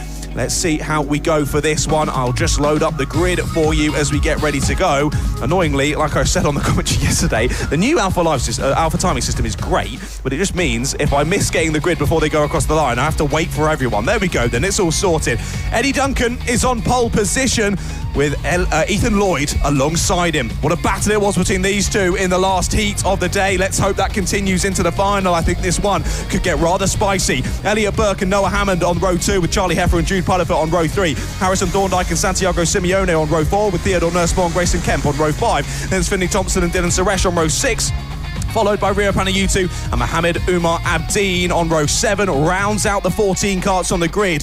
What a race back through it was for Elliot Burke. He showed his talent, he showed his prowess in heat number 2 early on. He's back to the sharp end of the order for the start of this one. Let's see what he can do from row 2. Drivers get into 2x2 formation, then they watch the lights and they go green. We're racing it into Rotax for the final here at the 2025 London Cup, and immediately Eddie Duncan gets a great start. Not so good though for Ethan Lloyd. He might get shuffled out, and he does. Ethan Lloyd dropping down into 3rd place, and it is the 141 of Elliot Burke. A great start into 2nd, but immediately too deep into hairpin number 1, and Ethan Lloyd gets him straight back. Beautiful up and under, and Ethan knew he needed to do that quickly because already Eddie Duncan trying to make a breakaway. Yeah, Duncan knows his game plan. His game plan, not control the race from the front, just disappear off up the front. That's what the 57 is trying to do here early doors. He will lead the way on lap number 1, but it's not done and dusted yet. The likes of Lloyd and Burke are in tow. Heffer not far away either. If they work together, if they continue to put the pressure on, we've seen it in other races before, it can change. It doesn't just end like that after 1 lap. There is still a long way to go, still 7 minutes plus that additional extra. As we see their pressure being put on. The number 14 of Jude Cudderfoot trying to see if he can squeeze his way past Noah Hammond, the P5. Putting a lot of pressure on there, coming through pylon, but can't quite find anything with the exit of Complex Novell now into the S's. Then Paddock Bend, very wide there from your race leader out of Paddock Bend there. Getting on the rumble strips, will be doing a number on his spine and costing his pace a little bit as well, as Ethan Lloyd, fastest lap of the race, but only by 900ths of a second. It's really, really tight, the lap times out there, and 7/10 of a second separating the race leader from P2. Yes, indeed. We'll watch how this one bubbles away then. Of course, Ethan Lloyd looking to change down Eddie Duncan, and Elliot Burke looking to go with him as well. They both had good starts in this one, switching around. Elliot Burke done a good job, stay there in 3rd place, and now just looking to hold on to the coattails of Ethan Lloyd and hope to be dragged with him up towards your race leader. How's the gap changed? It's gotten ever so slightly larger, 7/1000ths of a second larger, but it's Elliot Burke this time with the fastest lap of the race. It's so close in terms of pace between these three, but just about 3rd place, ever so slightly faster. Thinks about the move into 4th place there. Does Noah Hammond. Charlie Heffer holding on to it though on the number 16 just about. He's under a lot of pressure there in the Martin Jackson Racing outfit. He's looking to try and re-catch the top 3, but I have a feeling they might only be able to do that if the top 3 start fighting later on in this race. We've still got 5.5 minutes left to go on the clock, and look at this. Look how much Elliot Burke has caught Ethan Lloyd. Another fastest lap of the race from Elliot Burke. His gap to the leader has shortened, whereas Ethan Lloyd's gap has opened up ever so slightly, a couple of tenths slower than both of the drivers around him. Well, Elliot Burke might now find, actually, I need to get past Ethan Lloyd here. I don't want to work with you. I want to get past, and you can be the one that works with me. Thank you very much. He checks over the shoulder, sees he's got a big gap. Maybe he'll think, okay, working together is worth it. Let's see how they play in this one. I think tactics really going to come into play of how these two decide to go on with this race. One thing that's for certain is that there has been a response from Duncan and Lloyd to that pace increase from Burke. They've all turned the wick up as well. Now they've seen that he's starting to come and starting to push. So that makes things a little bit more tricky for the 141 driver, who's still in 3rd place. Gaps as it stands, 8/10 between Duncan and Lloyd. About 1.5 tenths between Lloyd and Burke at the end of the previous tour. And then similar story as well between 4th and 5th. Hammond has got through Charlie Heffer with a gap only 0.2 of a second. It is really, really tight. Oh, that was really wide there from Ethan Lloyd on the exit of the Paddock Bend and to the inside into Stadium Bend. Bravery from Elliot Burke. It's not done yet. It is now as they come through Reg's elbow. Unless there's a challenge to the infield hairpin, there will not be. A brilliant move by the 141 of Elliot Burke to get up into 2nd place. Can he now use that clean air to push on ahead and try and get onto the back of Eddie Duncan? It looks like Burke still wants to fight, still wants to bring it. Is that the wisest move? Do they need to work together on pace alone? Can the likes of Burke catch up to the back of the likes of Duncan? Only time will tell. 3 minutes and 30 left on the clock. Fastest lap there from Eddie Duncan at 37.5. Wow, he's just gone 2/10 quicker than anybody else. And Burke and Lloyd continue to fight, and it continues to hand the advantage to the race leader. Yes, indeed. Right, let's see if these two can put down their swords and work together a bit here. Sadly, that gap continuing to extend then with the fastest lap, like you mentioned, from Eddie Duncan. He is flying then. He has had the fire lit underneath him, and he knows this is his opportunity to break away and fly off towards the London Cup plate. For 2025, he wants that LC plate on his car, does Eddie Duncan, and of course, all the lovely prizes that come with that as well. And these two now left to squabble for second place. It was 1.5 seconds. It stays at about 1.5 seconds. Both of them ever so slightly slower than Eddie Duncan. This is really, really close in terms of this, but really, we need a big mistake here from Eddie Duncan from a neutral's perspective to close these two back up and have a fight on our hands. In behind, we have two drivers pretty much nose to tail still, Noah Hammond and Charlie Heffer. They were the other way around last time I saw them, but Heffer's down to 5th. Hammond through into 4th place then. And then behind them, Jude Puttifer all on his own on the number 14. Then Rio Panayutu and Dylan Suresh nose to tail. I think they've just swapped around on the last lap, though. Yes, they have. Panayutu down into 8th place and Dylan Suresh through into 7th. Of course, we saw him collide with the barrier, if I'm not mistaken, in the previous heat. Good to see Dylan back out again, battling well and getting his way back up through the order. The gap has increased ever so slightly once more, up to 1.6 seconds now. The gap in the lead for Eddie Duncan. I can just feel this London Cup slipping away from Elliot Burke and Ethan Lloyd. The more they're fighting, the more that Duncan continues to pull away up the front. 1 minute and 40 left on the clock.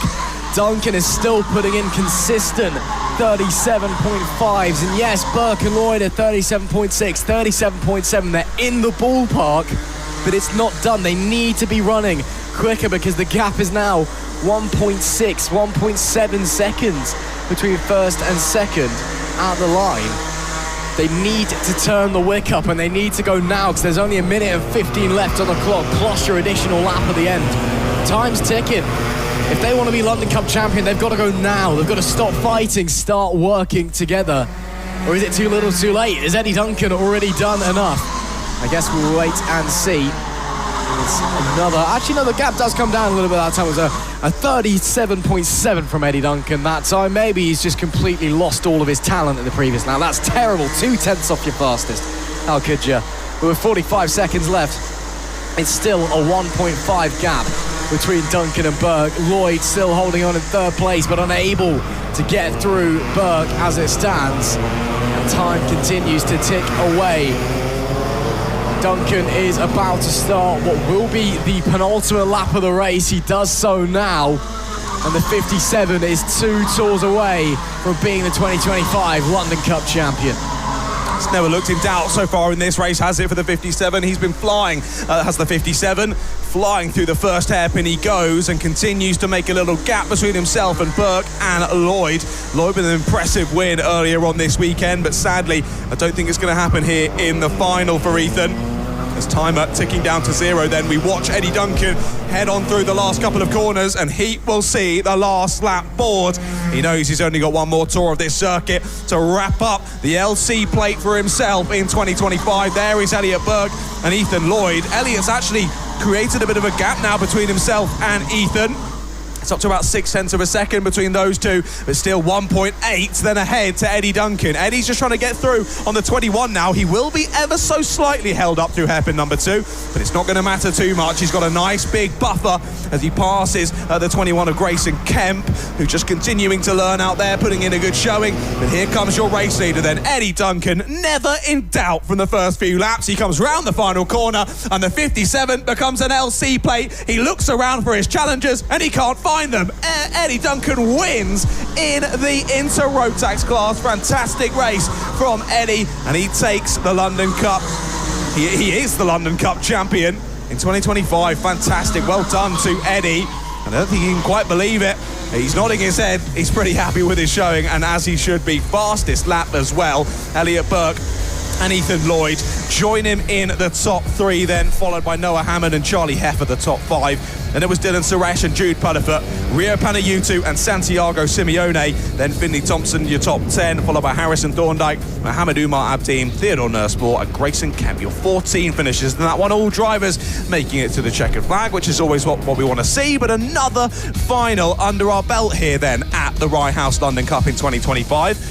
Just before we move on to the next final, I do have a bit more boring things to go through, but actually quite important things to go through as well. I'm afraid I've been told by Cosmo that if you are the owner of a Ford Focus of the number plate MM67RXC, you are blocking an emergency access route down by the stadium outside the Grey Gymnastics Club. Cosmo's told me that they might not send the next final out until that is sorted due to it being an emergency access. So once again, if you are the owner of a Ford Focus by the number plate MM67RXC, please head back to your car immediately and get it moved for us, please. Right then, hopefully we don't have too much of a hold up for the next final, but again, quite a few under our belt. It's been rather exciting, hasn't it? Has been indeed. I'm rather glad that wasn't my car. You just read out the number plate for us there that much. But no, what a day of racing it's been so far, and a few finals under our belt. Now we've got the first of 2 B finals. We have coming up first the Junior Max B final, and then we have afterwards the Seniors B final. Then we have the 177s, and then we'll have our A finals, and they're going straight out. Top 3 from the B finals qualify for the A finals. So it is cutthroat stuff in this B final. It is Christian Kayoff from pole position, Mia Caruso alongside. Thomas Hill is P3, Radu Melian is 2 P4. Row 3 is Cash Harris and Nicholas Gorzaldis. Emily Johnston is P7, Andrew Thompson is P8. Tyler Nickelbine is P9 with Edward Jones in 10th. As that's another dog to the tally. That's 4 now that we've seen. P11 is Thomas Welsford with Tigran Grigorian in P12. Jasper North 13th, Ava Crawford 14th. Ashton Pinoy is 15th, Luigi Pellini is 16th. There's Sean Marshall at 17th, Freddie Wall 18th, Liam Crosby 19th, Arthur Way 20th, George Dale 21st, and Timmy Shahini 22nd. Just again a reminder, we are going to be sent around again because there's still a few people. Of course, we can't see their tyre pressures. We don't have the sensors up here, so hopefully drivers and team members have made the right call. I really like how the guys have done the schedule for this one. We've got the B final in juniors, the B final in seniors, then a bit of a break with the 177s, and then we get back to the A finals. I like how that's been spread out so we can get ourselves nice and excited for those A finals later on, and it gives at least the 3 drivers who move on through from the B final a bit of rest and relaxation before they jump straight into the A final. Do we get underway? No, we don't. Chevron flag on the gantry yet again. Christian Kehiyov and Mia Caruso just a little bit too speedy off of the final corner there, so they'll get sent round once more, and they will continue on to try and have another attempt at this race start. Of course, understandably so, drivers in the B final, especially with how we do it here at Rye House, not being random grids, it is set by qualifying, so you would expect people that are down in the B final are unlikely to have been at the front starting a race, but at least particularly often, so understandable that we might have to go around again once or twice. There is the 213 who was pulled off to the side of the circuit. Oh dear, that's Nashawn Marshall, gutting for Nashawn. Jumping up from Rotax into Junior Rotax for this event. He's been doing a great job, but sadly looks as though the car doesn't want to get involved with the B final, and he's parked it up beside the circuit. Right then, B final, 3 drivers go through. Let's get this one underway. Well, I hope so anyway, because there's still a bit of a gap forming between the pole sitter and everybody else as they come round Paddock Bend. And are we going to go? We wait to see if the green lights come, and they do. We do go racing here in the Thomas B Hill's final. out already. And, yeah, somebody's already pulling over to the side. The 196 doesn't even make the green flag. Heartbreak for Tom Hill. Up the front, though, the 23 of Karov under big pressure. The 79 of Radu Melian's had a great start and is trying to work his way through the 555. What's happened to Mia Caruso? Still up there, but there's chaos and carts getting thrown everywhere as they come through hairpin number 2, then into pylon. And again, they're about 2-3 wide of pylon. Everyone's just squabbling for position early doors, trying desperately to find anything they can. It's going to be Carroll who leads the opening lap here. Oh no, Melian even leads the opening lap, so they've swapped round with Kaov in second, and Gregorian's up to P3. He's gone up 4 positions in the opening couple of laps. What an awesome start from Radu Melian. This is epic from him. Super aggressive on that race start to gain a few positions up from 4th to the lead of this race. I'm gutted for Thomas Hill. He's had no luck today, having to start in the B final and then getting swamped with the kart just not wanting to go. I could see him putting his foot down and there was absolutely no power coming from that engine, pulled over to the side, and Thomas Hill is out before it's even started. No opportunity to get through to the A final. He would have definitely been the ones I would have chosen out of those drivers near the sharp end of the field to go through, but it's opened up the opportunity for someone else. Wide moment there for the 45. That's Andrew Thompson just going a little bit wide, slips back behind Nikolaos Gorzalidis there. There's a bit of contact down through hairpin number 1. Front to rear contact there from the 555 of Mia Caruso. Goes into the back of another driver, but immediately apologises for it. Shows that she knew she was a little bit at fault at that one and drops back a couple more places, sadly for Mia. She was situated for the race start in that top 3 to go through to the A final, but she's dropped back so far in this stint. But yet again, Radu Melian nearly a second clear now as they head on to lap number 4. He's a second and a half clear, is Radu Melian. Radu, a consistent driver here in the Rye House Kart Club in the regular season. So great to see him out there leading a race, a second and third battle as well. Kehayov just about staying ahead of Gregorian for now anyway. Melian fancies booking himself a ticket straight to the A final a little bit later on. He is bolting away at the front, but again, it's the top 3 that get those qualification spots. So right now, it'll be Melian who's got that second and a half advantage in the lead. Then Kayov and Grigorin, who are fighting very close. They've both just been given contact warnings as well for bouncing off each other on the previous lap. They may be getting another one here. They probably will be getting another one as Grigorin does slide his way through, but it's not done yet because here comes the 21. Gorzaldis tries to get through Kayov as well, and also wants to book his way to the A final and does do it. Gives a little celebration, a kiss to the sky on the way through. Showboating stuff from the 21. And how is that going to make Kayov feel from second to 4th in less than a lap? That's got to be frustrating. Yeah, I think that's definitely one of the words you could say on the stream there that maybe he would be thinking after that one. Drops down into 4th place then, sadly for him. Yeah, Gorzalidis pressing on through into 3rd. He's been doing really well so far in this race, up to 3rd place. He was tapping his helmet, wanting to work together with Christian Kehayov. There's going to be no working together in a B final when only the top 3 get through. Nikolaos, you're in the last of the places to get through. No one is going to work with you, my friend.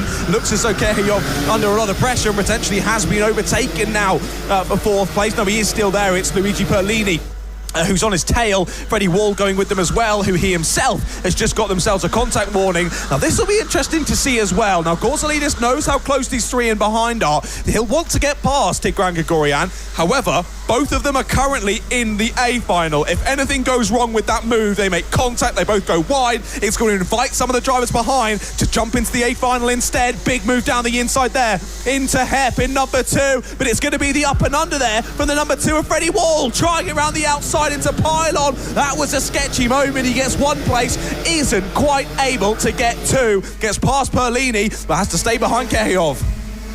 Awesome racing here. Fastest lap last time, by the way. Mia Caruso, 36.307. She's had a really disappointing race after dropping down, but her NP8 suddenly finding a little bit of pace and challenging there to the inside. Does go Caruso. There's a touch behind, but she does slide on through. As all the 21's gone round. Gorzaldis is out of the race. Gorzaldis from 3rd is out of the motor race. Heartbreak. Unbelievable what has happened. He must have had contact or spun there, surely. But that looks broken, and that is done and dusted in the final podium spot, the final qualification spot for the A final. Now wide open once again. Luigi Perlini will inherit, but with 2 minutes and 45 left on the clock, plus your additional lap, there are a lot of drivers that are on his tail. This could get very interesting towards the end.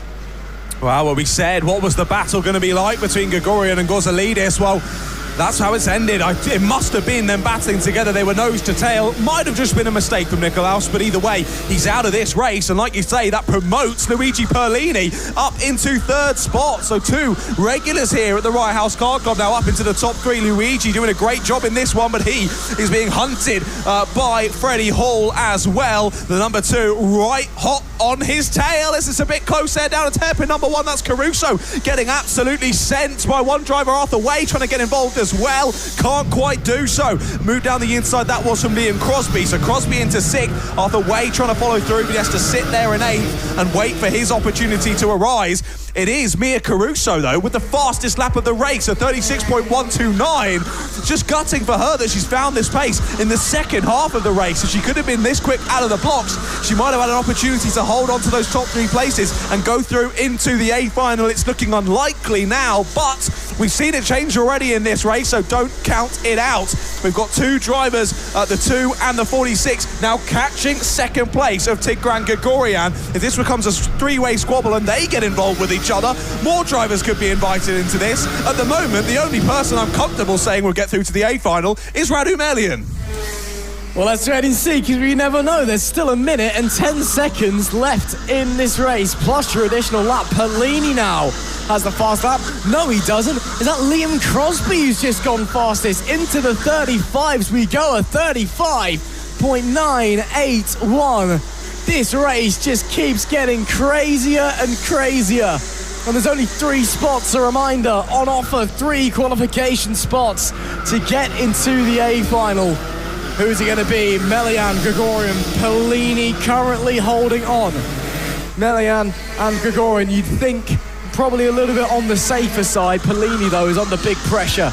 And happy to say Gregorian is not exactly home dry yet either. We should be getting, in fact, this I believe may be the penultimate lap of the race. Have to wait and see. But they're out there anyway, still pushing, still going. As there is the 37 of Gregorian in second. Leader a little bit further up the road. He's just heading through Complex Nivelle now.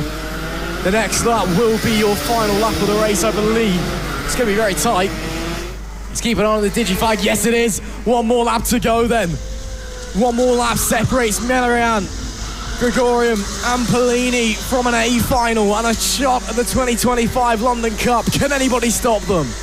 Oh, for the number 2, Freddie Wall, he's within touching distance here of not only an A final, but also an extra race as well for free. That's what these drivers get for getting to the top 3 in the B final. Let's see if it changes around into the final sector. Gutting for George Dale. He's got a mechanical flag on the penultimate lap of the race, so he is out of proceedings. Round the final corner comes Radu Melian. He's going to win the B final and go straight up to the A final. Who's going to join him? It's Tigran Gregorian side by side with Luigi Perlini across the line. And all of those 3, of course, provisionally go through to the A final. Of course, they've still got to go through the scrutineers bay and get all checked. And once that's done, it'll be finalised. We'll let you know once we go through to the grid for the A final who has made it through. But at least to our knowledge right now, it's Radu Melian, Tigran Gregorian and Luigi Perlini, your top 3. Freddie Wall, a great showing through that one. We had some big movers in that one.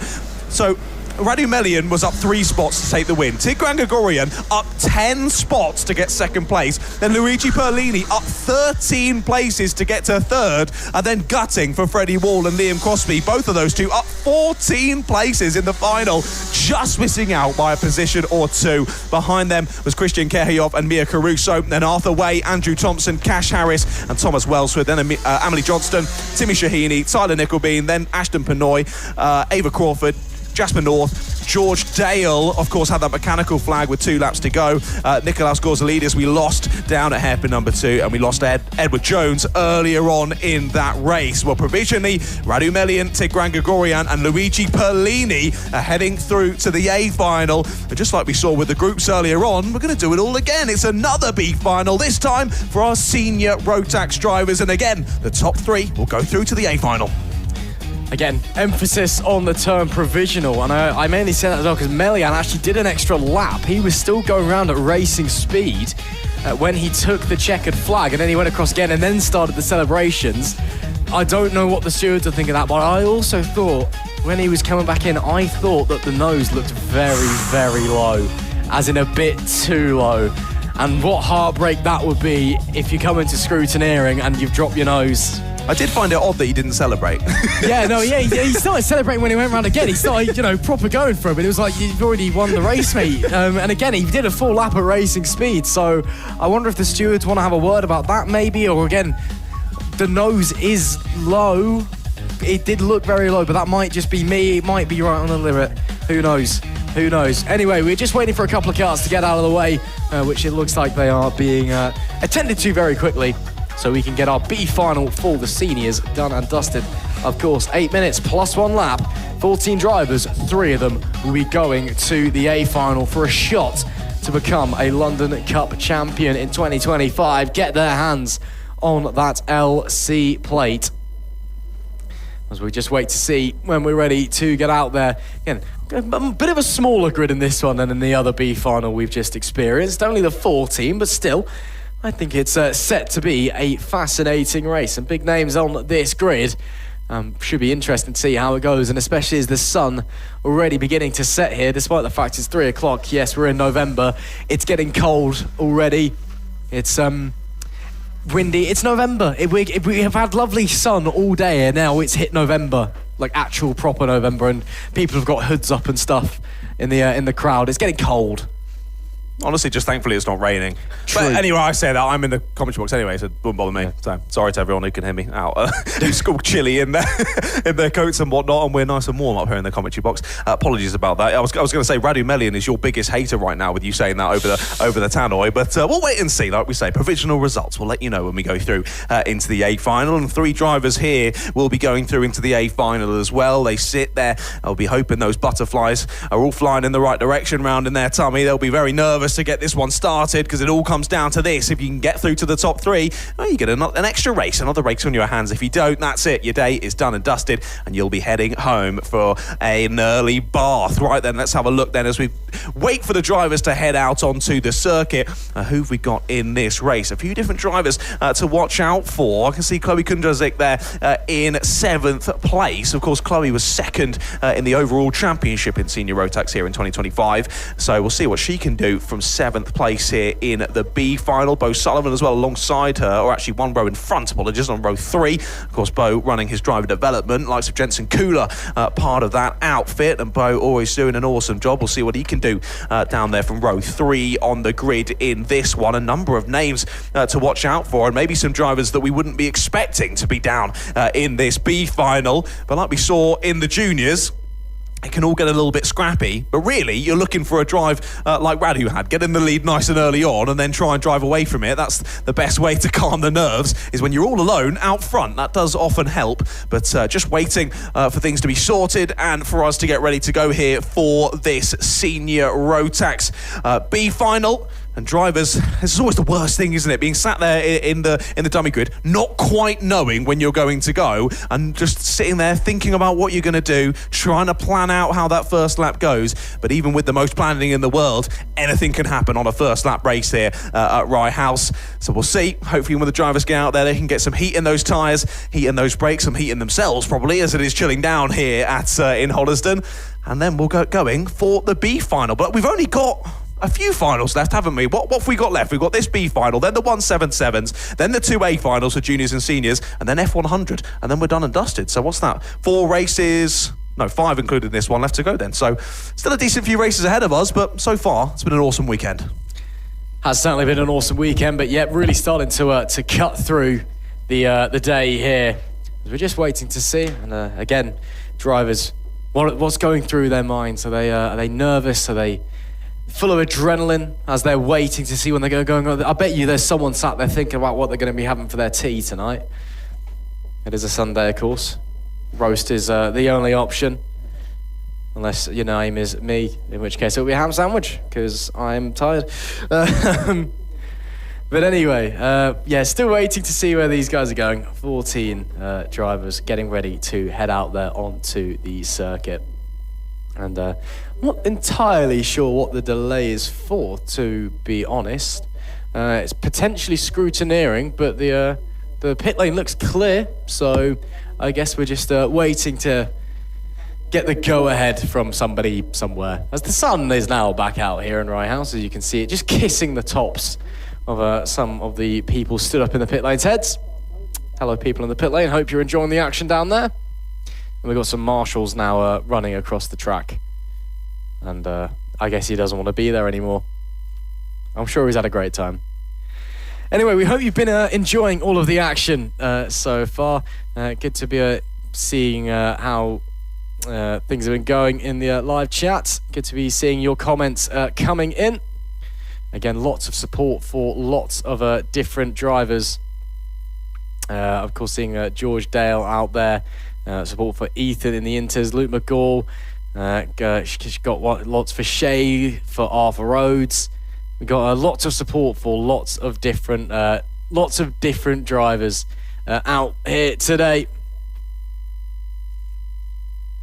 And it's great to see people showing the support, of course. We've got 175, roughly, entries into this year's London Cup, which is even more than we had last year, which, you know, itself was already a record-setting year. So we continue to go from strength to strength here at the London Cup and continue to grow in what is quickly becoming a staple of the karting calendar, not just here at Rye House, but across the UK as well.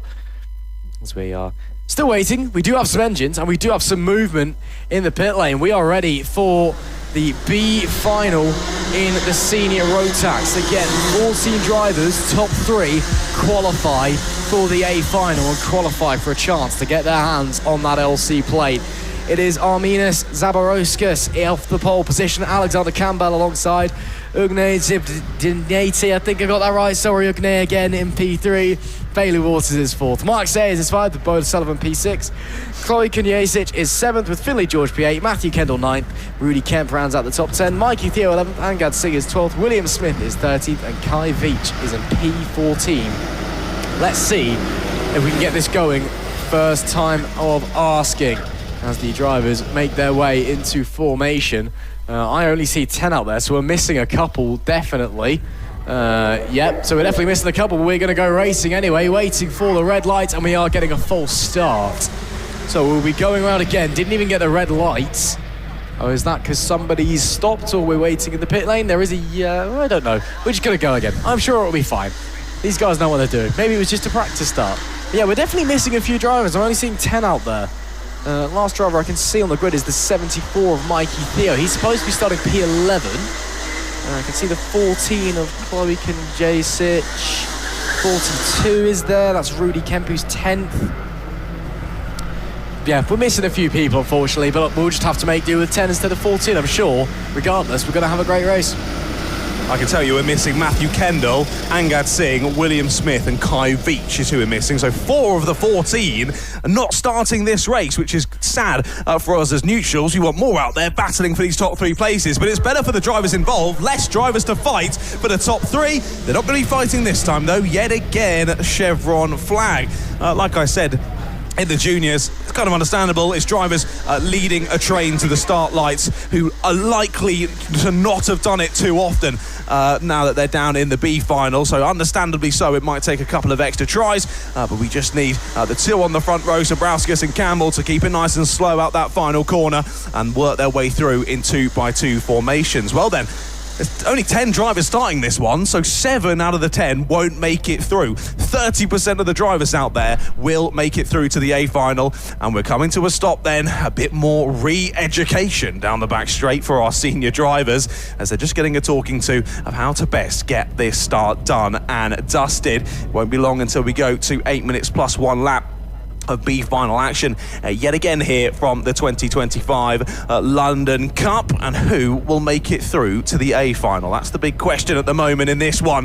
Of course, it was shown that if you had a good start, as dear, Chloe Kunjazic not getting away. She has got away, thank goodness. I thought that we might be down to 9 drivers once all was said and done, but no, she does get going, and hopefully this is the race start we've been waiting for.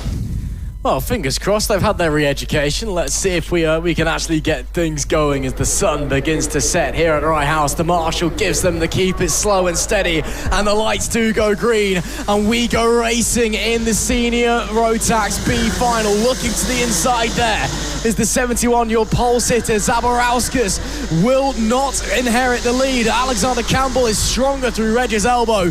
with the inside into the first hairpin and will take that lead position. Bit of a nudge there for Zabarauskas from behind. Looks like he's struggling getting traction out of corners here early door. But as they push their way around through pylon into complex Nivelle for the opening time. Again, 8 minutes and 1 lap this race. Top 3 go through to the A final. It will be Alexander Campbell that leads the opening lap from Zabarauskas. Mark Sayers, though, what a start the 17 has had. He's up to 3rd place as this move's being made everywhere you look out there. Indeed, yeah, good start from the drivers at the front. We're side by side for 2nd place now. Mark Sayers down the inside for P2 and more action in behind as well. That was the 19 getting on by as well. That's Bailey Waters through, but immediately, I was going to say immediately under pressure. No, he's immediately trying again to get more places. Up into 3rd place he goes. And was that relegating Mark Sayers then down? It's all getting rather close up near the sharp end of the order as they come through to the end of lap number 1. Don't forget, only the top 3 getting through into the A final later on this afternoon. So no, it's Sayers up into 2nd, Waters up into 3rd. It was Ugne who lost out on that last lap, down into 4th place. He's dropped out of contention for the A final, and now the 39's a bit of a cork in the bottle here. Sullivan down the inside, contact nearly up and over the back. There goes the 71 of Zabrauskas. That was a close one for him. Sullivan into the back. Big calamities down at hairpin number 1, and again that's reshuffled the order, but mainly that was in the battle for 4th place. Now the top 3 have scampered off. Even if they start battling themselves at the moment, they'll all get through. So really what they need to do is check out the shoulder, realise, oh, there's a massive gap back to 4th place. Let's not bother battling. It's going to be the difference between 1 grid slot on the A final. It's not going to matter. But either way, drivers want to win races. Let's wait and see. Do the elbows come out between the top 3 and we get these 3 back involved again late down the inside at the first hairpin? Thankfully this time no contact though between the 2 of them. I think Zabarauskas may have damage as a result of that. He's in P9 and really struggling out on the racetrack. Make that P10. I think the pole sitter is effectively down and out of this race. I think something is broken on that go-kart. The top 3 though continuing to bolt away. Campbell, Sawyers and Waters separated by only 0.2 of a second at the line, as there is action further back as well. There is Chloe looking to the inside and getting up into 4th place ahead of Ugne. Nice move there from the 14 on the 39. And there is a move for 2nd place now. Late on the brakes goes Bailey Waters, but the 19 finds his way through on the 17, I believe that is. No, yes. So nice move there, gets it done and moves on through. Or no, this is in fact a different battle potentially. We'll figure it out as they come to the line. There we go. It is 1, 2, 3. Yes, it is. So Campbell's down. No, Campbell's down to 3rd. So that's why I was getting confused. The 94's dropped down into 3rd place. Sayers and Waters have gone through up into 1 and 2. So it is still the same 3 drivers in the lead pack. Just a slight shake-up on the order. So we'll keep our eyes on that one. Ugne's got back up into 4th. The 39's got through the 14th of Kajasic. And just behind her, we've got Bo Sullivan, the 22, still holding on strong. As we make it 4 minutes and 25 seconds left to go, though. A little bit of adjustments being made by the front 3, but they stay in formation. Indeed they do, yeah. Now Chloe Kundarzik looking to close into the back of Udne Zivic Donate.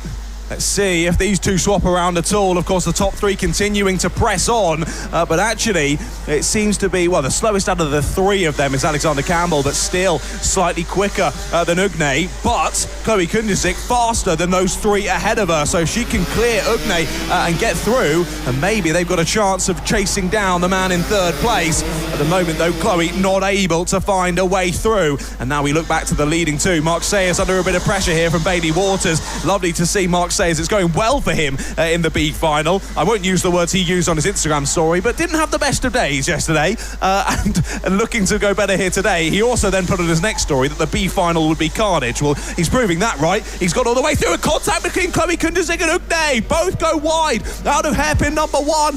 Chloe Kundarzik hops up in the air as she goes over the tyres of Ugne. Both of them go wide, and that now allows for Bo Sullivan to slip on through into 4th place. But the gap now between 3rd and 4th is an absolute chasm. There's no chance that's going to close up. Chloe stays in 5th place then. Ugne dropping back into battles behind him. That'll be Mikey Theo and Finley George. Well, it's all gone wrong with about 3 minutes left to go then, and we watch and wait to see whether this battle begins between Sayers and Waters. Again, these guys, they'll want to win this race, of course, but the much more important thing is being in front gets you that extra grid position. Going into the A final gives you a better chance of a stronger finish, gives you a better chance of being a London Cup champion after 8 minutes and 1 lap in the A final. But of course, everyone wants to be the one that crosses the line first, that takes the checkered flag.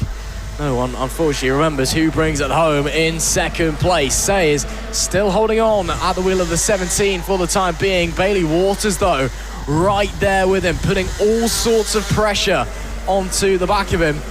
But it looks like the 19 staying calm, staying collected, staying cool, absorbing all of that pressure, and just happy to run his normal race. As they come through Paddock Bend, that'll be 2 minutes to go at the line before they head back into Stadium Bend. Too far back for Waters to make a move, make an attempt on a move through there. Again, I think that the 19 is relying on a mistake from Sayers. I don't think he's got enough pure pace to get through. I think there's also potential that Bailey just decides, well, I can see how far behind everyone else is, so I know I'm through here in second place. There's no point going for some silly move that means we're both going to lose out here.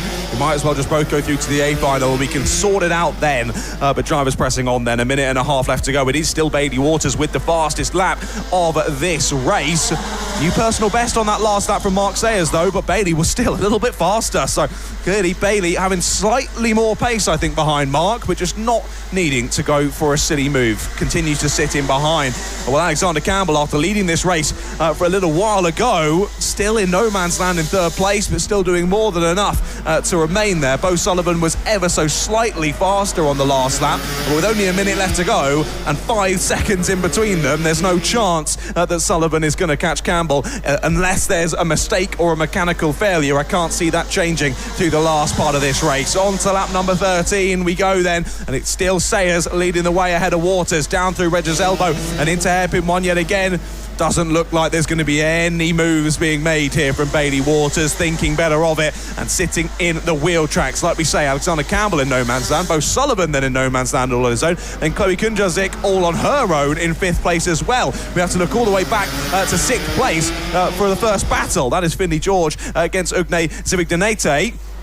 Ugne had got past Mikey Theo on the last lap and now onto the back of Finley, so clearly some good pace underneath him for Ugne. Just sadly, what happened earlier on in the race in that squabble with Chloe has just dropped him out of contention here to get through to the A final. Time is ticking down to 0 then, ladies and gentlemen. This will be the penultimate lap of this race. When the drivers come through to end this one, they'll see the last lap board and we'll be on to the last 950 metres of racing here in the B final. But it's looked pretty sorted from early on here as to who is going through to the A final.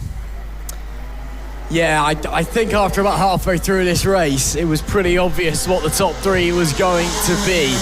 But we still don't know what order they're going to be in, because first and second are taking it right down to the wire. One more tour to go then here at Rye House in the B final. Sayers, Waters, Campbell will be going to the A final. It's just who takes the checkered flags first. Is it the 17 of Mark Sayers? Is it the 19 of Bailey Waters through Pylon and into Complex Novell for the final time? Does Waters have anything as they head through Paddock Bend? I don't think they do. Mark Sayers will take the checkered flag, but it is Sayers, Waters and then Campbell who book their place into the A final and book their way into the opportunity to challenge for the London Cup in 2025. It was a bit of a given after the first couple of laps. They bolted away into the distance and never looked back. But it's still a great race from the 3 of them. 3 brilliant individual drives and 3 more drivers with an opportunity to get an LC plate at the end of the day. It's Sayers, Waters and Campbell who qualify for the A final at the end of that one. Bo Sullivan was 4th, with Chloe Kunjacic was 5th, Ugne in P6, Finley George was 7th, Arminas Sabarauskas was P8 after suspected damage. 9th place was Mikey Theo, and 10th place Rudy Kemp. That is it for our B finals. That is it for the time being for the senior Rotax. We've got the 177s out next, then the junior Rotax A final, and then the senior Rotax A final, and then to wrap it all off, we'll have the F100s to end the day. Sounds like a good plan to me, my friend. I'm looking forward to this to continue. But yeah, that senior Rotax B final, not a huge amount of talking points to that one. It sort of played out as you would imagine a B final to play out. Drivers getting away and ahead, realising they're in position to go to the A final, no need to do anything silly, and carrying on through to the checkered flag and just getting on with it. So good to see that. But of course, provisional results from us up here in the commentary box. Drivers still need to go through the scrutineering bay and feel the wrath of Chris Derrick and see whether he decides to kick them out entirely or whether he does allow them through to the A final. Of course, not just down to his own discretion. I'm talking about the rule book. He doesn't just he doesn't have the power to just tell you to go away. Sadly for Chris. Mark Sayers, Bailey Waters, Alexander Campbell, who were expecting to go through to the senior Rotax A final later on. We will confirm that when we have the grid for you before that race. Like Ross said, though, we move swiftly on to our 177 final. And if this final is even 20% as good as the 2024 177 final, it's going to be awesome. It was an amazing battle between Jack Taylor and Josh Bass last year. Josh Bass not returning to hold on to his LC plate, but Jack Taylor has indeed returned, and he has had a perfect weekend so far. Absolutely smashing it and taking maximum points here into the final. Qualified pole and 2 heat victories. He'll be looking to do the same again here in the final as he locks in and looks to drive away with it. It's been a great weekend as well from Adam Sadler on the outside of the front row. He'll be looking to try and bring the heat to Jack Taylor, but no one's really been able to do it so far today. Harry Taylor is on row 2, of course, your champion in the regular season in the 177s, hence he runs that double O plate. Let's see how he does off of the race start here. Alongside him on row 2 is Oliver Smith. Then it's Nicholas Walker and Jake Bradfield on row 3, James Ockenden and Jason Newman on row 4, and Domenico Brancato and Daniel Baker round out the top 10 on row 5. Nick Ash and Martin Marison are on row 6, with Chris Emerson and Doug Thompson on row number 7. Row 8 has Richard Allison and Cameron Moss, and it's Oliver Moss and Jake Biggerstaff on row 9. And then row 10 has Ryan Sands and Bill Bowyer. Reece Knight and Paul Hibbard are on row 11. Then with Rob Church, Hayden Cater and Jonathan Militello rounding out the grid. A gutting weekend really for Hayden Cater, given his pace.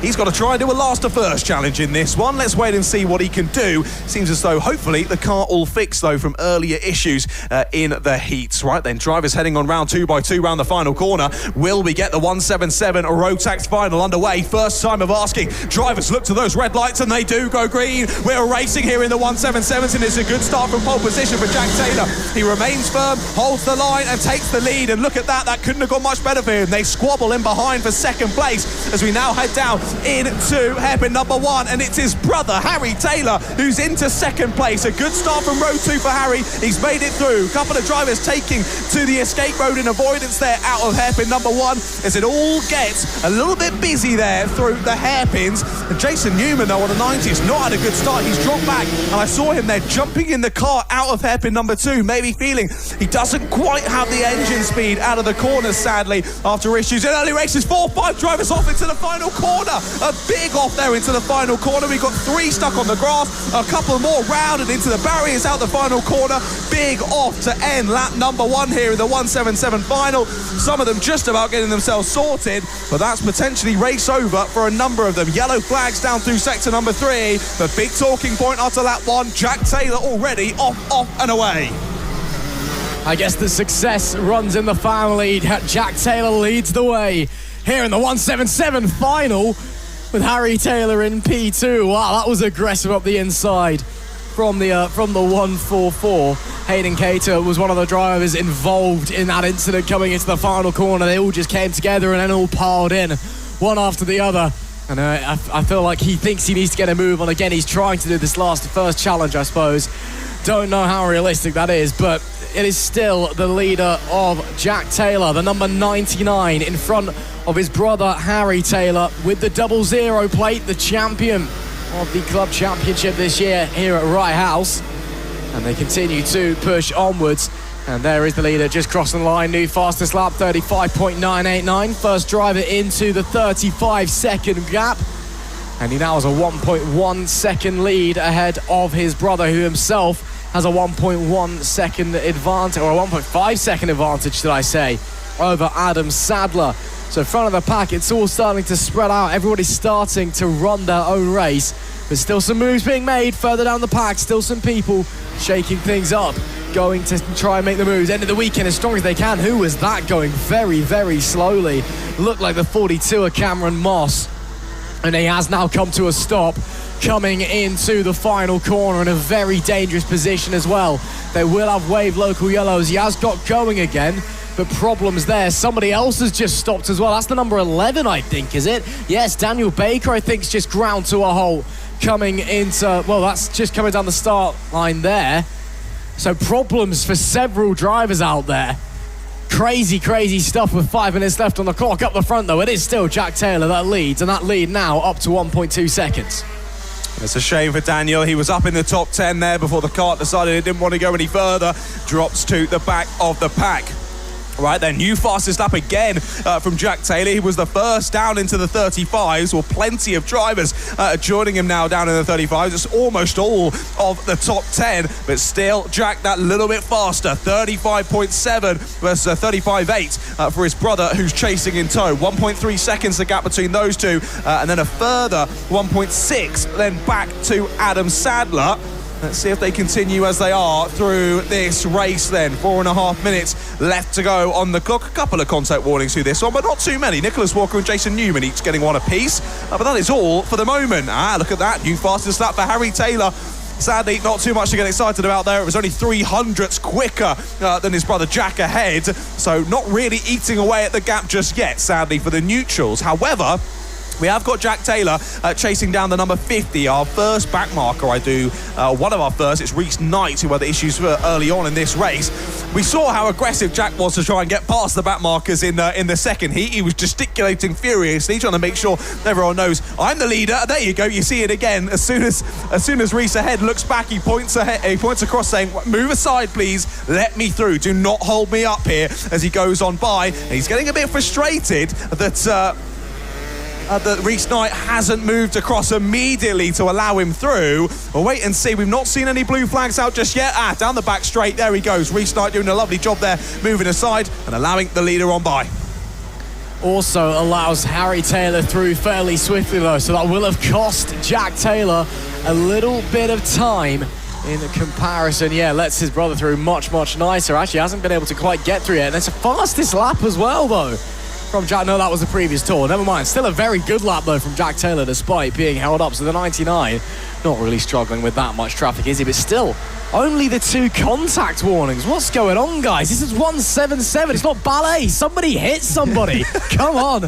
2 minutes and 50 seconds left, and we now see Harry Taylor following his brother through the traffic. There is the 67 of Adam Sadler in P3 as well, and holding his own very, very well. It must be said, he's got a 1.2 second gap back to Nicholas Walker in P4. And again, bit of no man's land, not really too close to challenge in front, nor really under any pressure from behind. But when you're in that final podium place, it can be a bit awkward towards the end of a race because you know you're on the podium. And that's a big lunge there. The 27 of James Ockenden looked to the inside of the 427 of Nicholas Walker in that fight for 4th place. And Ockenden touches the inside of Walker and ultimately becomes the better off the two of them and slides on by for P4. But he is immediately under investigation for that one, unsurprisingly. You did ask for someone to hit someone. I did ask for someone to hit someone, yeah. So, yeah, that move wasn't really on there, sadly, for James Ockenden. A little bit of a send down the inside. Door was always going to close. And sadly, Nicholas Walker's come off the worst of that one, drops down into 8th place. Our commentary sounding more like UFC commentary than London Cup commentary. Someone hit someone. So we continue to watch the action out on track. Gap is extended to over 2 seconds now between the 2 Taylors, and gap remaining pretty similar between Sander in 3rd and Taylor in 2nd as well. Well, that scuffle for 4th place has opened up the gap back as well, so looks as though given no major issues, mechanical or self-fault out in these last few minutes of the race, it should be these 3 currently in the top 3 who do hold on to it. They stay as they were for the moment with Taylor Sadler, your top 3. No! Is that issues? Is that issues for the 99? No way. Pointing ahead to Harry Taylor, head in hand to Jack Taylor. It's all gone wrong in the final with a minute left to go. I cannot believe it. Jack has been untouchable this weekend, but it's the kart that gives up with a minute left to go. And that hands his brother a potential race win. Already, Jack trying to be a mechanic. Looking what's gone wrong there. He is dejected after that one, and understandably so. Wow, we thought that was going to be a relaxed run to the finish. It's anything but. Heartbreak. He was a minute and a lap away from the perfect weekend. And now Harry Taylor is potentially going to steal the victory from his brother. I got to say, to be fair for Jack, the second there was issues, he turned around, saw his brother, went, go past me, I'm slow. Don't wait for me, just go. He told his brother what was going on. Next lap will be the final lap of the race. Oh my word, what late drama here in the London Cup. Jack Taylor has been untouchable all weekend long. And we are now 1.5 laps away from watching his brother with the double O plate, the club champion of this year here at Rye House, from taking the LC plate as well after mechanical issues before Jack. You simply couldn't write a script crazier than this, could you? Unbelievable. Final lap here in the 177 London Cup final. Harry Taylor is 950 metres away from the LC plate. Oh my goodness, 2024, Jack Taylor loses out to on the London Cup plate on the final lap. This time it's with a minute to go and not coming to scuffles with anyone else, simply the kart fading away. Well, it gives the opportunity to his brother Harry. Harry's already won the regular season championship in the 177 in 2025. Well, he's going to do it again here at the London Cup. Harry Taylor rounds the final corner and wins in the 177s. Fantastic showing there from Harry Taylor. He's done it. He's turned his double O plate into an LC plate. Well done to Harry Taylor, but huge commiserations to his brother Jack. That is gutting. He was leading that one from start, so he was hoping finish, but it didn't work out. He qualied pole, won both the heats, and in the final, it wasn't meant to be. Well, he jumped back onto the circuit to give a round of applause and praise his brother. He's on his hands and knees, praising his brother down the back straight, and they are going to give each other a big high five, and Jack says well done to his brother and all the other competitors. And if that doesn't show you what type of man Jack Taylor is, I don't know what is. Still, despite the dejection from that result, he still congratulates the rest of the field and says well done as they all head back into pit lane. Right then, your final order in the 177s is Harry Taylor from Adam Sadler and Oliver Smith, your top three. Then it was Jake Bradfield and Nicholas Walker, followed by James Ockenden, Nick Ash, Martin Marison, Domenico Brancato and Jake Biggerstaff, your top 10. And it was Doug Thompson, Jason Newman, Chris Emerson, then Richard Allison, Oliver Moss, Ryan Sands, Hayden Cater, Reese Knight, Jonathan Militello, Cameron Moss, and then sadly we lost a few drivers from that race. Jack Taylor, Daniel Baker and Paul Hibbard all not finishing. So only 20 of the 23 that started that one making it to the checkered flag. And wow, like I said, with a couple of laps to go, I thought, oh, this is going to be a bit of a dull one to the finish. Well, nothing like it. Harry Taylor steals it away to no reason of his own, really. Simply Jack having the worst luck imaginable. The London Cup just simply seems to not meant to be for Jack Taylor, but he's putting on a show for the crowd as he runs back over to pit lane. Well, there we go then. 177s are done and dusted. What have we got? 3 more finals left to come. Of course, we finish it off with the F100s, the screaming retro karts, but before that, there are 2 A finals still to come. And first up, it's the A final for our junior Rotax drivers. It is indeed, and it is a big old grid of drivers as well. We've got 24 that'll be making their way out there, and of course 3 of them joining in the fun from the B final earlier on as well. Just waiting for the track to be cleared, just waiting for scrutineering to sort us all out, and we'll all be good. But man, wow, I just cannot believe what I've just seen. Oh, I mean, your heart has to go out to Jack Taylor. I mean, he took it in good spirits. Obviously, there was the initial distress and frustration, before, you know, turning around and being happy. And he's over there now celebrating with the team and with his brother. And of course, you know, that moment where he's shaking the hand and doing the prayer, you know, put that on your screensaver. That was a brilliant shot, that. Kudos to our fine camera operator, whoever it was that got that one. But yeah, wow. He just hates the London Cup. Oh, the London Cup hates that man, should I say. I'm sure he hates the London Cup after that as well. That's 2 years in a row now. Snatched defeat at the jaws of victory through no real fault of his own. Yeah, genuinely, yeah, snatching defeat for the jaws of victory is the most fitting phrase for that one ever. I thought it's eluded him in 2024, but he's come back with a bang pole, both heat victories. It's his for the taking. Nope. The racing gods had different ideas, didn't they? Well, there we go then. 177s are done and dusted. It's Junior Rotax A Final left to come up next then followed by Senior Rotax A Final, and then our F100s to finish the day. Right, well, we can confirm.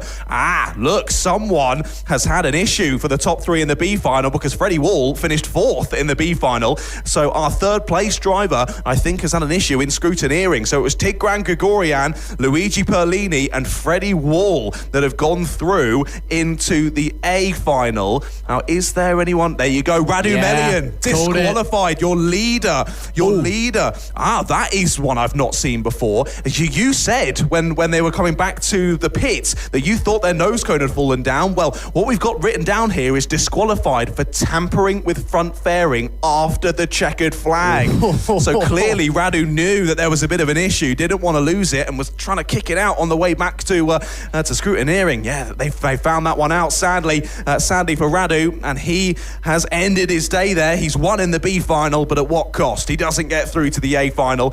So leader drops out then from the B Final. So it's Tigran, Luigi and Freddie who line up on the back of the grid for this one. 24 drivers in total, and I think this one is going to get rather busy out there, Ross. I think that's to say the least. Yeah, I think that's very much the case. And obviously, you know, a bit of a change there from the B Final as well. Racing, she's a cruel mistress sometimes. And on this occasion, the racing gods have taketh away. But as we're heading out onto the track, 24 cars to decide who is going to be our Junior Rotax London Cup champion. It is Charlie Wolford that starts from pole with Anthony Parfit alongside. Aidan Hammond is third with Ayrton Wright P4. Kieran Hammond fifth. Miles Cloworth in P6. Row 4 is Shea Hilton with Sam Kohler alongside. Tyler Mason-Gray is ninth with Marius Smith in P10. Michaela Islam is 11th with Devin Taylor P12. Jack Harrison 13th with Jack Beasley 14th. Samir Paul is 15th. Callum Scriven 16th. Jamie Rich is 17th. Harley Musk 18th. Lewis Joyner 19th. And Sam Green Gomez rounding out our top 20. Then it is John Reynolds, Tigran Gregorian, Luigi Perlini and Freddie Wall getting in by the hand of the scrutineers, but he is still in an A Final. So we'll have to wait and see how it's going to unfold. But 24 of our finest Junior Rotax drivers out there to decide who's going to be the London Cup champion. Many big names on this grid here at Rye House. Some of them a little bit out of position as well, and they'll be desperate to make some moves early doors. Again, I'd like to remind everyone, you can't win a race at turn 1. You can certainly lose it.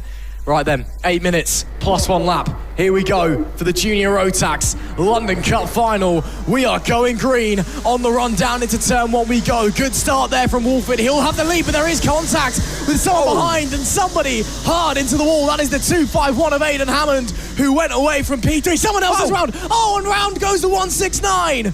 What is going on? Kieran Hammond now round as well. On his own, there's somebody else round at Reg's elbow. Chaotic start here at Rye House. Ayrton Rye.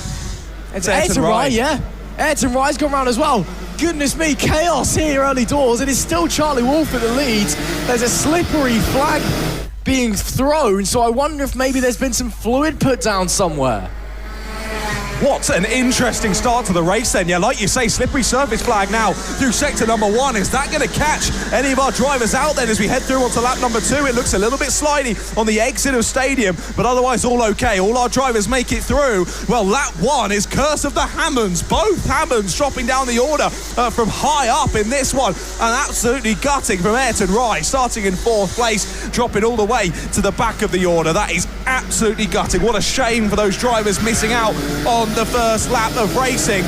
It just seemed like no one wanted to take the lead, didn't it? Well, after lap 1, it's Charlie Wolfett who's made his way back to the front of the order. What a weekend it's been so far for Charlie. And look who's into second place. It's Shea Hilton. What a start to the race from Shea Hilton. He's gone away with Anthony Parfitt. Those two now set on chasing down your leader. And it's Mikel Islam who's up into 4th place. A great start from Mikel from 11th place up into 4th. But he's under pressure here through sector number 2 and up and under there.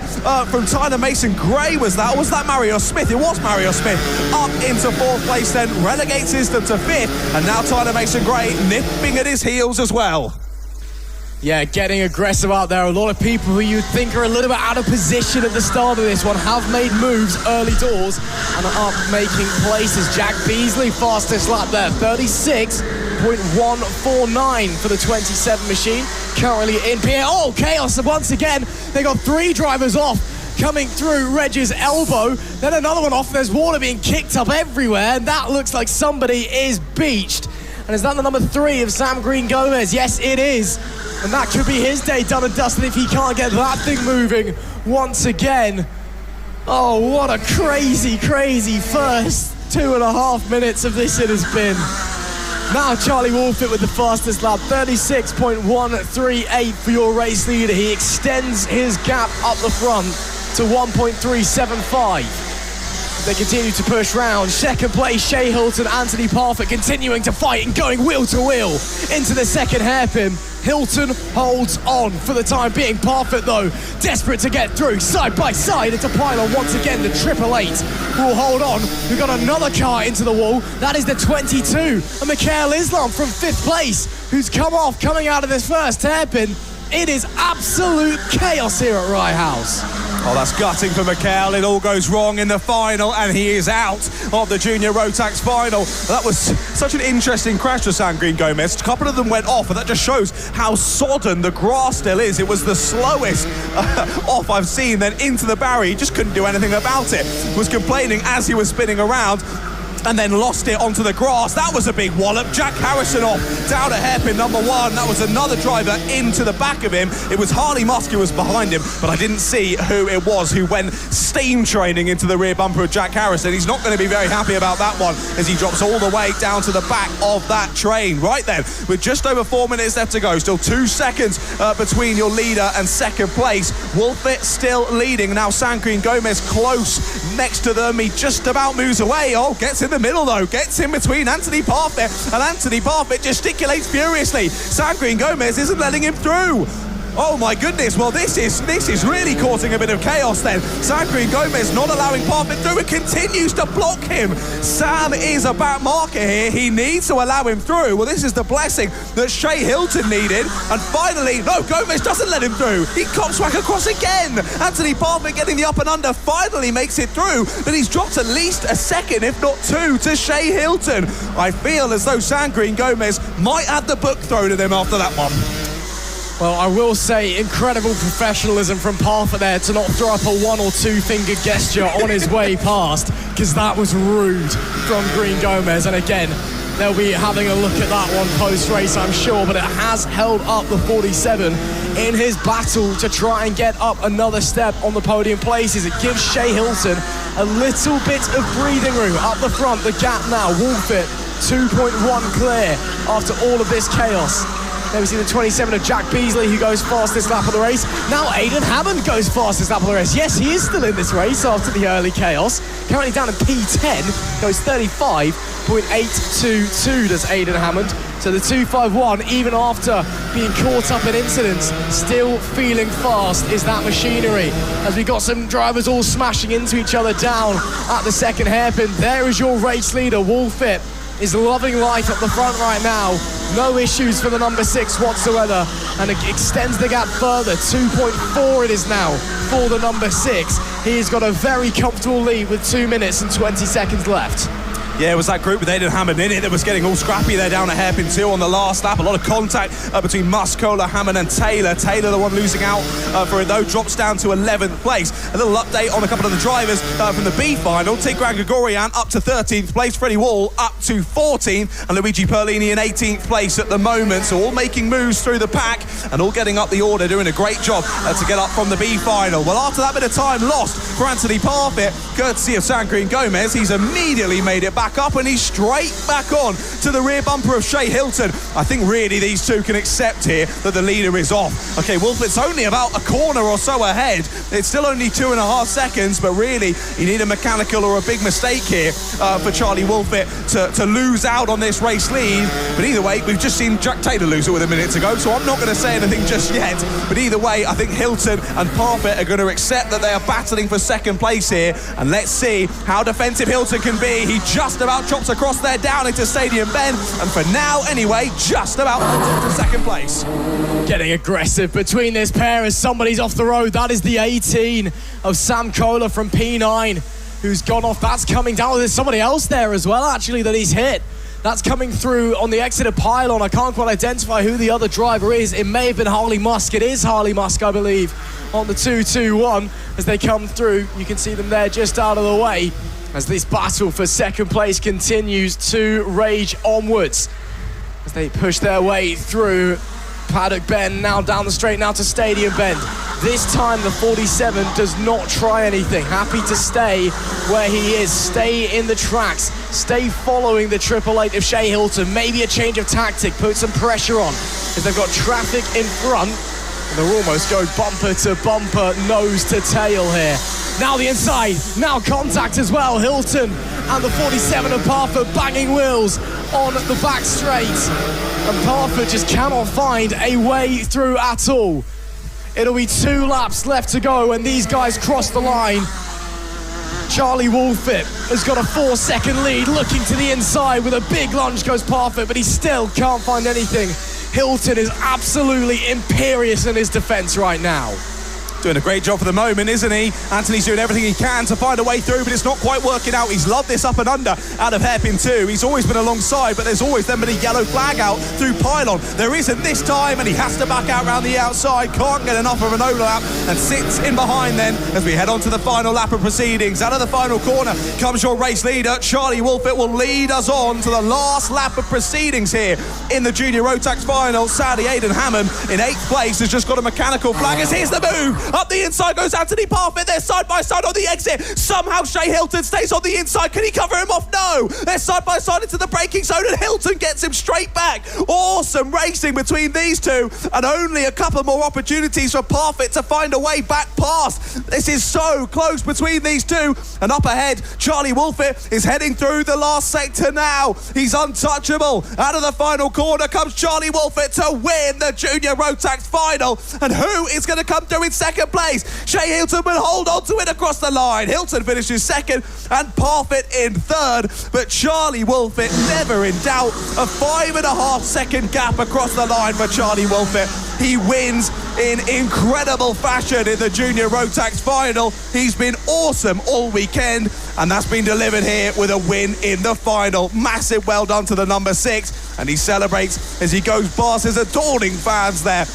His adoring fans even adorning the main clubhouse building.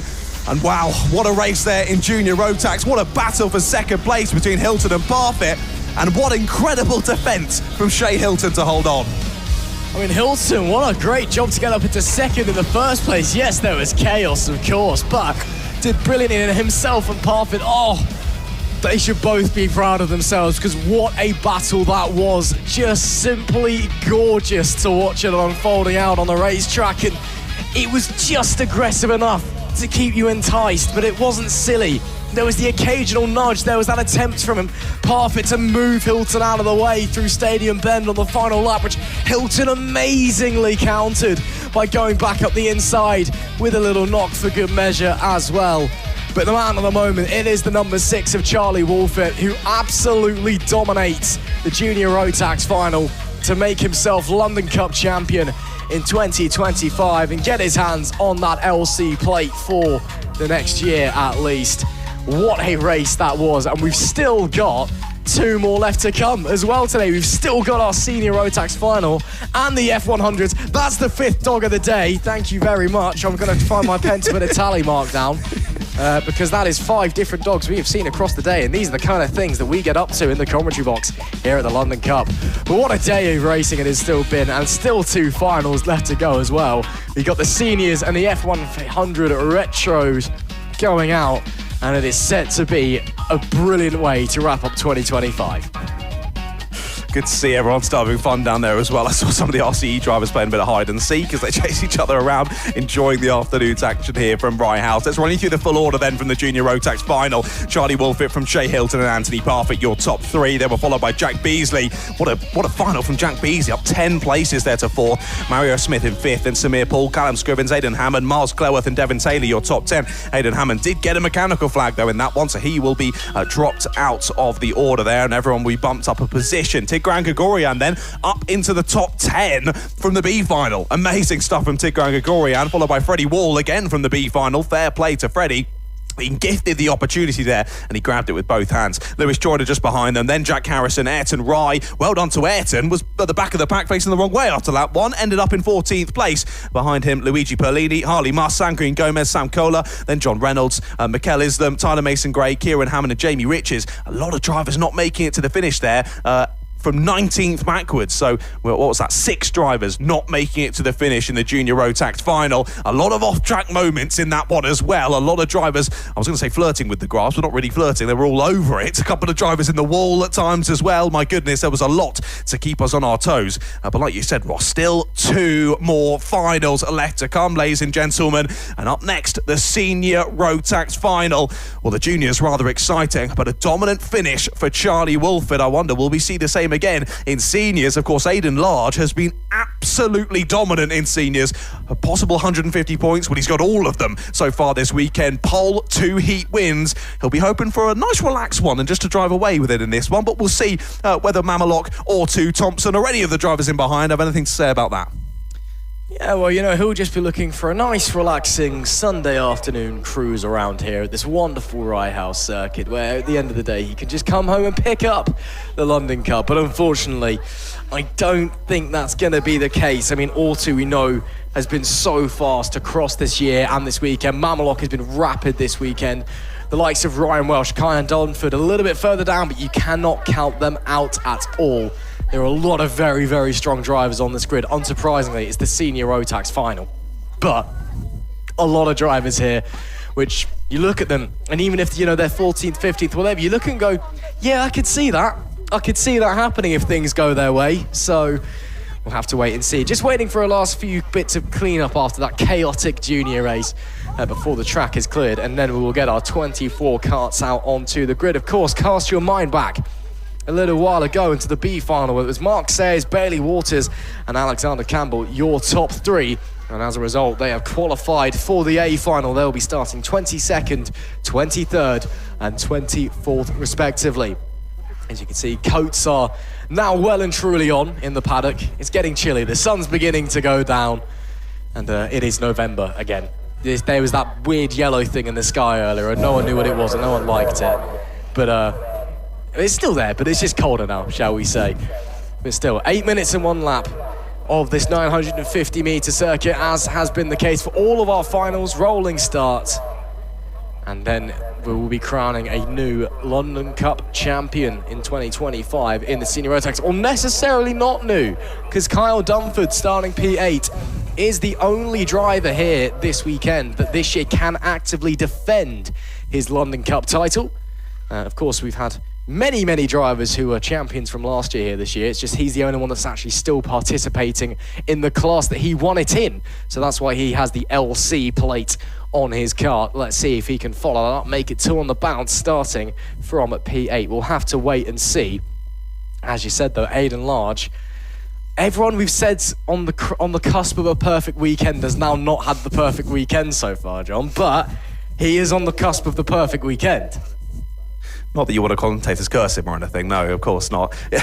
Touching the wooden banister, hoping it doesn't go wrong for Aidan. Well, he'll be hoping to lead this one from start to finish, and we'll see how he gets on with it. Of course, you mentioned those 3 up from the B final, unlike in the juniors where we saw a little bit of a change around. That is as they crossed the line in the B final. Those three all getting through. Lovely to see still so many spectators out there, even braving the chilly elements. Again, thank goodness it's not raining. We're still surprised that it isn't on an early November day. It always is for the London Cup, but somehow we've been spared here, at least on the Sunday. It was pretty biblical yesterday, to be fair, so maybe that single day of rain made up for both days just on the one. But lovely to see so many drivers and team members and family members and whatnot all trackside enjoying the action. Right then, let's run you through the grid here for the senior Rotax final at the 2025 London Cup. Aidan Large on pole position with Ruben Mamalok alongside him, the only driver apart from Aidan Large to get right up at the sharp end.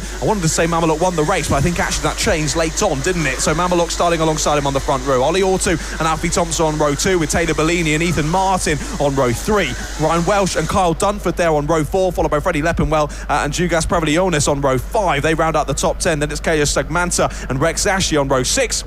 Callum Gosh and Bradley Keaton on row 7, then Jacob Barron, your victor in the regular season in senior Rotax there on row 8 with Lucas Theo. Then it's JJ Hine and Josh Parry on row 9, Liam Phillips and Leo French on row 10, then Daniel Kehiov, and then our 3 up from the B final. Mark Sayers, Bailey Waters and Alexander Campbell round out the 24 kart field here for your senior Rotax final. Like you were saying, surprising that the LC plate from last year is down on row 4, but I think that just speaks about the talent in and amongst this senior Rotax field, that your defending champion from last year starts down on row 4. But never say never, crazier things have happened. Can Carl Dunford defend his title, or will we crown a new champion in senior Rotax in 2025? To the lights they go, and they turn green. We're racing here in senior Rotax, and the drivers dive down to the first couple of corners. A little bit argy-bargy there in the mid-pack, and they all managed to make it through. Mamalok getting shoved out wide there as I think Ollie Ortu slipped on by. It's still the 132 of Aidan Large in the lead, but no, it's the 187 of Alfie Thompson who's had a great start. Bit of scuffling there down at hairpin number 1.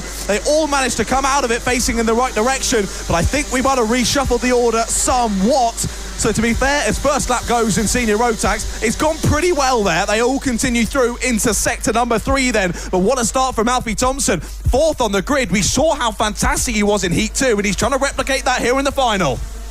Yeah, great start from him. A few drivers making up a couple of places as well. Dunford up to 6th after that opening lap.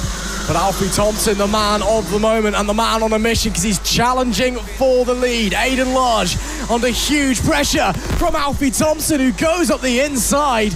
Doesn't quite confirm it yet, but they're going to be side by side and banging wheels into pylon. Is Alfie Thompson through? I cannot believe my eyes if he is. No, not quite. Aidan Large will just about hold on. But that was a statement of intent from the 197. Aidan Large, who has been largely unchallenged all weekend. Suddenly, Thompson's turned up and gone, yeah, how do you want to do this then? As they're continuing to bounce off each other a little bit further down in the pack. Thompson once again looking, can't quite find anything through hairpin 1 on this occasion. Then through to hairpin 2 and a little bit further back coming through pylon this time. So he may just have to settle for second place as it currently stands. But it's Large, Thompson, Mamalok, your top 3. Ethan Martin is 4th, Ollie Ortu 5th, Kyle Dunford 6th, Ryan Welsh is 7th, Taylor Bellini 8th, Rex Ashley 9th, and Freddie Leppenwell rounding out your top 10 so far. Crucially there on that last lap into hairpin number 1, Aidan Large felt the need to defend from Alfie Thompson. This time though doesn't need to. He's got enough of a gap on that last lap to allow him to just stay where he is. Ruben Mamalok still in 3rd, Ethan Martin in 4th, Carl Dunford's now up into 5th place, and he's now hounding the rear bumper of the 55 of Ethan Martin, so Ortu down into 6th place. Taylor Bellini briefly had the fastest lap. That's now been taken by Rex Ashley. He's jumped up from juniors into seniors. Of course, your junior Rotax champion in the regular season in 2025, jumping up to seniors here for the London Cup, and he's doing a stellar job at the moment. Stays there in 9th place, but Taylor Bellini ahead gets up into 7th. And look at this then, Alfie Thompson with the early charge, but it seems as though Aidan Large is just about able to keep him at arm's distance at the moment. Whoa, nearly a big incident there for the 81. A glancing blow with the barrier for Ryan Welsh there. He got lucky to escape from that one and was pushed on by the drivers behind. That was a heart-in-mouth moment for him. He'll be counting his lucky starts as he presses on in this race. Don't count P5. Kyle Dunford has had a very strong start to this race.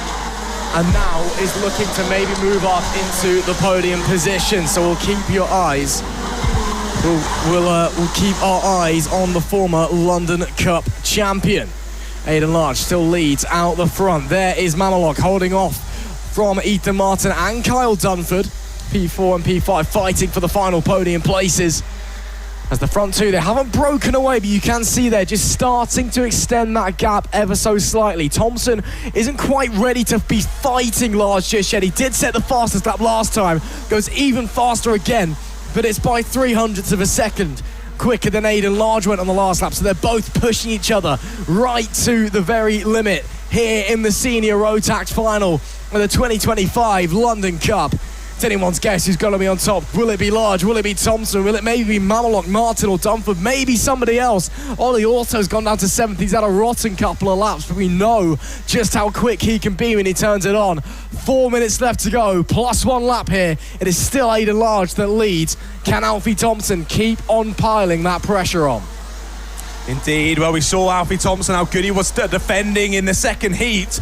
Well, we need to show how good he is at attacking in this one. We've already seen some good moves early on for him, but wasn't quite able to hold the lead from Aidan Large. And Aidan Large has really replied to Alfie Thompson's fastest lap. He's gone even faster on the last time around and has gapped him now by 0.5 of a second. Gap then back to third place of Ruben Mamelok has gone down ever so slightly. They were still at about 1.2 seconds going on to the last lap. I think then going on to this next one, it will have dropped again and stays about the same, to be fair, so I clearly need to go back to Specsavers. But either way, Aidan Large has set another fastest lap, 34.816, 4 thousandths quicker than his previous offering, but he's consistently the fastest driver out there, and that's what he needs to do to bring this London Cup home for him. He can take home the LC plate if he continues on like this for 3 minutes plus 1 lap. Still only 0.6 though to Alfie Thompson. He can't relax at all out there. Any little mistake will be punished, and if Thompson catches and starts to battle, maybe we'll get more drivers joining the fray, but maybe that's just wishful thinking for me. 2.5 minutes left to go, still to play for here. It all could change in the blink of an eye, as Dunford now under a little bit of pressure from Bellini behind, the reigning champion, the defending London Cup champion. Can he produce a miracle and work his way forward over the last 2 minutes and 15 or so seconds, plus your additional lap, of course? There are your leaders, Large and Thompson. Gap looking like it's coming down. Thompson with the fastest lap of the race last time out, and then this lap was only 3 thousandths off it. The gap's down to 0.4 of a second now, starting to put more pressure on. Looks like Dunford as well, he's decided to focus on defence from Bellini rather than attacking Martin, who's starting to pull away from himself as well. We still push on here. 1 minute 44, that's the 227, who's gone straight on there. Problems for Rex Ashley, no front bumper on the kart. And that could be curtains for his race. He'll definitely be dropping well down the order anyway. 1 minute and 30 left to go. Gap maintains at 0.4 of a second between Large and Thompson. That's less than ideal, isn't it, for Rex Ashley? Sometimes we see the retro karts running with no front bumper, but a senior Rotax definitely needs one of those. That's such a shame for Rex on his first proper outing, at least here at the London Cup in senior Rotax. It's all gone wrong with a couple of minutes to go. More elbows out racing there. The 33 of Lucas Theo gets shoveled out wide. He just got a contact warning himself, or someone else has just bumped into him there down at the first hairpin. Battles galore throughout the order in this one, but it does look as though the gap staying relatively similar between our two leaders. It's dropped a little bit over the last couple of laps. And look at this then, back onto the rear bumper. This is actually the battle for third place. So Ethan Martin now hounding the rear bumper of Ruben Mamelok. Will this battle turn into anything over the last minute or so of this race? If it does, I'm sure Carl Dunford, Taylor Bellini, Ollie Ortu will be right on the scene as well. Leaders come round the final corner then with about 30 seconds left to go. So we'll be heading on to the penultimate lap of this race. There have already been 2 mechanical flags that have gone out for Leo French, and he's still out there. He's going to get a black flag soon enough if he stays out for much longer. And Mark Sayers under investigation for an incident over the last couple of laps as well. Right then, this is the crunch point of the race. It looks as though, visibly anyway, Aidan Large has just enough of a gap here to keep hitting his marks and bring this one home. But easier said than done from up here in the commentary box. I mean, to my eye, they both look equally as good as each other in first and second. The only real question is, does Large handle the pressure over the final lap of the senior Rotax final here at the London Cup? It's still with the fastest lap as Thompson in P2. The gap maintains at around 4.5 seconds across the line last time by. Kyle Dunford further back has just been done by Taylor Bellini for P5, following him through Ollie Auto as well, as they're all fanning out, all chopping and changing for position. But where are the leaders? Got them both back. Yeah, he got them both back, fair enough. Riding the final corner though, Aidan Large. It was not perfection for anyone else. It is for the 1-3-2. Aidan Large is the 2025 Senior Rotax London Cup champion. And what a way to do it. It wasn't a dominant performance by any means. He had to face real pressure from Alfie Thompson, but he did so with decorum. He did so with grace, and he managed that race beautifully. Yeah, really good showing from Alfie Thompson as well, bringing the heat to Aidan Large. Previously in the other 2 heats, he just sort of driven away, got a nice few seconds gap and brought it home, whereas that one he had to fight for it. He was under pressure for the entirety of that race, but you know what they say, pressure makes diamonds, and Aidan Large is shining right now. LC plate goes to him provisionally, of course. But either way, race done and dusted in Senior Rotax. Aidan Large wins ahead of Alfie Thompson and Ruben Mamalok. Ethan Martin and Carl Dunn for your top 5. So sadly, our only driver trying to defend their title isn't able to do it. Carl Dunford has to settle for a top 5 finish. Taylor Bellini just behind, then Ollie Ortu, Freddie Leppenwell, Ryan Welsh, Dugas Pravdionis there rounds out the top 10. Then it was Callum Gosh, Liam Phillips, Bailey Waters in 13th place, then Jacob Barron, Mark Sayers, Bradley Keaton, Josh Parry, Alexander Campbell, then Lucas Theo, Daniel Kehiyov, Leo French, Rex Ashley and Kea Sigmanta. Of course, the last 3 there not making it to the checkered flag. Gutting for all 3 of them. But Senior Rotax is done and dusted then here from the 2025 London Cup. We're going to get a few stricken carts off of the circuit then before we get ready for the last race of the day. It is, of course, the F100 final. We get one final showing of these karts screaming around the Rye House Kart Raceway before we bring the 2025 London Cup event to a close. And what a way to end the day it is as well. These things are just amazing. I think somebody's headed home already, I think, because I can only see 9 karts down in the dummy grid. I guess we'll just have to do some maths when they go back out there and see if I can count up to 10, because that's what we're supposed to have. But no, my mathematical ability, that could be a struggle anyway. But still, what a way to end the day this will be, with some screaming Formula A style racing, taking us all the way back to the late 90s. And maybe even a little bit before. Some of them are pre-95, some of them are early 90s, could even be late 80s if you were feeling brave enough. I doubt many of them are. They all look pretty 90s to my eye from up here. But it has been an absolutely fantastic day of motor racing here. And once again, what an event it has been at the London Cup to wrap up the 2025 season here at Rye House. We have crowned almost all of our 2025 London Cup champions. Just 2 to go from across our 2 different classes in the F100. And I'm sure it's going to be a spectacular, spectacular race. And see there, the driver stood aside, of course, bump starts, these things, proper go-karts, not any of this touch and go nonsense you get nowadays. No, you have to do physical exercise to actually get in the things and start them, and then try to make it not run away from you. And it looks like we are almost ready to get going, because I can see some people limbering up and getting ready to maybe run forwards with it. We'll have to wait and see, but still, what a way to end the 2025 London Cup this is, with some retro racing, some proper racing. Yeah, looking forward to this one, of course. I think we could just enjoy the race with no camera feed and just listen to them heading around the circuit for 8 minutes plus one lap, but I'm sure we'll want to watch the racing action as well. It's Liam Handling who lines up on pole position for this one as the drivers do begin bump starting the karts and getting ready to head out on circuit. There is the 41 on the left-hand side of your screen as he leaves the pit lane. Of course, Liam Handling was your pre-95 victor at the London Cup in 2024. He's jumped into a pre-2K for this one, but he starts on pole position. Paul Warner alongside him, also in the pre-2Ks on the front row. Both of the second row, though, are pre-95 classes. That's Will Barnes and Richard Plummer. And we go back to pre-2K on row 3. That's James Verity and Rob Halls. Row 4 has Chris Jiggins in the pre-95, Robin Perkis in the pre-2K. And then the final row of the grid, Craig Cutler on the pre-95 and Stuart Sampson on the pre-2K.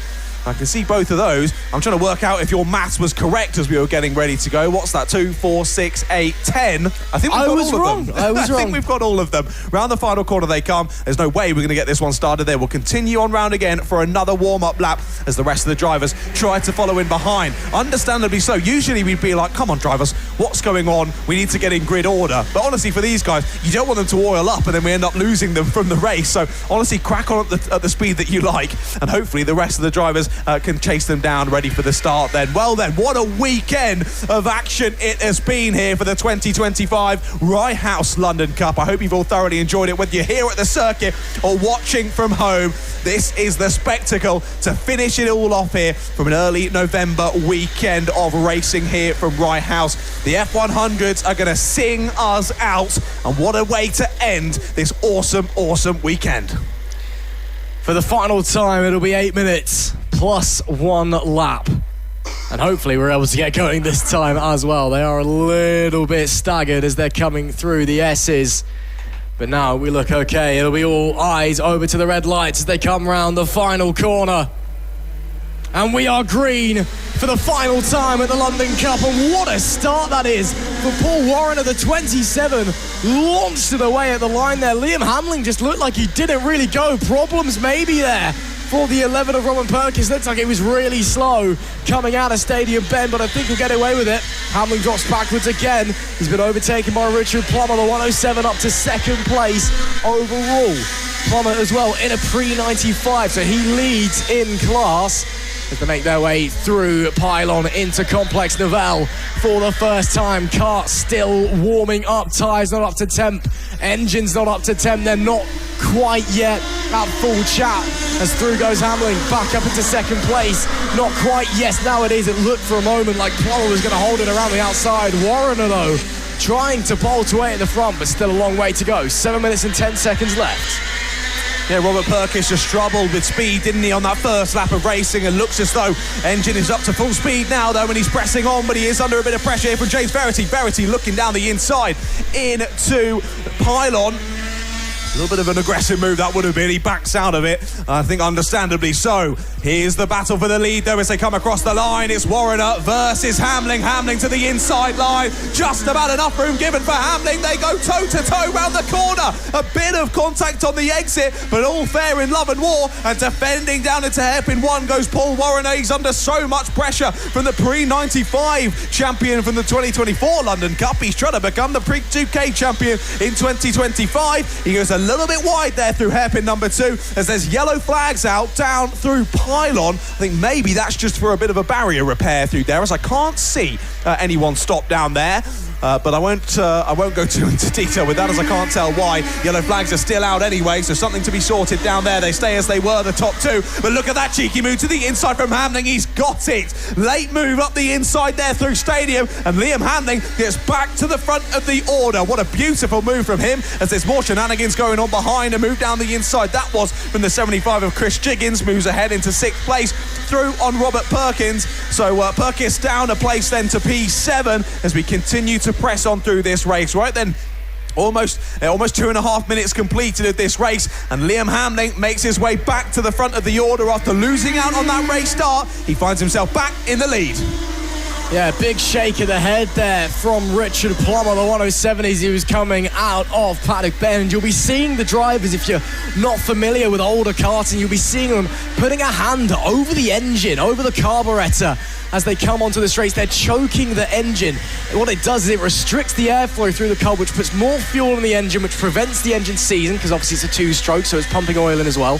Prevents the engine from seizing, it cools the engine down, it gives you more fuel, so you get a better power punch out of the corner. There's so many benefits to it. That's why they're doing it. Mainly, of course, to stop the engine seizing, but it is just there. It just gives them that little extra, and it means you're turning in 100 sometimes as well.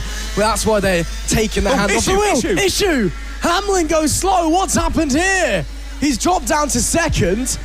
Through goes Paul Warner, and he seems to be going straight back again. It's almost like it slipped or missed a gear or something, but it's a direct drive go-kart, so I'm really confused. Oh, no, that's gone. The 41's gone. Liam Hamlin, who's dominated all weekend, is down and out, and he's going to pull into the pit lane. Unbelievable. That is gutting. Well, the only driver who'd come back from 2024, the only champion of the two to return in a different class, won't make it to the finish in this one. He was a pre-95 champion last year. He won't be the pre-2K champion this year. They press on through the rest of this final then, but that gives the lead to Paul Warner on the 27. Rob Hall's now in second, and James Verity now in third place. And funnily enough, it was James Verity who had the fastest lap. On that lap before he conked out, Liam Hamlin, a 35.6 DNF in only a matter of corners. Here's the battle for second place though. Verity has been all over the back of Halls for the last couple of laps. Oh no, another driver, it's the 27! Paul Warner's out of the race. Another leader dropping out of the race. Paul Warner is parked up on the inside of Regis Elbow, right beside Josh East, and he hangs his head in frustration. Paul Warner from the lead is out. Well, this battle between Halls and Verity suddenly becomes a lot more serious, as it was the battle for second place, now becomes the battle for the lead with just over 3 minutes left to go. Reliability is such a big part of old motorsport and old karting. You often forget how much of an impact it has in the modern day when reliability and technology is just so good, but it really was. Sometimes Lady Luck just wouldn't be on your side. 1998 World Championship. I want to say it was Fernando Alonso's car just didn't start coming into the final. He was the quickest there all weekend.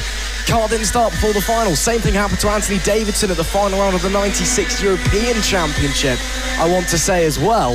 You know, it could happen to anyone, even the people that were going to win events, and you just turn up and the thing wouldn't work, and that was that. Your day was done. Still though, we still got a two-way fight for the lead on our hands between Rob Halls and James Verity just behind them as well. Another two-way fight going on for the lead in the pre-95 class. Chris Chiggins and Richard Plummer only separated by half a second. And I tell you, actually behind them, Will Barnes also pretty close, also in the pre-95 class. There is still fighting going on out here. Still things can happen across the remaining 2 minutes and 1 lap, as it's getting very, very tight out there in the pre-2K. And overall lead though, Halls and Verity neck and neck, now side by side, almost. No, not quite, but Verity getting racy, getting aggressive. The 64 starting to duck and bob and weave to see if there is a way through his opponent here.